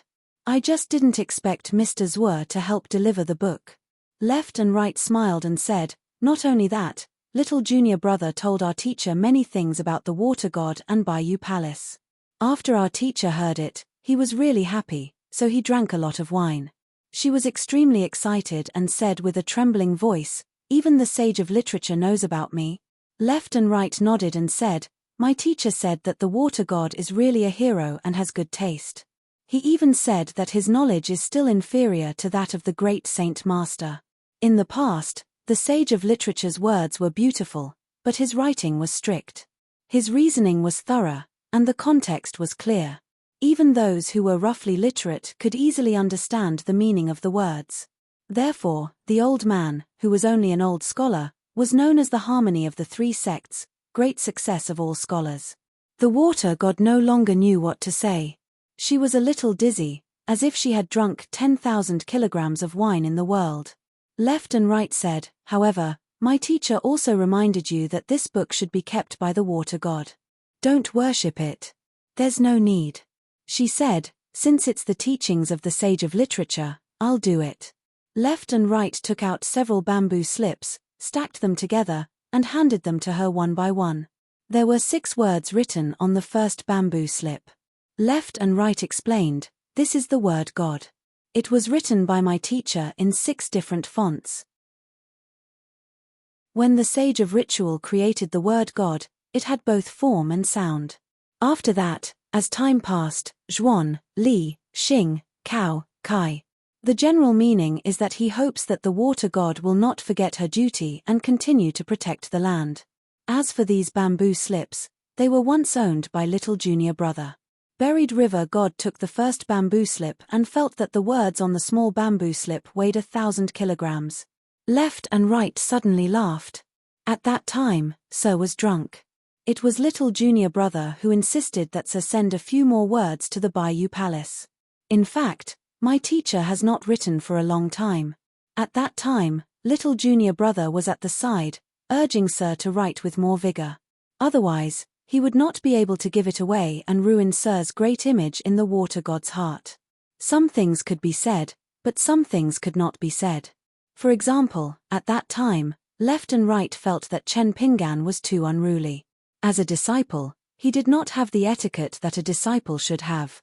However, just as Left and Right muttered, Chen Pinggan called out to Sir, and Sir followed up with a slap. If one complained to one's fellow disciples and was beaten left and right, one would get used to it. Left and Right handed over the second bamboo slip. "This is Sir's high hopes for you. He hopes that your great Tao will be smooth in the future." The water accumulated into an abyss, and the flood dragon was born. Good deeds became virtue, and the gods were complacent, and the sacred heart was prepared. After handing over the third slip, Left and Right said, "Sir said that the Baiyu Palace and the buried river god are worthy of these words. If one was determined to cultivate, one would be arrogant and rich. If one's morals were important, one would look down on the nobility." Left and Right handed over the fourth bamboo slip. Before writing, Sir said that he was arrogant and shamelessly instructed the younger generation with a few words as an elder. He hoped that you would not mind. He also said that as the buried river god, other than standing upright, you should also feel the joys and sorrows of the people in your jurisdiction. Now, the gods all come from humans. Cheap gifts were righteous, but noble courage and strength. The poor were robbers, and the rich were thieves. Left and right handed over the last bamboo slip. Those who know themselves do not blame others. Those who know their fate do not blame the heavens. This sentence is what Sir said to you. In fact, it is what he said to all the scholars in the world. After receiving a book from the sage of literature and 5 bamboo slips, the water god of the buried river god felt as if she was dreaming. She muttered, "I can't afford it." Left and right said seriously, "There is only one thing that I have to say more about. If you think that because you know Chen Pingan, and Chen Pingan is Sir's last disciple, you are wrong. You have underestimated Sir's knowledge." The order theory of the sage of literature should not be understood in this way. It was first the water god of the buried river and the Bayou Palace, and then the water god and little junior brothers meeting. It was your sincere recognition of the sage of literature's knowledge, and only then did Sir return the favor. She was in high spirits. Of course, after delivering the books and bamboo slips, left and right were about to return to the Tongyi sect. She looked at the night sky and urged him to stay. "Mr. Zwe, don't you want to drink some wine? The Bayou Palace's wine is quite famous." Left and right shook his head. "I don't like to drink." She felt a little regretful. It was a small flaw in an otherwise perfect situation. Left and right said goodbye, crossed the threshold, and flew away on the sword. She stood outside the door and looked up to see the sword immortal return to the north. She sighed with emotion. The tall Mr. Zwe is strong, strong, strong. Left and right left the waters of the buried river, flying as fast as lightning. When they passed by the capital of the Great Spring, it was fortunate that Jiang Shangzhen had learned his lesson. He thought of the time when he drank that year. Sir smiled drunkenly and asked little junior brother, "If you want to see 1,000 years, count today. If you want to know billions, judge 1 or 2. Is it difficult?" Little junior brother answered, "To know the present from the past, to know the future from the near, to know 10,000 from 1, to know the great from the small, and to know the light from the dark. It is easy to know but difficult to do, but it is also not difficult." Sir laughed and asked left and right to bring another pot of wine. "Remember to pay the bill. Senior brothers should settle accounts clearly." Just because it was little junior brother's wine shop, as the senior brother, he could not go against his conscience and credit. Chen Pingan was indeed much better than his senior brother in one aspect. He could let Sir drink without feeling lonely, and could let Sir forget the worries of the past. Little junior brother was indeed the only one among the senior brothers who had a wife. No wonder Sir liked him the most. Regarding this, left and right was not the least bit unhappy. Left and right was very happy that Sir had accepted such a junior brother for himself and little Chi. Regarding the excavation of the Aquarius continent, Kui Dongshan was actually a supervisor. The specific matters were handled by Guaniran and Liu Xuanmei. The real mastermind behind the scenes was Liu Qingfeng. One was Dali clan Gongsun, one was a general's son, and one was an old civil official of the vassal state Qingluan country. Kui Dongshan never dealt with the cultivators on the mountain or the officials of the Great Desecration, and gave full authority to the 3 youths. Only when Liu Qingfeng felt that it was difficult, would Kui Dongshan make the decision.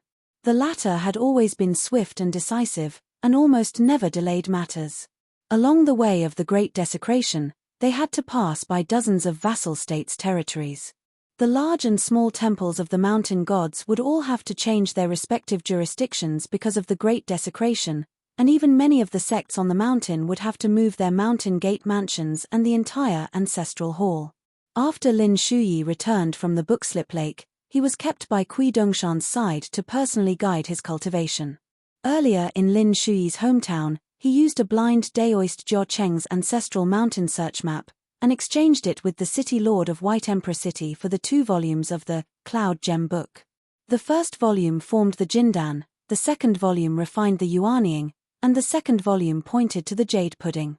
Lin Shuyi was now in the Dragon Gate realm.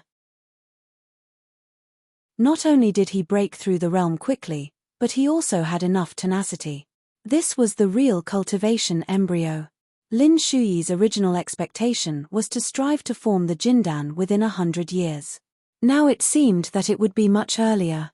The cave-dwelling realm and the Jindan realm were the two natural moats of a qi cultivator. Before entering the Jindan realm, the so-called geniuses in the general sense could not stand up to scrutiny.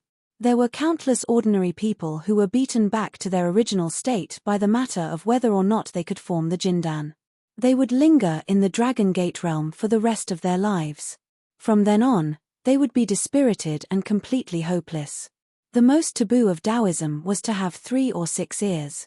However, for Qi Dongshan, common sense did not work. Lin Shuyi directly passed the 3 volumes of the Cloud Gem Book to Qi Dongshan. After the latter finished reading them, he immediately filled the 3 volumes with annotations and returned them to Lin Shuyi. If Lin Shuyi did not understand the true meaning of the words, he could consult him face to face. Today, Lin Shuyi accompanied Qi Dongshan to inspect a dam. Dust covered the sun and the river channel was already formed. However, the water had not been brought here yet. The laborers on this side of the river could not see the people on the other side. From this, it could be seen that the water of great blasphemy would be vast in the future. Qi Dongshan patted the dust around him with his sleeves time and time again. Back then, when we were traveling to study, Thankyu's wife was arrogant and looked down on everyone except you. Lin Shuyi nodded. Everyone could tell. Thankyu's aloofness had always been more straightforward. On the contrary, he was easy to deal with. The person that Lin Shuyi could not see through was actually the crown prince of the fallen Lu family, Yu Lu. Just that when these words came out of Qi Dongshan's mouth, it sounded like he was scolding someone. Chen Pinggan and Yu Lu were pure martial artists. Li Baoping and Li Huai were still young at that time. Before Thankyu became a felon, he was recognized as the top immortal species in the Lu family dynasty, and was seen as the most promising genius to enter the upper 5 realms. And Lin Shuyi was the first person besides Thankyu to step into the path of cultivation. Lin Shuyi was worried, and asked in his heart, even the Great Wall of Sword Qi could not defend it, can our Aquarius continent really defend it? Qi Dongshan laughed. So what if we can defend it, so what if we can't defend it? If we know that we can't defend it, will we not defend it? Are we going to let the saints of the Confucian Temple and Tuo Yu Mountain meet, and compare their strength on paper? Our vast world will announce the names of the upper 5 realms cultivators one by one, and Tuo Yu Mountain will be a student of arithmetic. If we are better, the demonic beasts will retreat to the desolate world. If we are not as good as them, the demonic beasts will not be in a hurry to attack. We will offer one world with both hands, and then retreat to the 5th world. Then we will be spectators, and wait for the next round between Tuo Yu Mountain and Beko Keikyang Building. At this point, Qi Dongshan laughed heartily and said, "You don't say, this method is the least harmful." Lin Shuyi said, "That's not what I meant." Qi Dongshan nodded, "Of course I know you're not. You're worried about the survival of everyone at the foot of the mountain."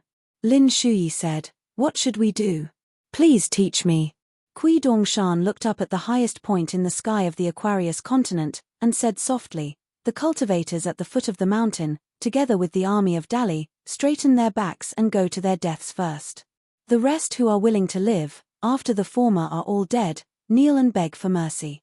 As for the people at the foot of the mountain, they really can't do anything, and can only resign themselves to fate." In an official residence in the capital of Qingluan, Li Baozhen rarely had free time, and pulled himself away from a pile of reports of the vassal officials' residences and Dallas landscape spies to drink with 2 of his family members at the same table. Now, Li Baozhen held several positions, other than being one of the leaders of the Green Wave Pavilion in Dali, and managing all the spies in the southeast of the continent. He also had the leisure time. These years, his official career had been soaring, and he became the assistant minister of the Ministry of Rites of Qingluan. He had already left the capital twice, and was the chief examiner of the local provincial examination, becoming a master. Other than that, he was also the behind-the-scenes monarch of the Jianghu on several vassal mountains within Qingluan, secretly controlling all the cultivators to climb the mountain, and the sects of Jianghu to accept the new. Li Baozhen threw a book to the middle-aged man opposite him, and said with a smile, "Our fellow countryman, the young mountain master of Luopo Mountain, seems to have completely ruined his reputation in the Aquarius continent. The man was Zhu He, the guard of the Li residence on Fortune Street in the past, and the young woman was his daughter Zhu Lu.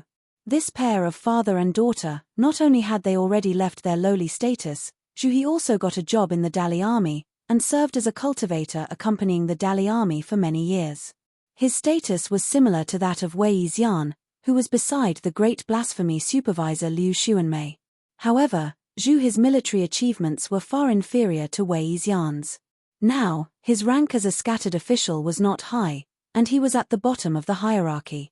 Once he was transferred to a local official, he would mostly be the county magistrate of a vassal state, but compared to the ordinary vassal state officials, he would have an additional status of military achievements.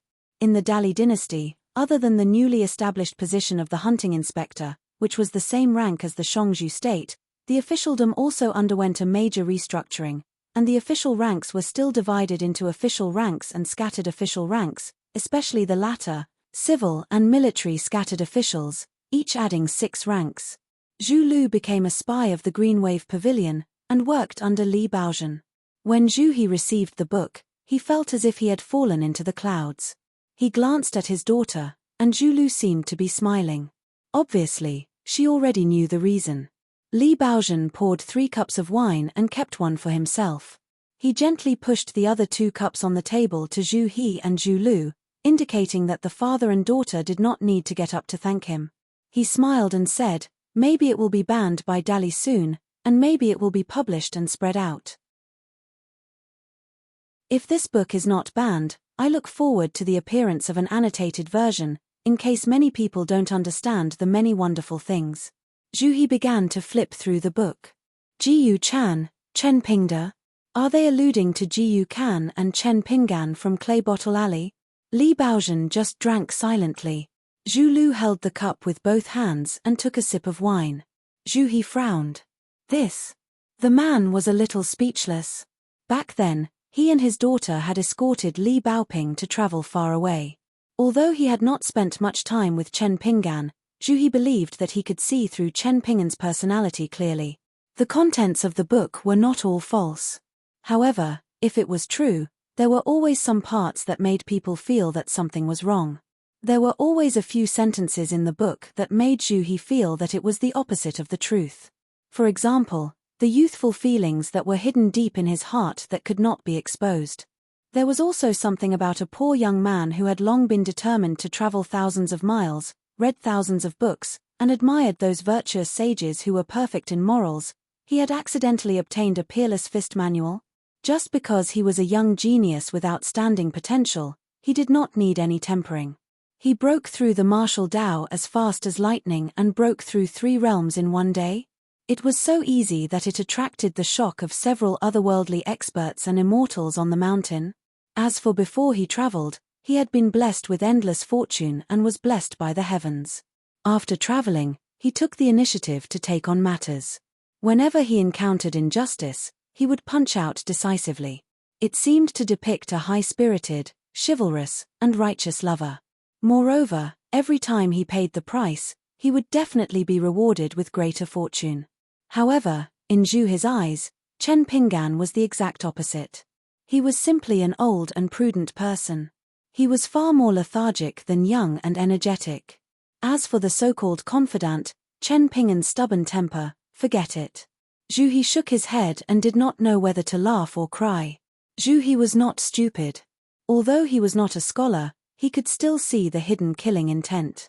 The wandering hero in the book was a lecturer who rebuked others with righteousness and killed people at the slightest provocation. Although Chen Pingan did not indiscriminately slaughter the innocent, upon closer inspection, other than 1 or 2 ghosts and monsters that caused mischief, the rest who died under Chen Pingan's fists were all existences that could be killed or not killed. They belonged to the middle of the two. Zhu He flipped through the book very quickly and could not help but ask, "Didn't you say that Chen Pingan was trapped in the calligraphy lake for many years and that his ending was extremely tragic? He only returned home after many years." Zhu Lu sneered softly. He liked to ask for trouble. Now, it was retribution. If it were her and she had a friend like Jiyu Kan, She would either secretly maintain their relationship or weigh the pros and cons. She would simply ignore it and let it fend for itself in the calligraphy lake. Why would she get involved? Did it have anything to do with Chen Pinggan? He did not have the ability to become one of the 10 young people and 10 candidates evaluated by the North Continent. In the end, he was more famous than the 20 young geniuses. Chen Pinggan's luck was really good. It was as good as always. Li Baozhen raised his wine cup and slowly turned it. He smiled and said, "Who among us who read books does not like to read about the beautiful encounters in the Jianghu and the opportunities on the mountain?" However, after the Taoist scholars read this book, they have a lot to say. The heroes of the Jianghu will scold this person for fishing for fame. He did not kill Jiyu Kan and even used this opportunity to raise his hopes. He spent a few hundred taels of silver and held a few rituals carelessly.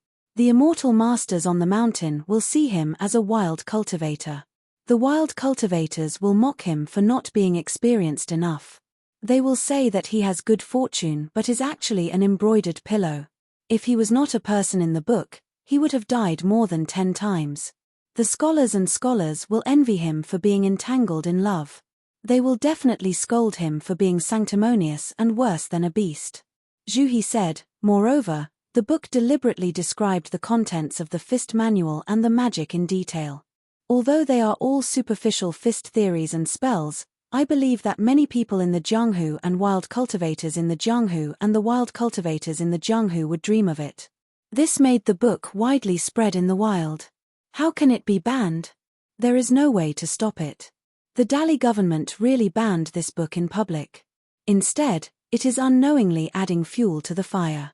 Li Baozhen drank the wine in his cup. In the future, the more Luo Po mountain expands, the higher Chen Pinggan's cultivation level, the greater the criticism from the Aquarius continent.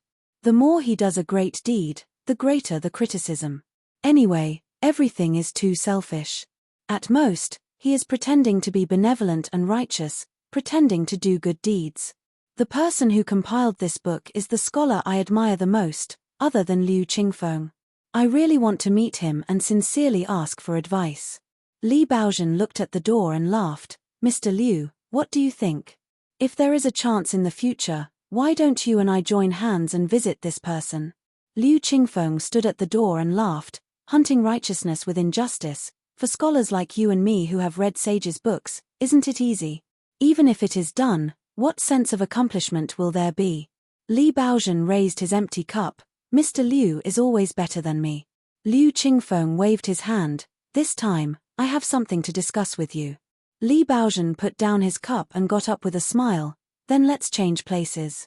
Zhu He and Zhu Lu, father and daughter, both recognized this uninvited guest, so they got up earlier than Li Baozhen, cupped their fists and saluted, at the same time respectfully said, "Greetings to Supervisor Liu." In front of them was a civil official with a bad reputation in the past. According to their young master, this person was destined to become a governor of the Dali dynasty in the future. Except for being destined to have a short life, Liu Qingfeng did not have any weakness. He was an extremely dangerous person. Immortals on the mountain, vassal lords, in this person's eyes, they were nothing. Liu Qingfeng smiled warmly and nodded gently to the two people. After discussing matters with Li Baozhen, Liu Qingfeng, accompanied by Wang Yifu, let a cultivator who was also his personal retainer drive an immortal ferry, and hurried to the top of a mountain. The foot of the mountain was the official road. Liu Qingfeng let the cultivator use the mountain and river observation technique to look at the man and woman walking slowly on the road at the foot of the mountain. The young man on the road was limping, and the average-looking woman with a saber glanced at the top of the mountain, and then nodded slightly, pretending that nothing happened. Just a glance from the woman caused the nascent soul cultivator to be shocked. What a strong killing intent. Liu Qingfeng said, "You can stop using the technique." The two people at the foot of the mountain were Liu Qingshan and Liu Boqi, who had returned from a long journey. The couple had gone to the saber master's room in the inverted mountain to return to her mother's home. In fact, Liu Boqi did not have such thoughts, but Liu Qingshan said that he must meet her master. No matter what the result was, whether he was scolded or kicked out of the inverted mountain, it was still etiquette after all. However, He did not expect that when he reached Old Dragon City, the cross-continent ferries would not go out to sea. No matter how Liu Qingfeng asked for the reason, they only said that they did not know. In the end, Liu Boqi went out on his own and brought back a shocking news. The inverted mountain no longer allowed the ferries of the 8 continents to dock, because the Great Wall of Sword Qi had begun to impose martial law and no longer did any business with the vast world. Liu Boqi was not too worried about the Saber Master's room, but she could not help but feel a little regretful. She had originally planned to go to the Great Wall of Sword Qi alone after leaving behind some incense. As for when she would return home, she would tell her husband when the time came. Liu Boqi hesitated and said, "Big brother is now supervising the excavation of the Great Blasphemy. Shouldn't we go and take a look?"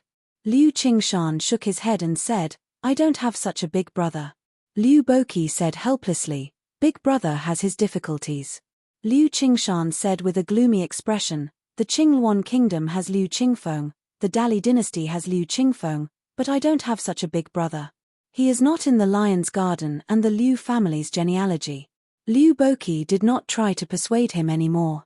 Back then, Liu Qingfeng had reminded her sister-in-law outside the family's ancestral hall that there were some things that did not need to be said to Liu Qingshan. The limping scholar's eyes turned red. Excavating the Great Blasphemy was such a difficult task. That fellow was not a cultivator, and he liked to do things himself, the source of the first great blasphemy in the history of the Aquarius continent. The mud bottle alley maid called GQ stood alone by the water, her expression uncertain. This great blasphemy was called Qi blasphemy. Not only that, the reason why she was able to walk on the river was because of the damned contract in her sleeves. When they first formed the contract, the mud bottle alley orphan with a weak life-lamp naturally did not know about it. Who would have thought that this fellow would actually dare to break the contract by himself? Before dawn, in a minister's residence in the capital of Dali, a 100-year-old man who was dressed in his official robes suddenly changed his mind and said that he would not attend the morning assembly. The old man changed into casual clothes, and an old servant held a lantern, and they went to the study room together. After lighting the lantern, the old minister of the Ministry of Personnel sat in front of his desk and smiled. "How many years has it been since I last sat down and read a book?" After all, the old man was old, and his eyesight was not good, so he had to move his head closer to the book under the light. Suddenly, the old man murmured to himself, "Master Kui was not lying. Now, I am a scholar of Dali. I will not be despised by foreigners just because I am a scholar of Dali, and I can speak Dali official language." The old man turned his head and looked at the dusky night outside the window. "I wonder if I, a scholar of Dali, will become the scholar that I hated the most in the old days." The most ancient plants in the capital were the Qingtong outside the house, the rattan flowers in the Han clan, and the peonies in the Baogua temple. Master Guan had been sighing about the holes on the Qingtong tree in his house. One of his descendants suggested that since Master Guan cherished the Qingtong tree so much, they could ask the gods in the mountain to cast some spells on it. However, Master Guan scolded him, saying that he was an unfilial descendant. Only Guan Iran, his grandson, appreciated the Qingtong tree with Master Guan. After some words, the old man felt a bit relieved. Looking at the night outside the window, the old man sighed. "I just hope it won't be like this. A scholar should have the spirit of a scholar and the strength of a scholar." What he said was true. What he said was true, but what he said was true. Master Guan suddenly put down the book and stood up. He said, "Get the carriage ready. We are going to the morning court now." The old servant outside the door reminded him, "Master, why don't you change your clothes first?" The old man laughed and said, "Don't put on my clothes. I am going to leave a mark in the history of Dali today." In the spring of the 6th year of Chunjiu, the minister of the Ministry of Personnel was old and forgetful, so he wore a scholar's robe to attend the morning court. He was blocked outside the door, and it was cold in the spring. He was alone outside the door like a quail. "Ha ha ha. Interesting." The old servant added, "Master, why don't you hide some food in your sleeve? You asked for it. You don't have to starve. Old master, your body won't be able to withstand the cold and hunger." The old man laughed and said, "That's great. An old man in cyan robes was standing on the wall of the capital of Dali. Behind him was the capital of Dali, which was still lit up. In front of him were many people who were waiting to enter the capital. There were merchants, scholars, martial artists, and cultivators in the mountains. Kui Dong, the imperial tutor, looked back at the lights in the city. Since he became the imperial tutor, the lights in the capital had never stopped for a moment, no matter if it was day or night. There was always a light in the city. It was because of the lights in the rich people's houses, the everlasting lights in the temples, and the scholars in the alleys who were studying hard in the middle of the night. Kui Dong turned his head and looked out of the city. There were merchants rubbing their hands to warm themselves, people curled up in their carriages and dozing off. There were also scholars who had agreed to travel together in the capital of Dali. As the sky gradually brightened, they alighted from their hired carriages and pointed at the top of the city. There were also carriages and horses of the rich people. Some children were woken up by the noise and shouted that they could not hold it in anymore, causing the women and their families to be worried. Kui Dong stood alone on the top of the city wall. The Dali soldiers patrolled the top of the city wall, their iron armor clanking. They came behind the imperial tutor and went far away. Kui Dong hoped that everyone who entered the city, especially those young people, would have bright eyes before they entered the city. Ambition, and desire. Wealth, riches, fame, beauties, good wine, and opportunities. Everyone depends on their own ability. The capital of Dali has everything. Everyone, please take it. Liu Xianyang once again quietly returned to his hometown from the South Soro continent. This time, he stayed and did not leave.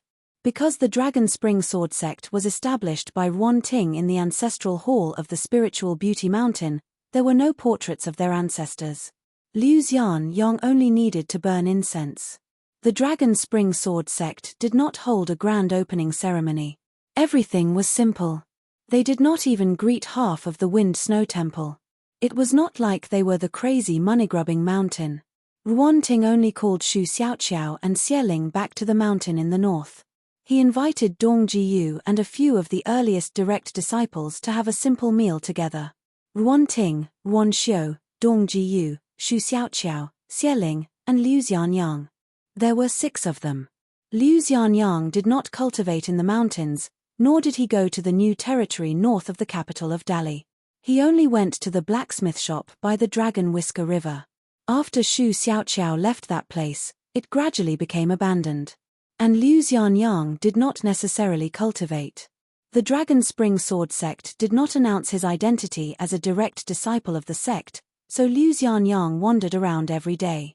Dong Jiyu came to the blacksmith shop today and waited for a long time before the idle Liu Xianyang returned. Liu Xianyang ran over and cupped his fist with a smile. Eldest senior brother, are you looking for me? Why don't you just send a message by flying sword? Dong Jiyu shook his head and smiled. It's not urgent. Liu Xianyang brought 2 small bamboo chairs over and sat under the eaves. Liu Xianyang said, Eldest senior brother, if you have something to say, just say it. We're family. Dong Jiyu said, Master has accepted 2 groups of direct disciples, so junior brother Liu's ranking is too low. I don't think it's appropriate. I want to ask junior brother Liu if you have any thoughts. Dong Jiyu saw that Liu Xianyang only smiled and said that he did not have any thoughts, so he had to continue. Junior brother Liu, please don't think that I'm testing you. It's not like that. I've always felt guilty about occupying the position of eldest senior brother. I'm not a sword cultivator. In fact, Dali mountains and rivers have been laughing at this all these years.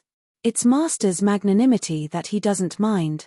But if I don't mind, then I'll really be sitting on the ground that I'm not a human. How dare I, Dong Jiyu, be the first disciple of the Dragon Spring Sword sect when I'm just a mountain spirit? Their master Ruan Cheng was not the kind of person to beat around the bush. Previously at the dinner table, he said that Liu Xianyang was a gold core sword cultivator and was the person with the highest realm among the current disciples. Ruan Cheng had told Dong Jiyu about the matter of eldest senior brother. If Liu Xianyang did not come, Dong Jiyu would have braced himself and continued to be the eldest senior brother. However, since Liu Xianyang had long been related to the Dragon Spring Sword sect, his cultivation base was high, and his aptitude was even better. Dong Jiyu truly felt that it would be better for the Dragon Spring Sword sect to have Liu Xianyang as the eldest senior brother. Liu Xianyang leaned forward, rubbed his face with both hands, and said, "Eldest senior brother has to choose a steady person to be the eldest senior brother, and then the junior brothers and sisters can cultivate in peace. Senior brother Dong, do you think I'm suitable to be the eldest senior brother?" Dong Jiyu said, "It's better than me." Liu Xianyang shook his head and said, "You think it's useless?" Dong Jiyu said helplessly, "I understand." Dong Jiyu was silent for a long time, and suddenly said, "Junior brother Liu, I don't know why, but I'm a little afraid of you." Liu Xianyang nodded, "It's because I've been to the Great Wall of Sword Qi and used my sword. Plus, my realm is not enough now, so I can't hide it well." Dong Jiyu immediately understood, and said no more, got up and left. Liu Xianyang held his chin with one hand and looked into the distance. He had only used a few sword moves, and it was already like this. What about him? The fifth world. A city broke through the sky and fell from the sky. An old scholar was far away. Looking at this scene, he was both happy and sad. He was happy that the Great Wall of Sword Qi had left so many seeds of the way of the sword. He was sad because the city fell, and it reminded the old scholar of the Pearl Grotto heaven falling into the human world in the early years. It was probably the same scene. The scholar said, "My swordsmanship is indeed not as good as Chen Qingdou's." The old scholar laughed and scolded, "You're not a swordsman, you're just a scholar who doesn't even have the title of a scholar. If your swordsmanship is better than Chen Qingdou's, where will that sword immortal put his face?" The scholar asked, "Aren't you going to take a look over there? You're a scholar, and yet you want to show off your scholar title to me. What's the point?" The old scholar scratched his head and said, "Forget it." But from the corner of his eyes, he glanced at the scholar who was known as the proudest scholar in the human world, and the divine sword in his hand. The man said helplessly, "I've set a rule that I won't teach others my swordsmanship. Besides, these young swordsmen don't need me to do anything. As for the sword in my hand, I'll have to return it to the Die Xiandu temple sooner or later. Your little calculations won't work." The old scholar stood on his tiptoes and glanced at the city in the distance. He said regretfully, "It's a pity that the dragon-slaying cliff was refined into the foundation of the city by Sword Immortal Boss." The man asked, "The two sages of the Confucian temple seemed to have something to say. What were you whispering to them about?" The old scholar was proud of himself and smiled while twirling his beard. He said, "Nothing much, nothing much. I was just giving advice to others. I'm full of knowledge. After all, it's not someone's precious swordsmanship that can be learned casually." The man said, "Since you're not going to the city, you can continue to open the door." The old scholar suddenly changed his mind and said, "Let's go to my last disciple's wine shop for a drink. I'll treat you to a drink. You can pay the bill." The man shook his head. In the city in the distance, someone flew up on a sword and randomly chose a direction. The sword light flew away instantly. He must be trying to understand the situation in this new world as soon as possible. While flying on the sword, that person had already broken through the 5 upper states from the nascent soul state. He asked, "Is that Ning Yao?" The celestial sword in his hand vibrated slightly. The scholar nodded and said, "It seems that she was forcefully suppressed to the nascent soul state by the Great Wall of Sword Aura." The old scholar was grinning from ear to ear. He said, "My last disciple has good taste. Looking for a teacher is for this." The old scholar gave a thumbs up and then another thumbs up. "Looking for a wife is for this." After a while, the sword light in the distance seemed to have merged with the Tao of heaven and earth. It stabilized the unpolished jade state. Therefore, it turned the tip of the sword and flew towards the old scholar. The celestial sword in the scholar's hand roared like a dragon. It was like meeting an old friend. Ning Yarrow flew to the peak of the mountain and landed on the ground. She saw the old scholar. She didn't say anything. She just raised her arm and placed it in front of her eyes. The back of her hand was pressed against her forehead. She said to the old man in a choked voice, "I'm sorry." The old scholar was so anxious that he stamped his feet. He quickly ran to her side and patted her head a few times. He said, "Little Ning, what are you sorry for? It's nothing. It's Chen Pingan's fault. Blame him, blame him. Don't feel guilty. If you really want to blame someone, you can't blame Chen Pingan. Let's all blame Chen Qingdu." Ning Yao's expression had returned to normal. She put down her hand and bid farewell to the old scholar. She flew away on her sword and continued to explore the mountains and rivers of the fifth heaven. Soon, cultivators from the three heavens would enter this place. There would definitely be many Qi cultivators at the bottleneck of the nascent soul state. In the future of the Great Wall of Sword Aura, besides fighting with swords, there would also be a lot of scheming. Ning Yao didn't ask about the situation in this world, or what rules there were. The scholar nodded. As expected of the sword cultivators of the Great Wall of Sword Aura. For 10,000 years, they didn't ask anyone. The old scholar slumped to the ground. My last disciple, in the end, who can he ask for help from? My teacher. His senior brother. You might as well chop me to death. I'm so useless as a teacher. The scholar asked, "Where should I chop?" The old scholar immediately stood up and patted the dust off. He coughed. "Bai Yi, why can't you take a joke? You should change it in the future." The scholar transformed into a beam of sword light and went back to work on opening the doors. Just for the vast world, he had to open 3 doors with his sword in hand. He had to open 3 doors for the southern Whirlpool continent, Fuyao continent, and Tongye continent. In the landing city, Ning Yao had already broken through on her sword. She became the first cultivator of the pure jade realm in this new world. From now on, she would lead the hidden officials, Dong Bude, Luo Zhani, Xu Ning, Chang Taiqing, Guozhujiu, Jiyu Jianlong, Wang Xinshui, and the new addition, Fan Dash. Therefore, there were only 9 people in the hidden officials branch. They were in charge of law enforcement and supervising all sword cultivators. Qi Shou, a nascent soul cultivator, was in charge of rebuilding the criminal officials branch. He was in charge of law enforcement and killing. The martial artists hiding in the Winter Palace would also belong to the criminal officials branch in the future. Currently, all sword cultivators in the Aurus Core and nascent soul realms would automatically belong to the criminal officials branch. If they wanted to leave, they would have to exchange for it with military merits. After that, they could leave the city and establish their own sect as they wished.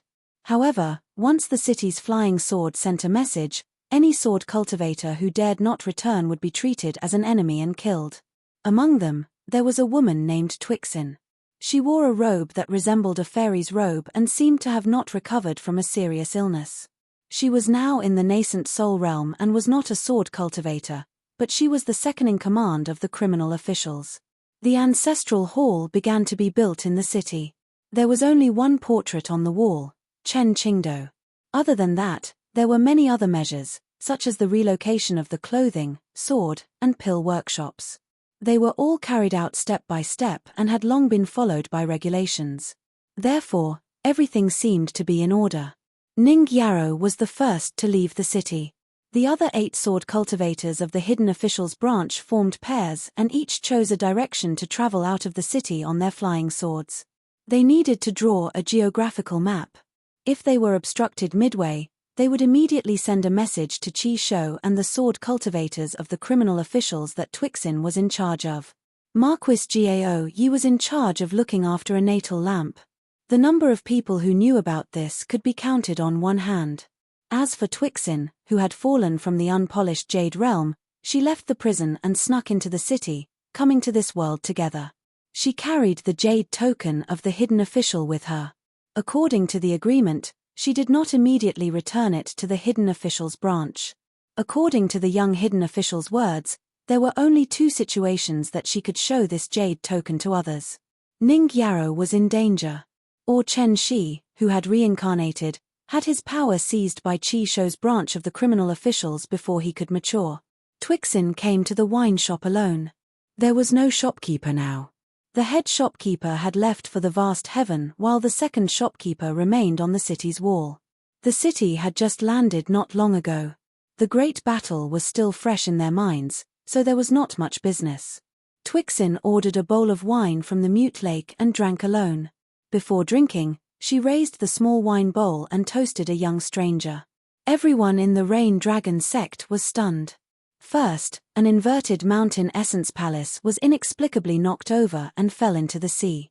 The Qi refinement warriors could only return to the sect in a sorry state. Then, a handsome young man with a blade-strengthening gourd at his waist rode the wind to the peak of one of the Rain Dragon sect's divine statues. He claimed that he came from the desolate world and was a true demon. He begged everyone to kill this beast. The young man smiled brightly and raised his hands, indicating that he had made up his mind to wait for death and not fight back. The female sect master of the Rain Dragon sect, who was also Yun Biao's senior sister, led all the cultivators of the ancestral hall to the peak of the mountain. She raised her head to look at the handsome young man. One of the Rain Dragon sect's elders spoke telepathically, saying that the Rain Dragon sect had a secret agreement with the Mountain Water Caves patriarch of the Fuyao continent and the senior who was attached to the border. An inverted mountain had already ascended and left.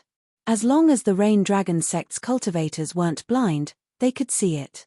And this demon came to the peak of the Rain Dragon sect's divine statue and begged for someone to kill it. Then, the Sword Chi city that had guarded the city for 10,000 years was actually breached. It was unimaginable, but it was a fact that had to be acknowledged. The youngest Earth Immortal in the history of the Rain Dragon sect, Fu Ku, and his 2 immortal Dao companions, stood behind the seniors of the ancestral hall. The handsome man who only said that he was a demon flicked his finger lightly and killed the nascent soul realm old woman of the Rain Dragon sect on the spot.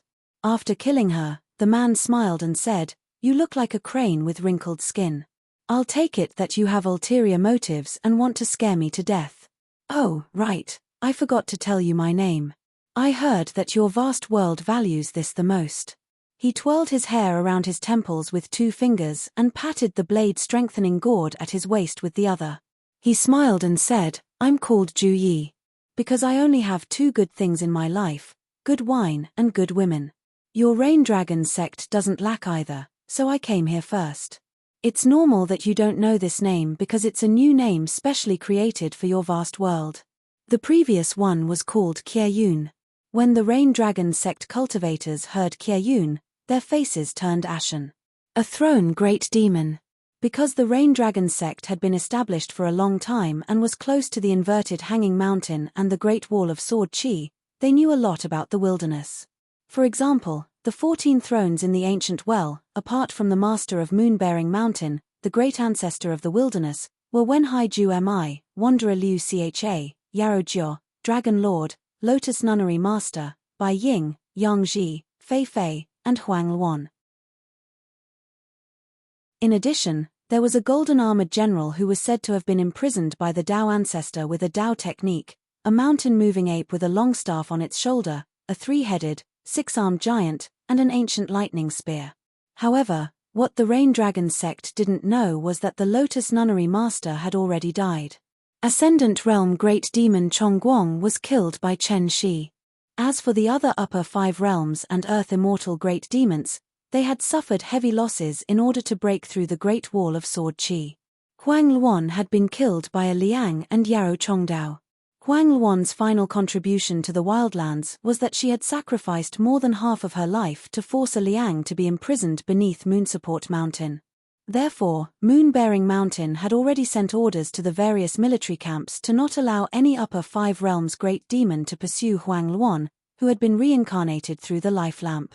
A nascent soul Huang Luan who had been forcibly dismembered. It was no different from a child. As for whether the cultivators below the upper 5 realms would be ordered by the great demon to kill Huang Luan, that was up to them. When the time came, whether a group of nascent soul cultivators secretly surrounded Huang Luan or 3 to 5 nascent soul sword cultivators participated in the hunt, Moon-bearing Mountain wouldn't care about such trivial matters. Since it had lost its realm, it had also lost its throne. In the wilderness, the strong were respected.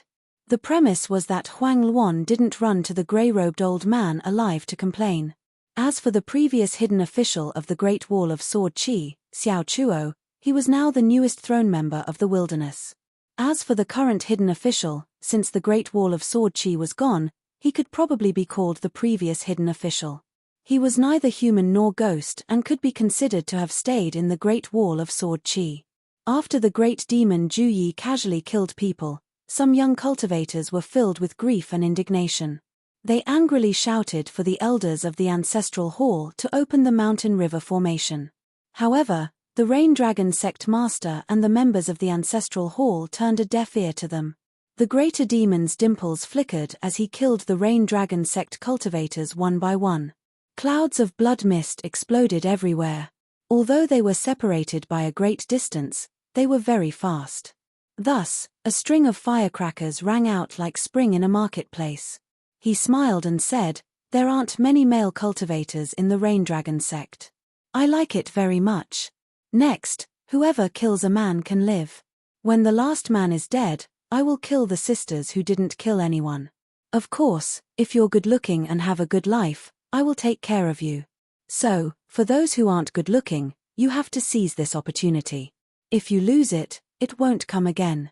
If all the cultivators who ascend the mountain and become immortals cherish their lives, I feel like they really shouldn't be alive." A female cultivator of the Rain Dragon sect's ancestral hall begged the great demon king not to kill indiscriminately. The Rain Dragon sect was willing to do so and so. Then, Ju Yi reached out and grabbed her. He pressed down on her head and twisted her wrist, causing her body to fly into the air. Then, he chopped down with his palm like a blade, splitting her in two. Then, he opened his mouth and directly ate her golden core and nascent soul. Finally, he threw the half of her corpse into the sea. In the Rain Dragon sect, there was internal strife. Women killed men. Among them, there were Dao companions who killed their Dao companions. There were also those who didn't. They helped their Dao companions stop their fellow sect members from killing each other. Then, they were killed together. The members of the ancestral hall, including the Rain Dragon sect master, all killed a man. No more, no less. Soon, Fu Ku discovered that he was the only man left in the entire Rain Dragon sect. As for his two immortal Dao companions, their eyes were filled with determination as they stood by his side to protect him. Ju Yi nodded and smiled. "You have two Dao companions. If you kill one of them, you can live. How about it? If one of them commits suicide, it won't be counted as your death."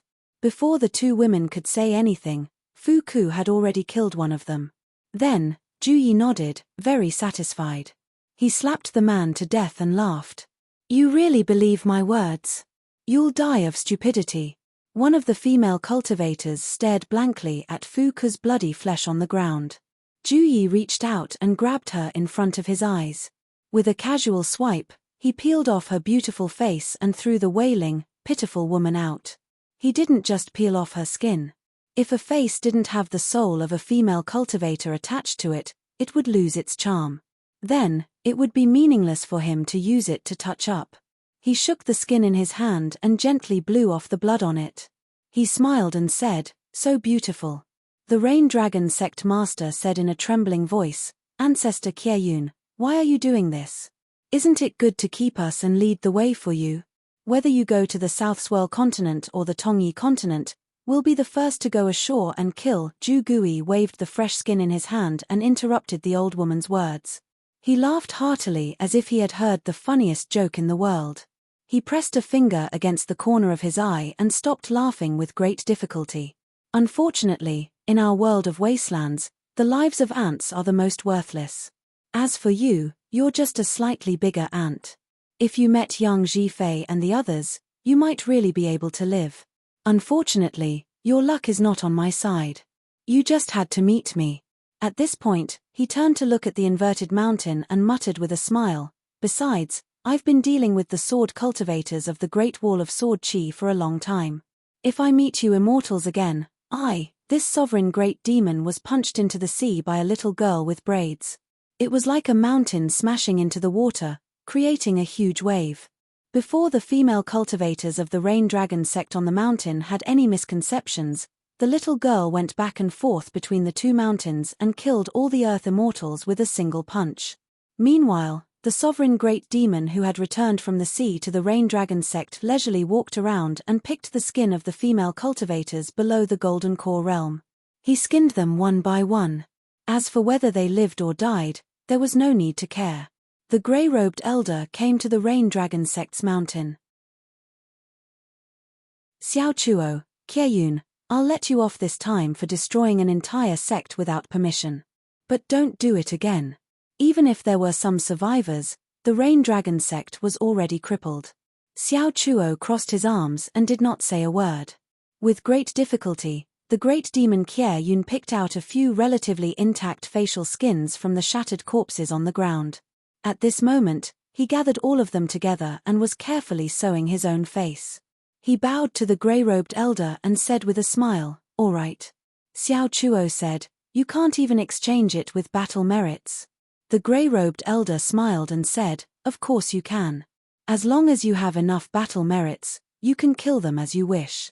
Xiao Chuo suddenly turned to Qieyun and said, "Well done." The great demon Qieyun smiled but did not say anything. He only sewed up his face and added flowers to the brocade. Day after day, year after year. On the Great Wall of Sword Chi. Finally, the first heavy snow arrived. The young man's face and figure gradually became clearer and more stable. At this moment, he was standing on a cliff on the city wall. Under his bright red robe, a sword wound that had almost severed his entire body and spine was healing on its own. He had wanted to sneak away from the Great Wall of Sword Chi to kill the demon race army at the broken part of the Great Wall of Sword Chi. He had to find something to do. In the end, the grey-robed elder had arrived in an instant. In the end, he was ruthlessly struck by the other party's sword. If he had not used a secret technique that allowed him to return to the Great Wall of Sword Chi, even if Chen Pingan was really at the unpolished Jade Realm, he would definitely have died. At this moment, Chen Pingan was facing the dragon god on the opposite side of the city wall. In the end, the young man did not say anything to the dragon god. He dragged his saber and left. The dragon god said in a hoarse voice, "Chen Qing only found a piece of trash like you to stay here as a watchdog." Li Zhen flew over on his sword and said with a smile, "What a pity. I really don't know. Are you guarding the Great Wall of Sword Chi or the wilderness?" That figure gradually disappeared into the distance.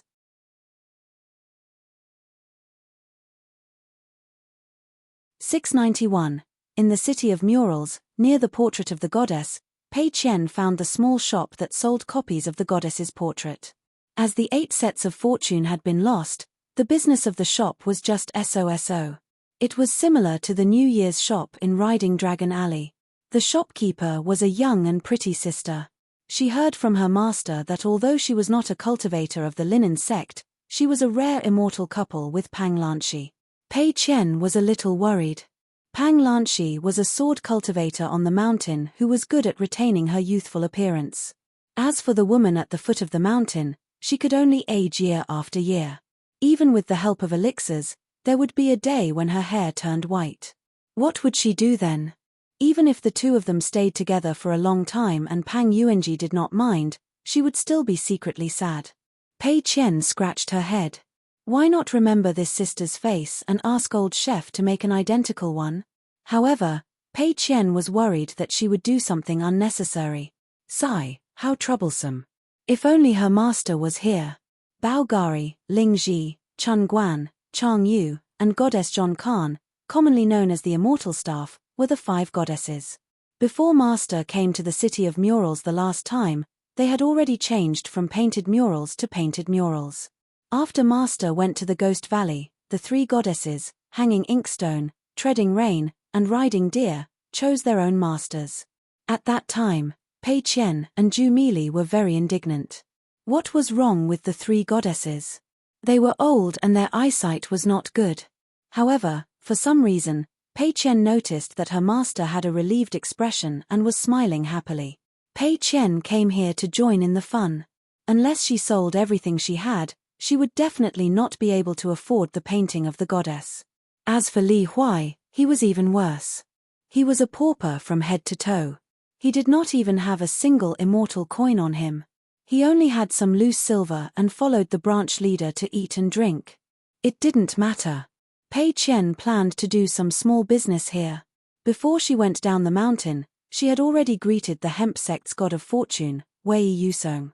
Senior Wei had promised her and Li Huai that if they were to become small bundles in Mural City, they wouldn't have to pay the hemp sect. After bidding farewell to that gentle and lovely elder sister, Pei Qian brought Li Huai to a place with many people.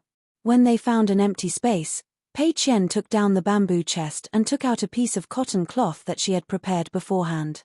She spread it on the ground and placed the 2 yellow paper talisman on the cotton cloth. After that, she threw a glance at Li Huai.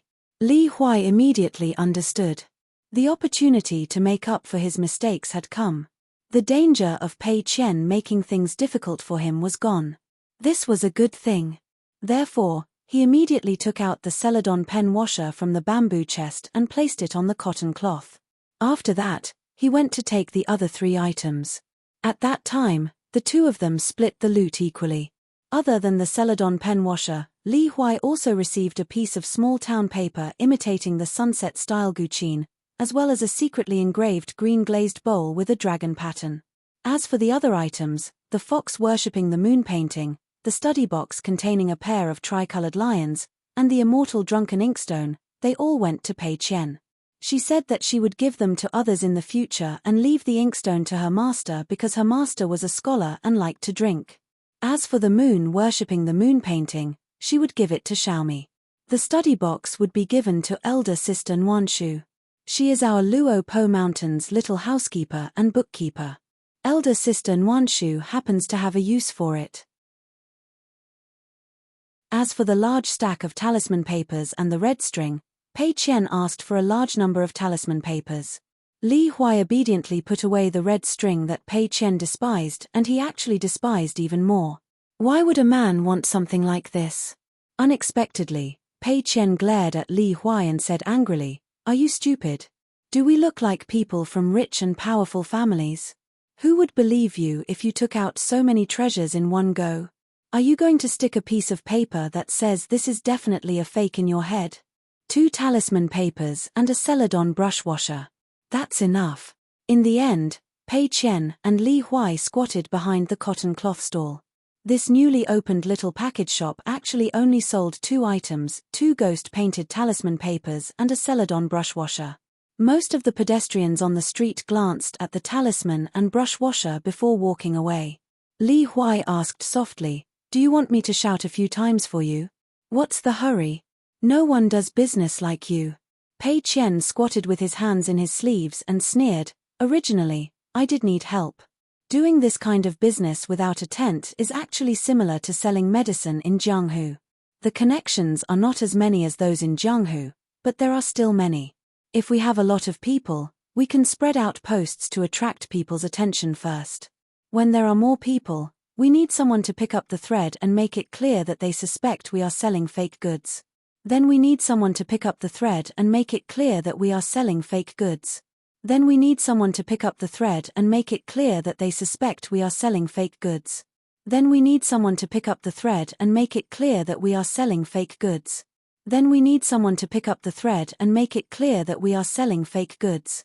Then we need someone to pick up the thread and make it clear that we are selling fake goods.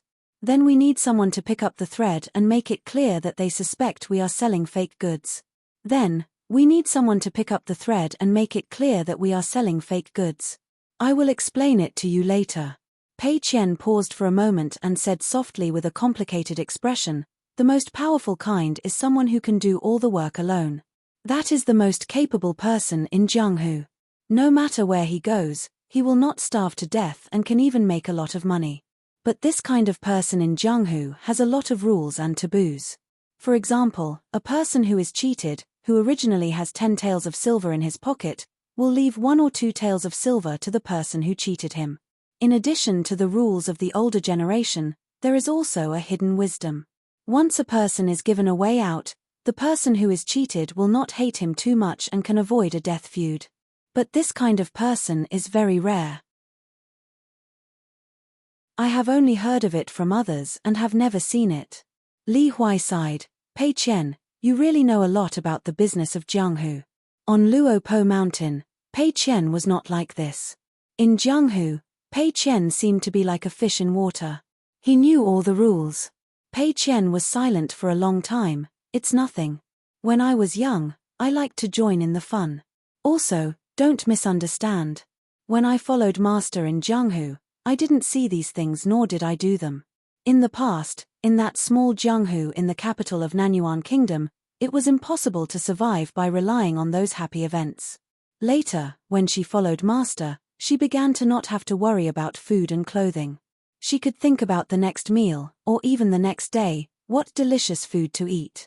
Even if Master did not agree, in the end, in the pockets of Master and disciple, there was money, and it was all clean money. Pei Qian said to Li Huai, "Remember, these 2 talisman, we insist on the price of 1 small snow coin. Just say that it is your sect's ancestral treasure book, a first-class offensive magic weapon. After your master passed away, it was passed to you, the only child. Because you urgently need a sum of money, go to the Skeleton Beach and Helplessness Pass Market to try your luck.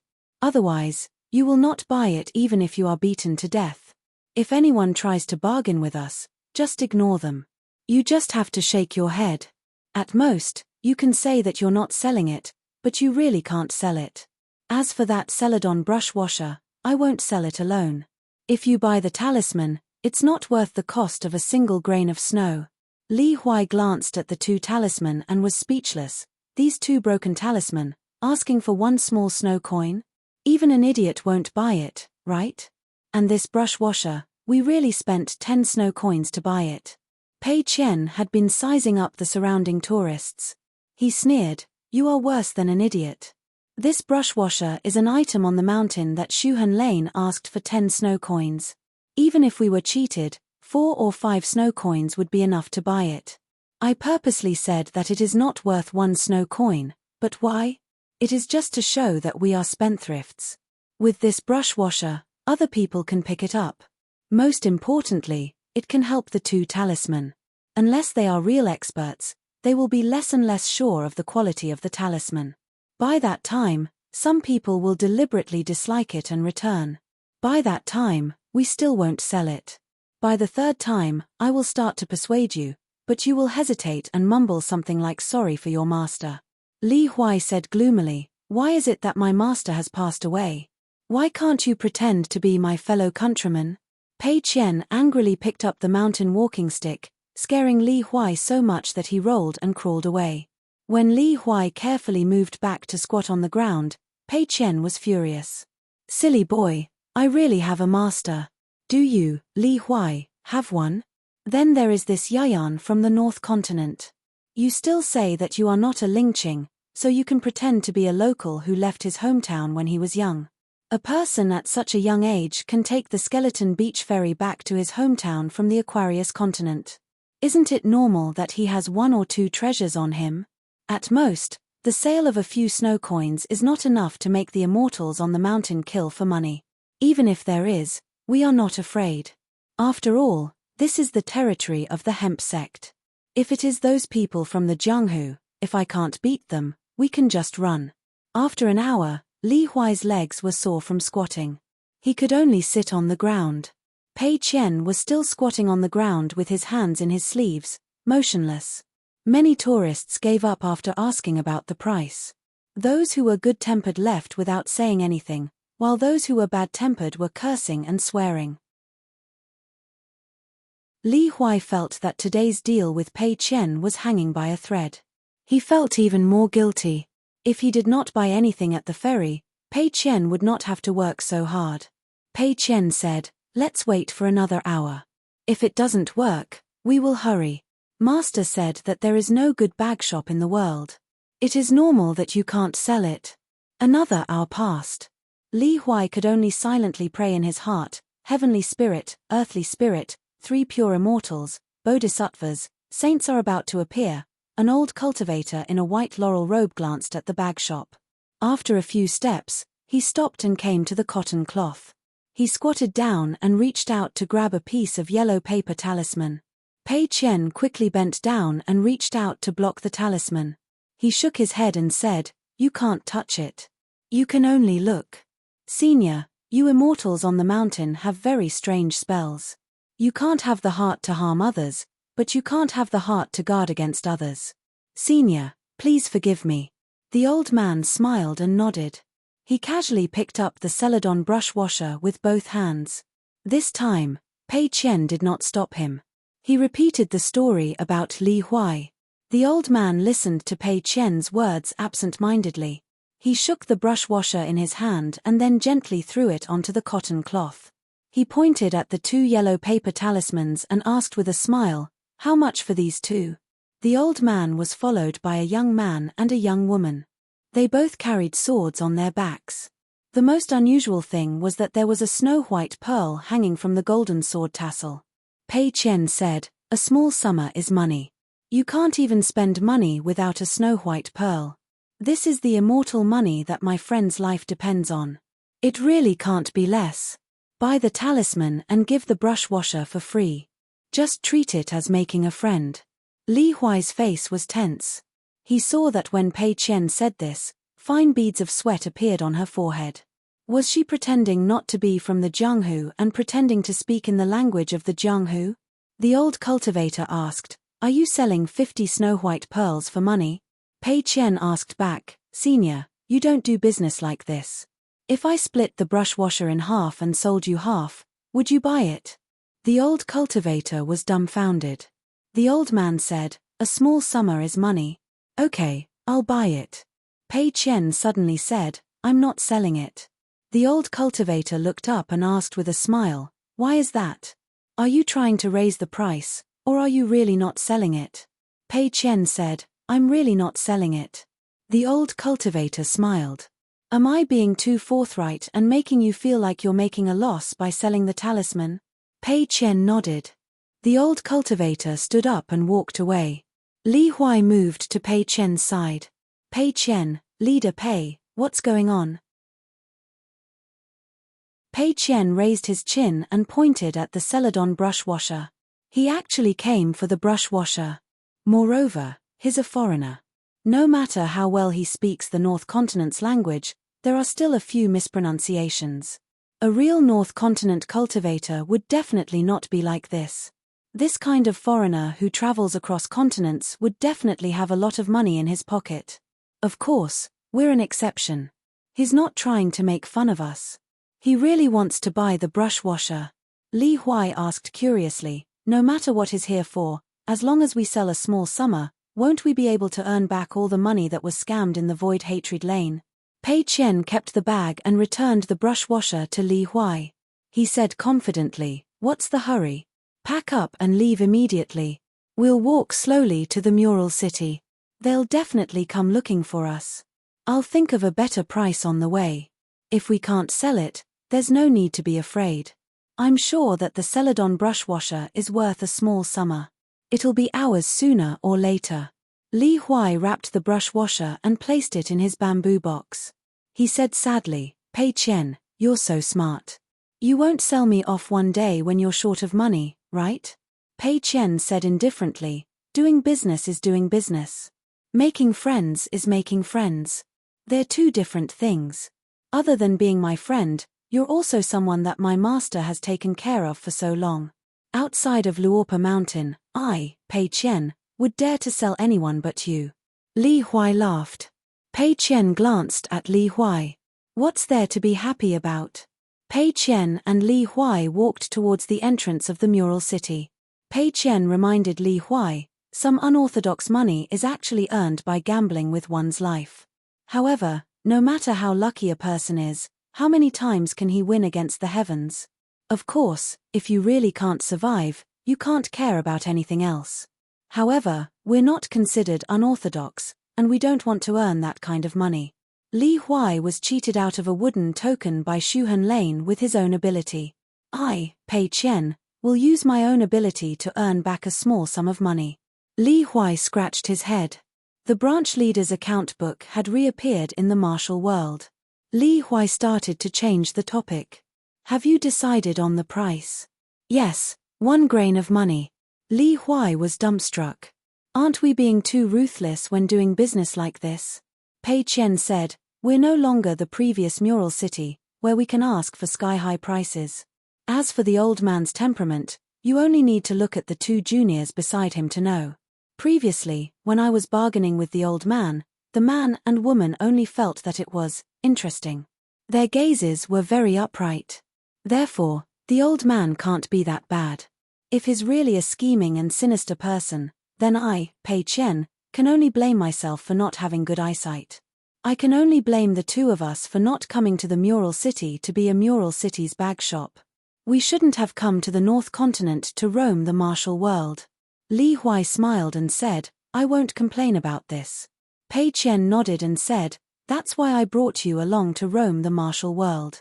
Li Huai gave a fist salute and walked sideways. Thank you for your appreciation, branch leader. Pei Qian said, get lost. Li Huai smiled and said that he had received the order. He walked side by side with Pei Qian. Pei Qian said, the martial world is deep. If there's really danger and I ask you to leave alone, remember not to hesitate. Li Huai was silent. Pei Qian had said that she was a martial artist of the 6th level. Li Huai felt that it was not too bad. Back then, when they were traveling to study, Yu Lu was even younger than Pei Qian was now. It seemed that she had reached the 6th level early on. Not long after she came to the academy, she fought for him and rose to the 7th level. After that, she studied in the academy for many years. Occasionally, she would follow the teachers and teachers to travel far away. She did not have the chance to interact with the people of the martial world. Hence, Li Huai did not have much of a concept of the 6th level and the 7th level. In addition, Pei Qian said that she had never really fought with anyone when she was a martial artist of the 6th level. Hence, she did not have many opportunities to spar with people of the same level. Hence, for safety's sake, she made a discount. In the martial world, when she fought with people, she would count herself as a martial artist of the 5th level. Li Huai said gloomily, that won't happen. Zheng Dafeng always said that I'm a lucky person. If I don't step on dog poop, I won't even go out. Hence, when we roam the martial world this time, our luck won't be too bad. Li Huai suddenly smiled brightly. He shook the bamboo box on his back and said, look, there's a Celadon brush washer in my box. Isn't that the proof? Pei Qian asked, are you happy every time you step on dog poop when you go out? Li Huai was speechless. Li Huai gritted his teeth and said softly, Pei Qian, let's discuss something. That Celadon brush washer, can we not sell it? I want to give it to my sister. She's an anonymous outer disciple of the old immortal master at Lion Peak. Actually, she's just a servant. My mother and sister are both embarrassed. My family is poor and my sister definitely did not give a proper gift to her master. My sister is actually quite good to me and my mother has always been partial to me. My sister has never been angry. Li Huai was already mentally prepared to be beaten up by Pei Qian. Unexpectedly, Pei Qian said, all right. Of course you can. That Celadon brush washer was originally yours. Even if you sell it for 1 grain of rice, I won't make a single copper coin. If you're willing, why should I stop you? Li Huai was caught off guard. Just as he was about to speak, Pei Qian rolled his eyes and said, get lost. Li Huai smiled and said, all right. Li Huai was silent for a moment. Why? Pei Qian recalled a small matter when he was young in the Burial River Jade touring manor. Some matters and some items were simply not a matter of money.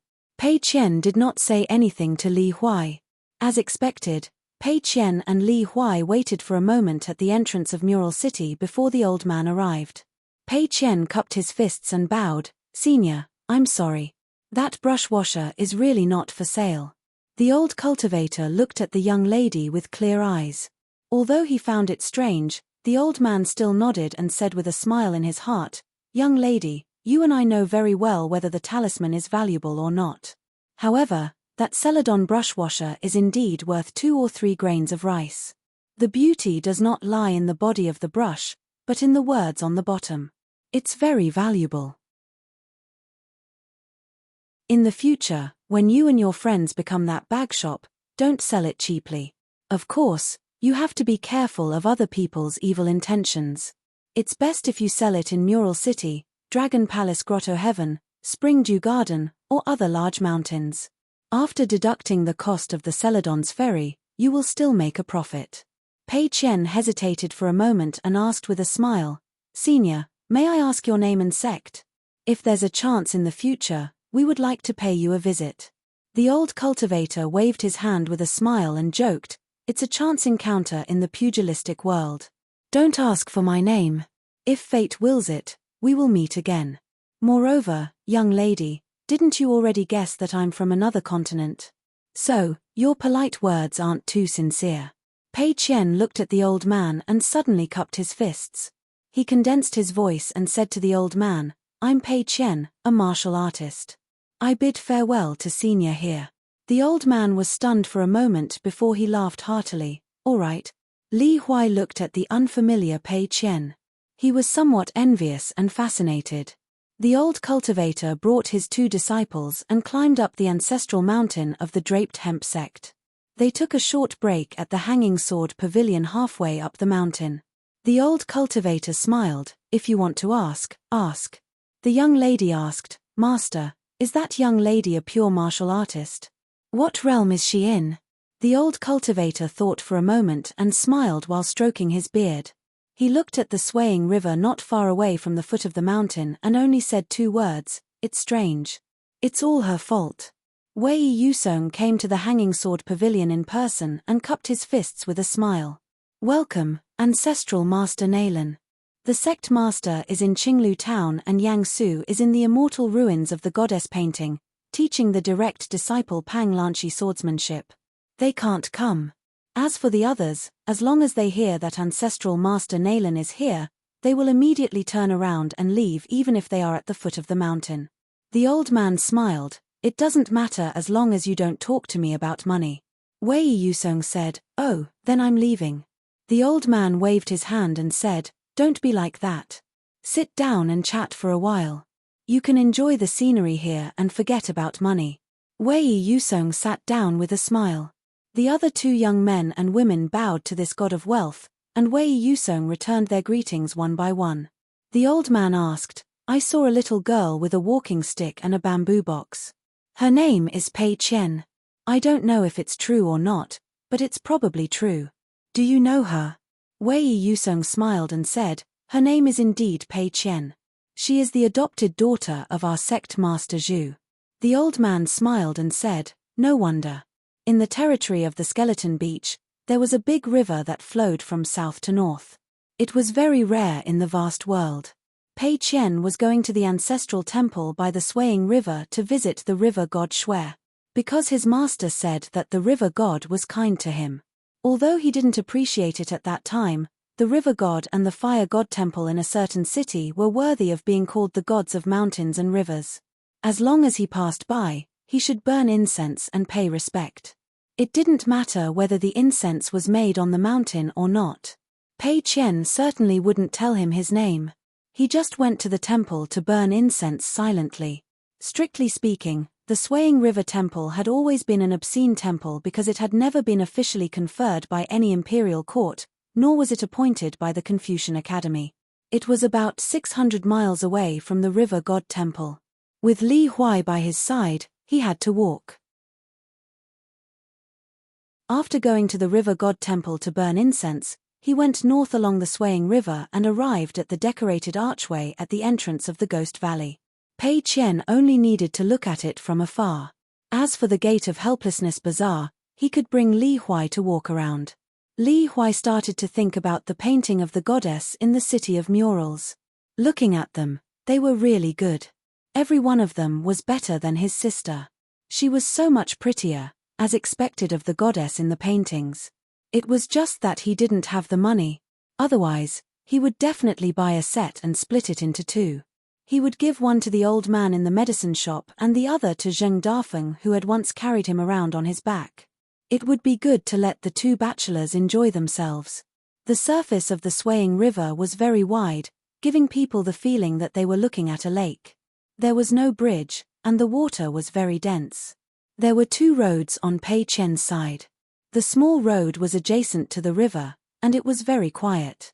On the main road, there was an endless stream of horses and carriages. Pei Qian and Li Huai both held mountain walking sticks in their hands and walked on the small road. According to their master, they would soon come across a tea shop by the river.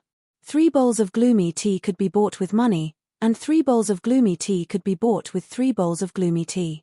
The shopkeeper was a lazy man, and the young waiter had a bad temper. The shopkeeper and the waiter weren't bad people, but when they were outside, they still had to be careful. Pei Qian raised his head and looked into the distance. He saw that the sea of clouds had 7 colors. This was probably the so-called auspicious sign. Below the sea of clouds should be the swaying river temple. Pei Qian asked casually, Li Huai, can you see the clouds over there? Li Huai looked in the direction that Pei Qian was pointing at, nodded and said, I can see it. It's a huge patch of colorful auspicious clouds. I am a proper scholar of the academy.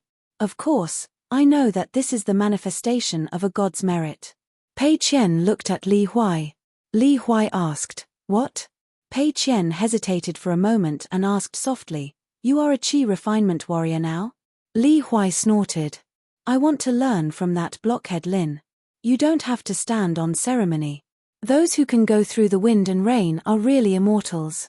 He was referring to that Lin Shuyi. Thank you.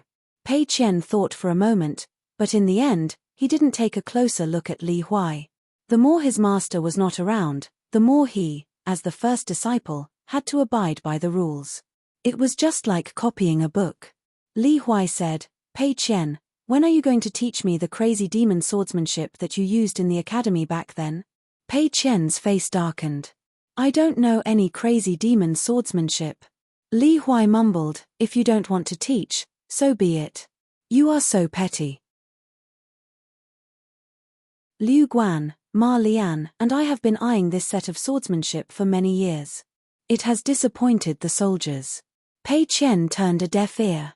He wondered how Chen Lingjun was doing. Actually, after Chen Lingjun arrived at the skeleton beach and got off the ferry, he didn't dare to wander around. Other than the mural city at the foot of the mountain, he kept a respectful distance from the swaying river temple and the ghost valley. He didn't have anyone to rely on in the North Continent. Therefore, he went straight to the hemp sect's Mui mountain. Of course, when Chen Lingjun went down the mountain, he realized that he had someone to rely on. It was sect master Zhu Quan. That auntie Zhu looked ordinary, but she was very passionate. As for the current Chen Lingjun, he was already like a thief. He carefully bypassed the Chongxian Agency's Yunxiao Palace and continued to head west. When he reached the westernmost side of Great Blasphemy, Chen Lingjun then started to walk on the river. Finally, he followed Great Blasphemy back to the estuary near the Spring Dew Garden. There were actually 2 estuaries. The number of monsters here was far better than the swaying river that Pei Qian was in. Indeed, master never lied. There was a tea stall by the river that sold the gloomy tea, and there were many customers.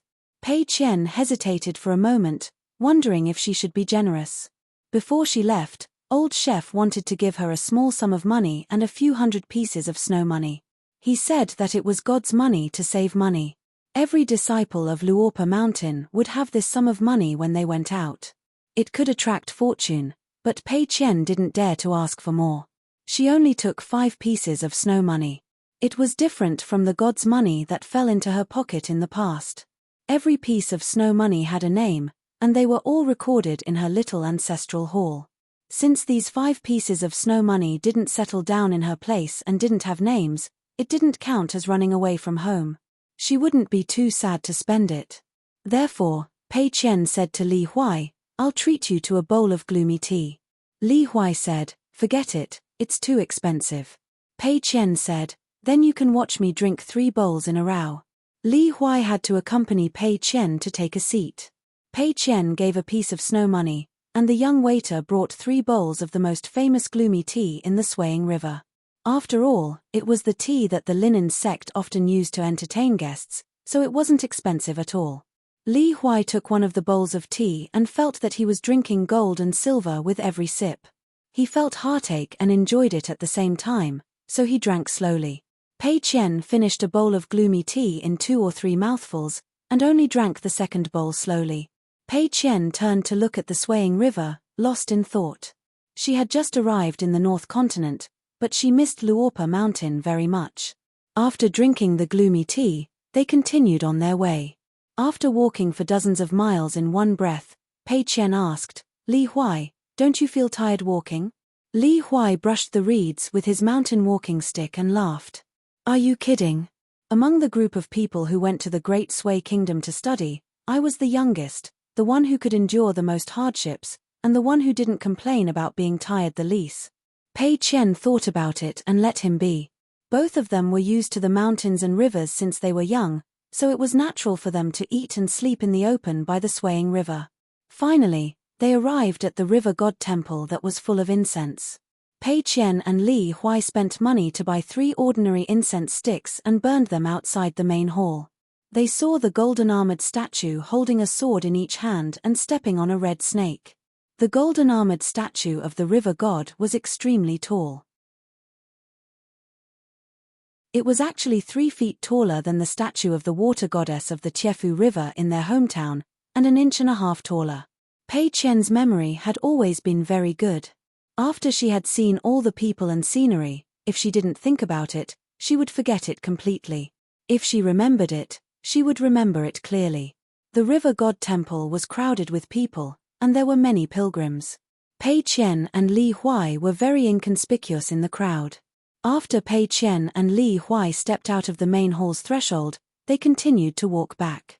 The river god temple occupied a vast area, and there were many halls and pavilions. There were many places to visit.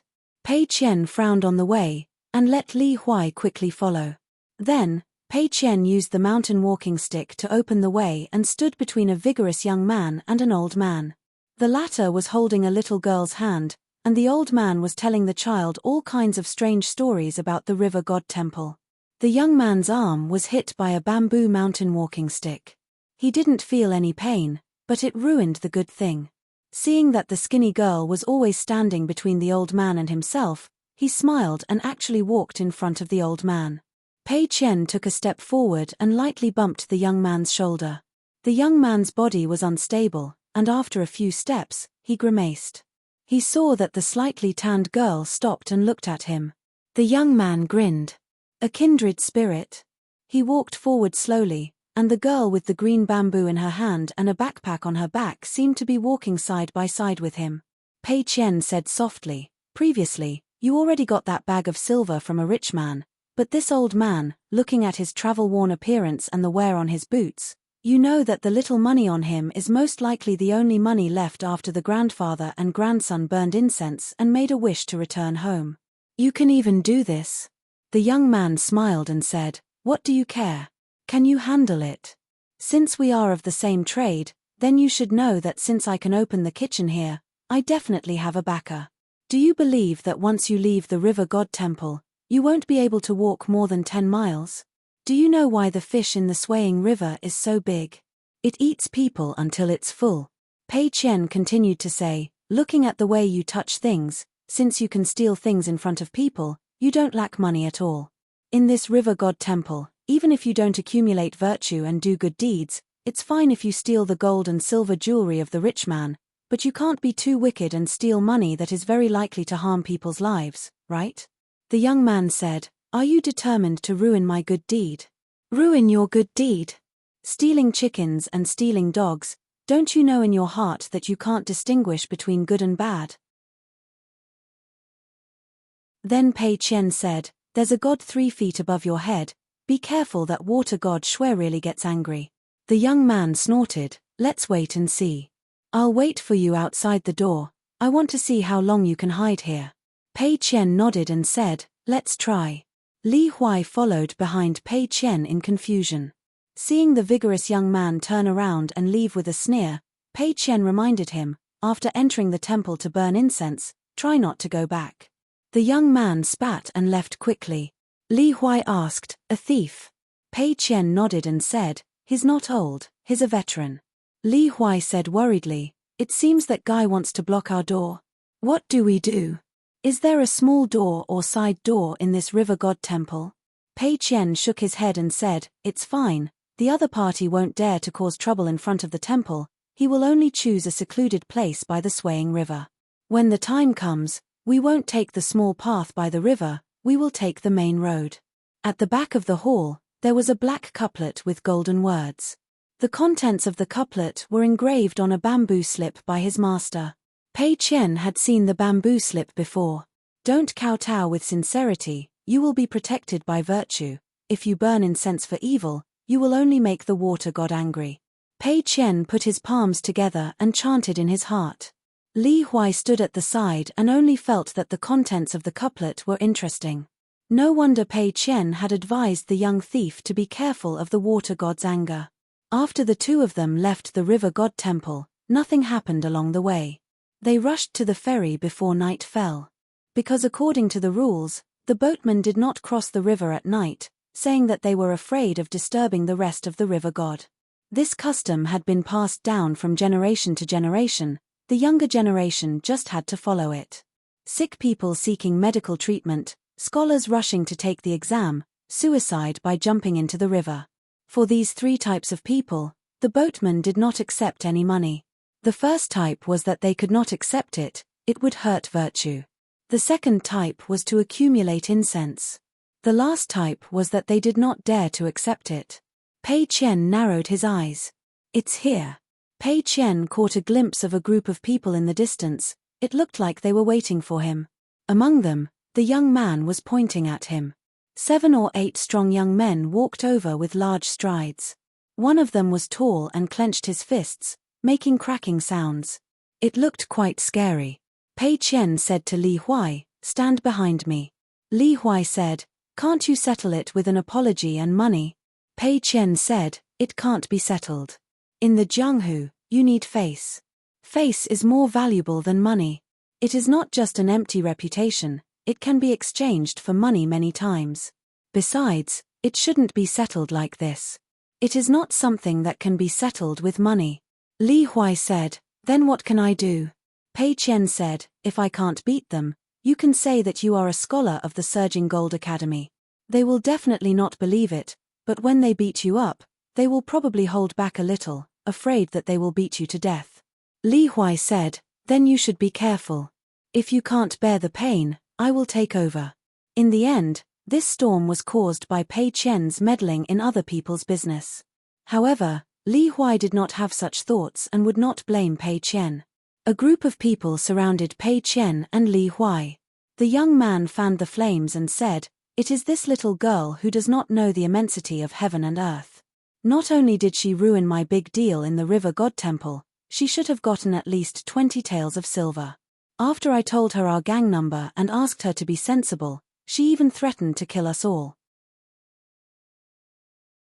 She said that she knew some real martial arts and was not afraid of our trifling skills at all."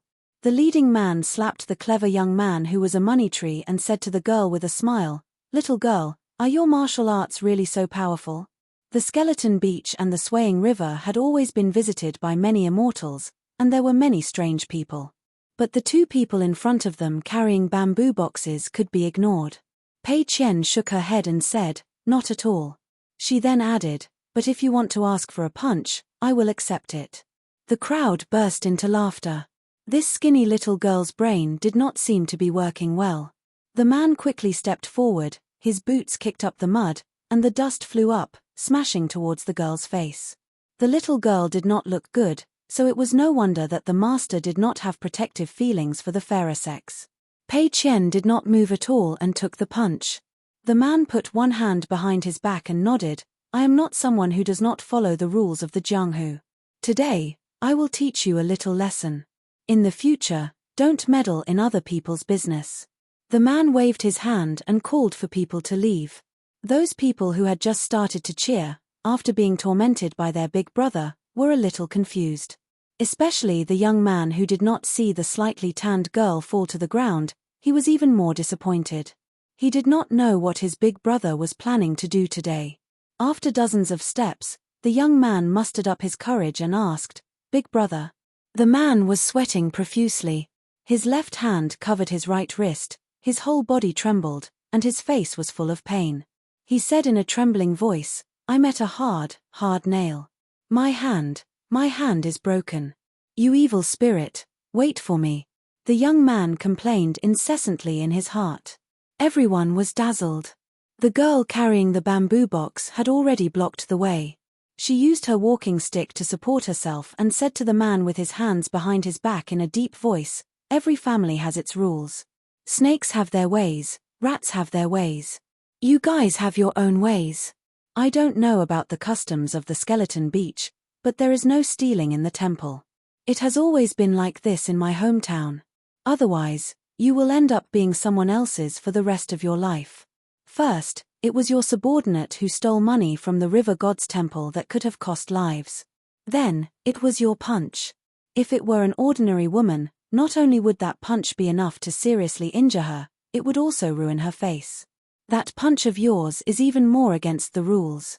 Even if martial artists in the Jianghu exchange punches, or an elder sparring with a junior, the first punch should never be so ruthless. Yes, your punches are not good, but your heart is ruthless." Pei Qian nodded to himself. "All right, I have already figured out the reason. I can punch without worry." A tanned and stocky old boatman was standing not far away. He smiled and said, "Little girl, take it easy when you punch. Be careful not to kill people. There are no laws at the Skeleton Beach, but after all, it is near the river god temple. It is not good to kill people under the eyes of river god Shui." Pei Qian turned to look at the old man and frowned, favoring the weak. "Unreasonable?" The old boatman waved his hand and said, "I am not stopping you from punching. I am just reminding you to take it easy." Pei Qian asked, "That sounds right. But why don't you take care of them first? Why are you taking care of me now?" The old boatman grinned and said, "Yo, you sound quite resentful. Why? Do you want to ask me, an old boatman, for your punches? I am just a boatman. What can I do? Little girl, I am old. I can't take half a punch from you." Pei Qian said to the man with the broken wrist, "Get lost. If I find out that you have not changed your bad habits, I will return a punch to you." The group of people ran away with all their might. Because the two sides behind them, the old boatman and the young girl, looked like a fight between immortals. The old boatman was about to leave. Pei Qian said to himself, "Master is not wrong. Absolutely not. It is you, Shui Yuanxing, who made my master wrong." Pei Qian took down the book box and threw the mountain walking stick to Li Huai. He shouted angrily, "River god Shui Yuanxing, stop." When she was young, she wandered the streets and alleys almost every day. Only when she was too hungry to walk would she find a place to lie down. Therefore, she had seen many small things with her own eyes. Cheating people of life-saving money, selling fake medicine to kill people who could have survived, abducting children from the streets of the capital and letting them live a luxurious life for a few months, luring them to gamble. Even if their parents found them and brought them home, the children would run away from home and return to their old profession. Even if they could not find the master who led them, they would still make a living by themselves. They would trick women into brothels and secretly sell them to other places. Or the women felt that there was no turning back. They would work together to cheat the small families of their lifetime savings as betrothal gifts. After getting the money, they would sneak away. If they were stopped, they would commit suicide. Or they would work together from the inside to the outside. But in the capital of the Nanyuan kingdom, there was really no god of mountains and rivers. It was difficult for the government to control them. But in this swaying river, what could river god Shui Yuanxing not see? What could he not control? The old boatman was slightly shocked. He did not expect to be seen through by a pure martial artist at such a young age. The old man stopped and turned to look at the girl. He said with a smile, "Little girl, your fist technique is definitely not bad. You should be from a celestial family or a rich family. But in this Jianghu, especially the rules of karma, you don't understand. The affairs of the world are complicated. It is not black and white." Pei Qian was silent. He just slowly rolled up his sleeves. Li Huai suddenly said, "River god Shui Yuanxing, she may not understand everything, but she definitely knows more than you think. I implore River God to speak properly." Li Huai smiled brightly. "Anyway, River God Shui Yuanxing is a river god who does not like to meddle in other people's business. He must be very free. Shui Yuansheng was not angry at all. However, he did not want to talk about complicated things with the two children. Therefore, he smiled and said, "You have to pay the price for meddling in other people's business. Those people will be much more restrained in the future. Little girl, you are right and you have a fist. Of course, you deserve it. Then, if you think that I, the god of the swaying river, am unfair, fine, I will stand still and take a punch from you. After that, I will see if the little girl has the heart to continue to reason with me. If there is, I will tell you in detail. I will take you across this swaying river for free. When the time comes, we can talk about a lot. Take your time." Pei Qian's expression was cold. His pair of eyes were as silent as the abyss. He stared at the god of the swaying river. "Shui Yuansheng, you think I have seen too much, so I will let it go, right?" Li Huai said softly to Pei Qian, "Pei Qian, don't go to the extreme. Chen Pinggan is not like that." Pei Qian was furious for no reason. His fist intent poured out like a waterfall. Even the nearby swaying river was affected. The river surged and slammed against the shore. The ferry in the distant river was undulating. Shui Yuansheng had to use his supernatural power to suppress the nearby river. The ghosts and demons in the swaying river seemed to be suppressed and instantly dived into the water. She gritted her teeth and said, "So there is only one master in the world. He is my master." Pei Qian bent down slightly and stepped on the ground. He started with the deity drumming style. The fist was opened. The mountains and rivers changed color. Several martial temples in the upper reaches of the swaying river trembled almost at the same time. Shui Yuansheng was stunned. Was he going to break through the realm? Was he going to obtain the martial arts fate of the world with the title of the strongest? Pei Qian said to the old boat indifferently, "This fist of mine is the same fist. If the truth is only in the fist, please take it." Li Huai felt that something was wrong with Pei Qian. He wanted to stop Pei Qian from punching, but he could only lift his foot and could not take a step forward. Li Huai shouted with all his strength, "Pei Qian, if you punch like this, even if we can't be friends, I will definitely tell Chen Pinggan." Pei Qian murmured and choked, "My master may never come home again."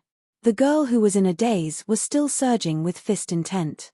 The seven-colored sea of clouds in the swaying river started to gather and disperse. Shui Yuansheng smiled bitterly. All right, he was talking nonsense. Why did he feel that the golden body was going to shatter when the girl punched? It didn't make sense at all, unless the girl broke through the realm and had martial arts fate. Then, in the blink of an eye, she broke through another realm. She broke through two realms in one go and entered the far-travel realm in such a muddle-headed manner.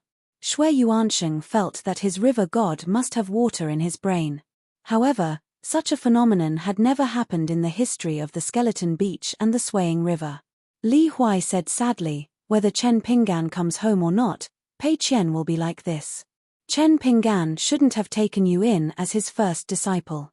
The person he misjudged the most in his life was Pei Qian, not Shui Yuansheng."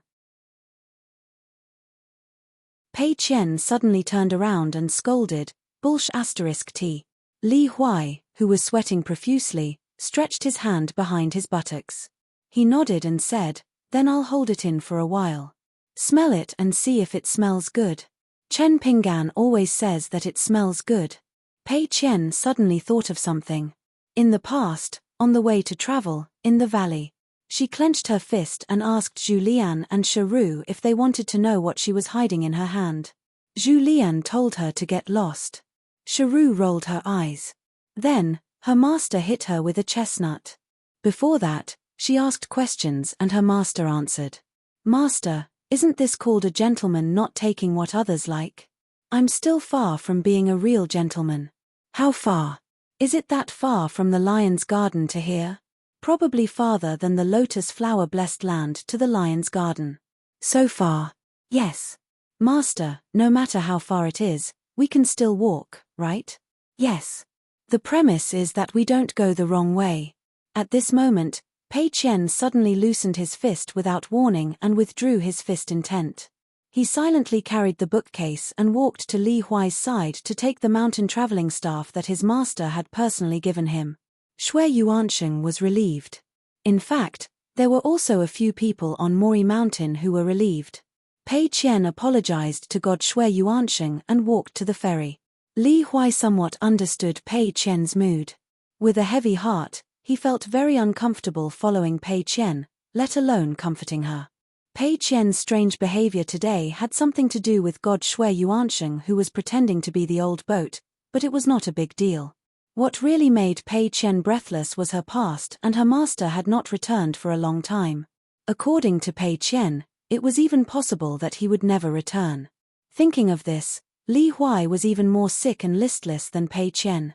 Pei Qian said, "Li Huai, I didn't mean it." Li Huai forced a smile and blurted out, "Haha, I don't hold grudges." Pei Qian glanced at Li Huai. The old boat followed the two and said with a smile, "I'll send you across the river. As usual, you have to pay." Pei Qian nodded, "I know, 8 silver coins." It was not until this moment that Li Huai really admired God Shui Yuansheng. His heart was as broad as the swaying river and he did not hold grudges. Shui Yuansheng began to row the boat across the river. Li Huai sat in the middle of the boat and Pei Qian sat at the end with his back to them. Li Huai said with a smile, "God Shui Yuansheng, please tell us the rules of the gods of mountains and rivers. If you can say it, then say it. If you can't say it, then we'll pretend we didn't hear it." Shui Yuansheng nodded and roughly explained the lives of the clever young man and the group of strong young men. He explained why they were in their current situation and what would happen in the future. He even told them about the rich man who had his money stolen and the grandfather and grandson who had almost been robbed. He also told them about the rules of the gods of the mountains and rivers. It was not a taboo. Besides, the swaying river and sky did not care about the earth and the gods did not care. Shui Yuansheng really did not care about those **T golden rules and jade rules. Pei Qian did not turn his head and said, "I wronged God Shui Yuansheng." Shui Yuansheng held the bamboo pole in his hand and shook his head, "Wronged God? I don't think that's necessarily the case. There are many things, such as the big and small suffering in the marketplace. Unless it's too much, I'll take care of it. As for the rest, I'm too lazy to care. It's not that I'm afraid of karma entanglement and diminishing merit. Little girl, you're right. It's because I've seen too much that I'm tired of this swaying river god. Moreover, it's not the first time I've done bad things out of good intentions." Pei Qian said sullenly, "Master said that you can't blame a good person. So it is my fault. What's the point of practicing boxing? What's the point of practicing boxing?" Li Huai scratched his head. Because of the 8 taels of silver and the little girl's crazy words, Shui Yuansheng suddenly remembered a person. "Little girl, your master, could it be that he traveled here years ago and was a young man who wore a bamboo hat and hung a wine pot?" Pei Qian turned her head. Her eyes were red, but she was smiling and nodding hard. "Yes." Shui Yuansheng laughed and said, "Then your master is much more reasonable and amiable than you. He's more like a scholar. He really wasn't a bad person. It was just that his brain was a little off. He didn't even want such a huge fortune from the goddess painting for free. Back then, the deer-riding goddess had been angered quite badly on his ferry. They were indeed master and disciple. But Shui Yuansheng did not dare to say such words that could easily be punched. Li Huai was a little scared. He did not expect Pei Qian to suddenly raise her eyebrows and a pair of bright eyes. "Of course. My master is the most reasonable scholar. He is also a swordsman." See, her master did not misjudge river god Shui Yuansheng. It was all her fault. When Pei Qian turned around, Li Huai glanced at the object in her hand and felt a little helpless. He was worried that she was going into a dead end, but it turned out that she had already taken out a set of tools and was using a pair of scissors to weigh the silver. She used small scissors to cut out 8 taels of silver. She was afraid that she would waste money if she cut too much. Although the small wooden box on her knee was small, it had all kinds of things. In addition to the small scissors, there was more than one small bamboo scissors and small weighing weights of different sizes. One of them was engraved by her, "Never lose money," and the other was engraved, "Only earn money," Shui Yuansheng also felt that it was interesting. The little girl was really different from the previous scene when she punched. He could not help but laugh. Forget it. Since you are all scholars, I will not take the money. Pei Qian cut out 8 taels of silver and pointed at Li Huai, saying, I am not a scholar, but he is. Then give Shui he got 4 taels of silver. Then Pei Qian said to Li Huai, I helped you pay, so you should be grateful. What happened today? Li Huai wanted to say that he did not have money, but he could still afford the 8 taels of silver. He did not expect Pei Qian to stare at Li Huai and directly break the 8 taels of silver in half. Li Huai immediately nodded. Today is a sunny day, and the swaying river is without waves. Then Li Huai suddenly felt that something was wrong. I am a scholar, and I am the one who does not need to pay to cross the river. But he did not dare to argue with Pei Qian. Li Huai was afraid of Pei Qian, more than he was afraid of Li Baoping when he was a child. After all, Li Baoping never held grudges, and did not keep accounts. Every time he beat him up, he would forget it. Shui Yuansheng smiled and shook his head. This scholar's brain was normal, but he was not very bright. After crossing the river and paying, Li Huai and old Juzi thanked him. Pei Qian did not say anything, but just bowed and said goodbye. Shui Yuansheng waved his hand and rowed the boat back to the other side. All kinds of feelings welled up in his heart. He did not know whether to say that he had turned over the almanac or not. Li Huai only felt that nothing had happened, and his body was light. Pei Qian suddenly asked, What did you say before? Was it fragrant? Li Huai's knees went soft. He only felt that the world was big, and no one could save him. Pei Qian suddenly turned his head. Li Huai followed Pei Qian's line of sight, blinked his eyes, and with a face of disbelief, asked, Sister? Li Liu smiled and nodded gently. Li Huai ran over and pinched Li Liu's cheeks with both of his hands. He tugged gently and said, Sister, are you a fake? Where did you pop out from?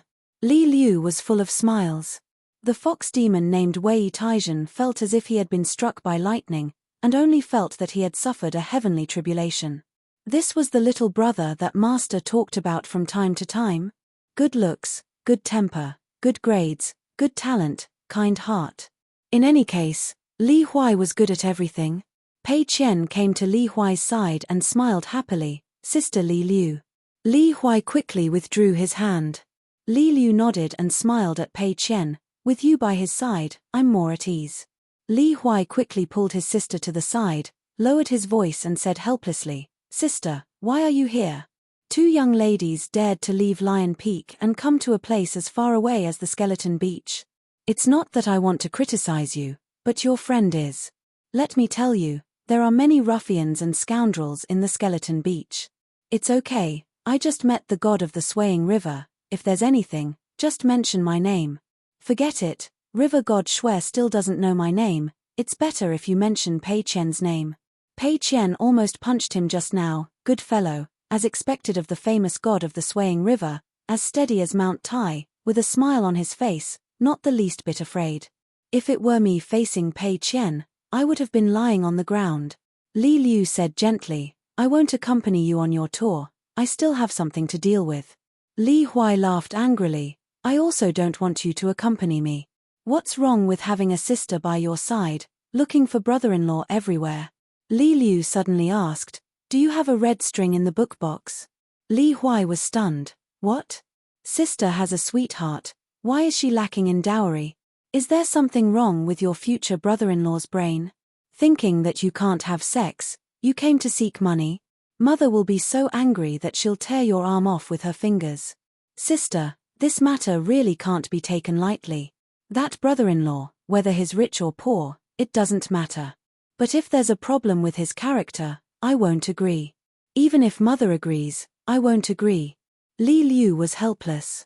Li Huai laughed, Sister, what are you thinking? I'm just teasing you. In the end, Li Liu accompanied her brother Li Huai for a few miles before returning the way they came. However, she didn't take the Immortals CHA brush washer, only the red string. Then she gave her brother something, which was casually thrown into the bamboo box by Li Huai. Li Liu asked, Why didn't you wear the clothes and shoes that old Yang gave you? Li Huai rolled his eyes. The old man worked hard to save money to buy these things. I wandered around aimlessly for a few days. Wouldn't I look bad if I wore them? I'm sorry to the old man's wife.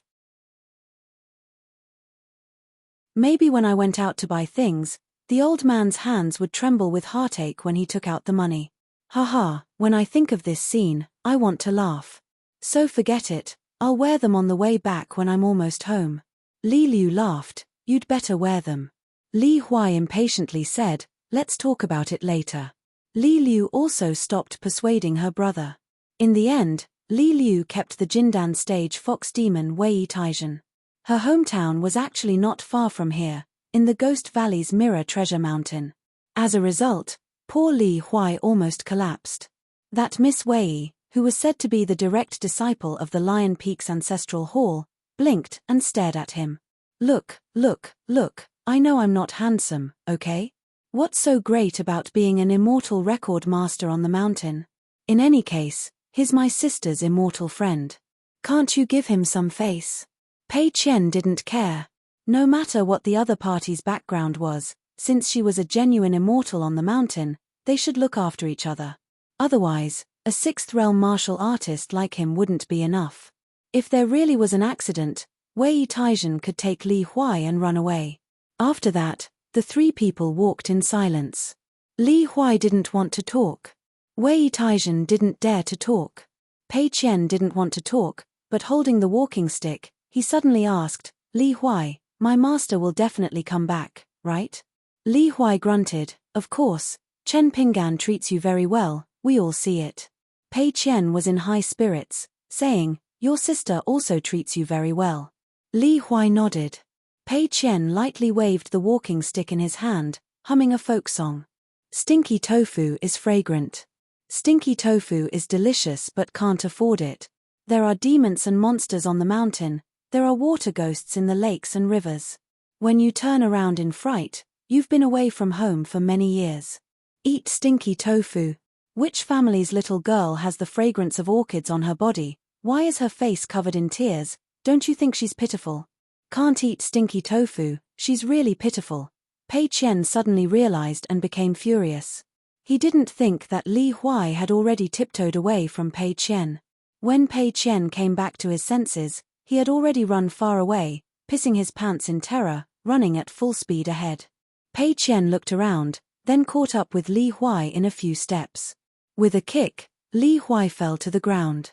Li Huai got up and continued running without turning his head. Wei Taijian wiped the sweat from his forehead. The people in Master's hometown were really scary. You're tuning in to the Celestial War YouTube channel. Don't forget to subscribe and join us on this journey to catch the most captivating stories.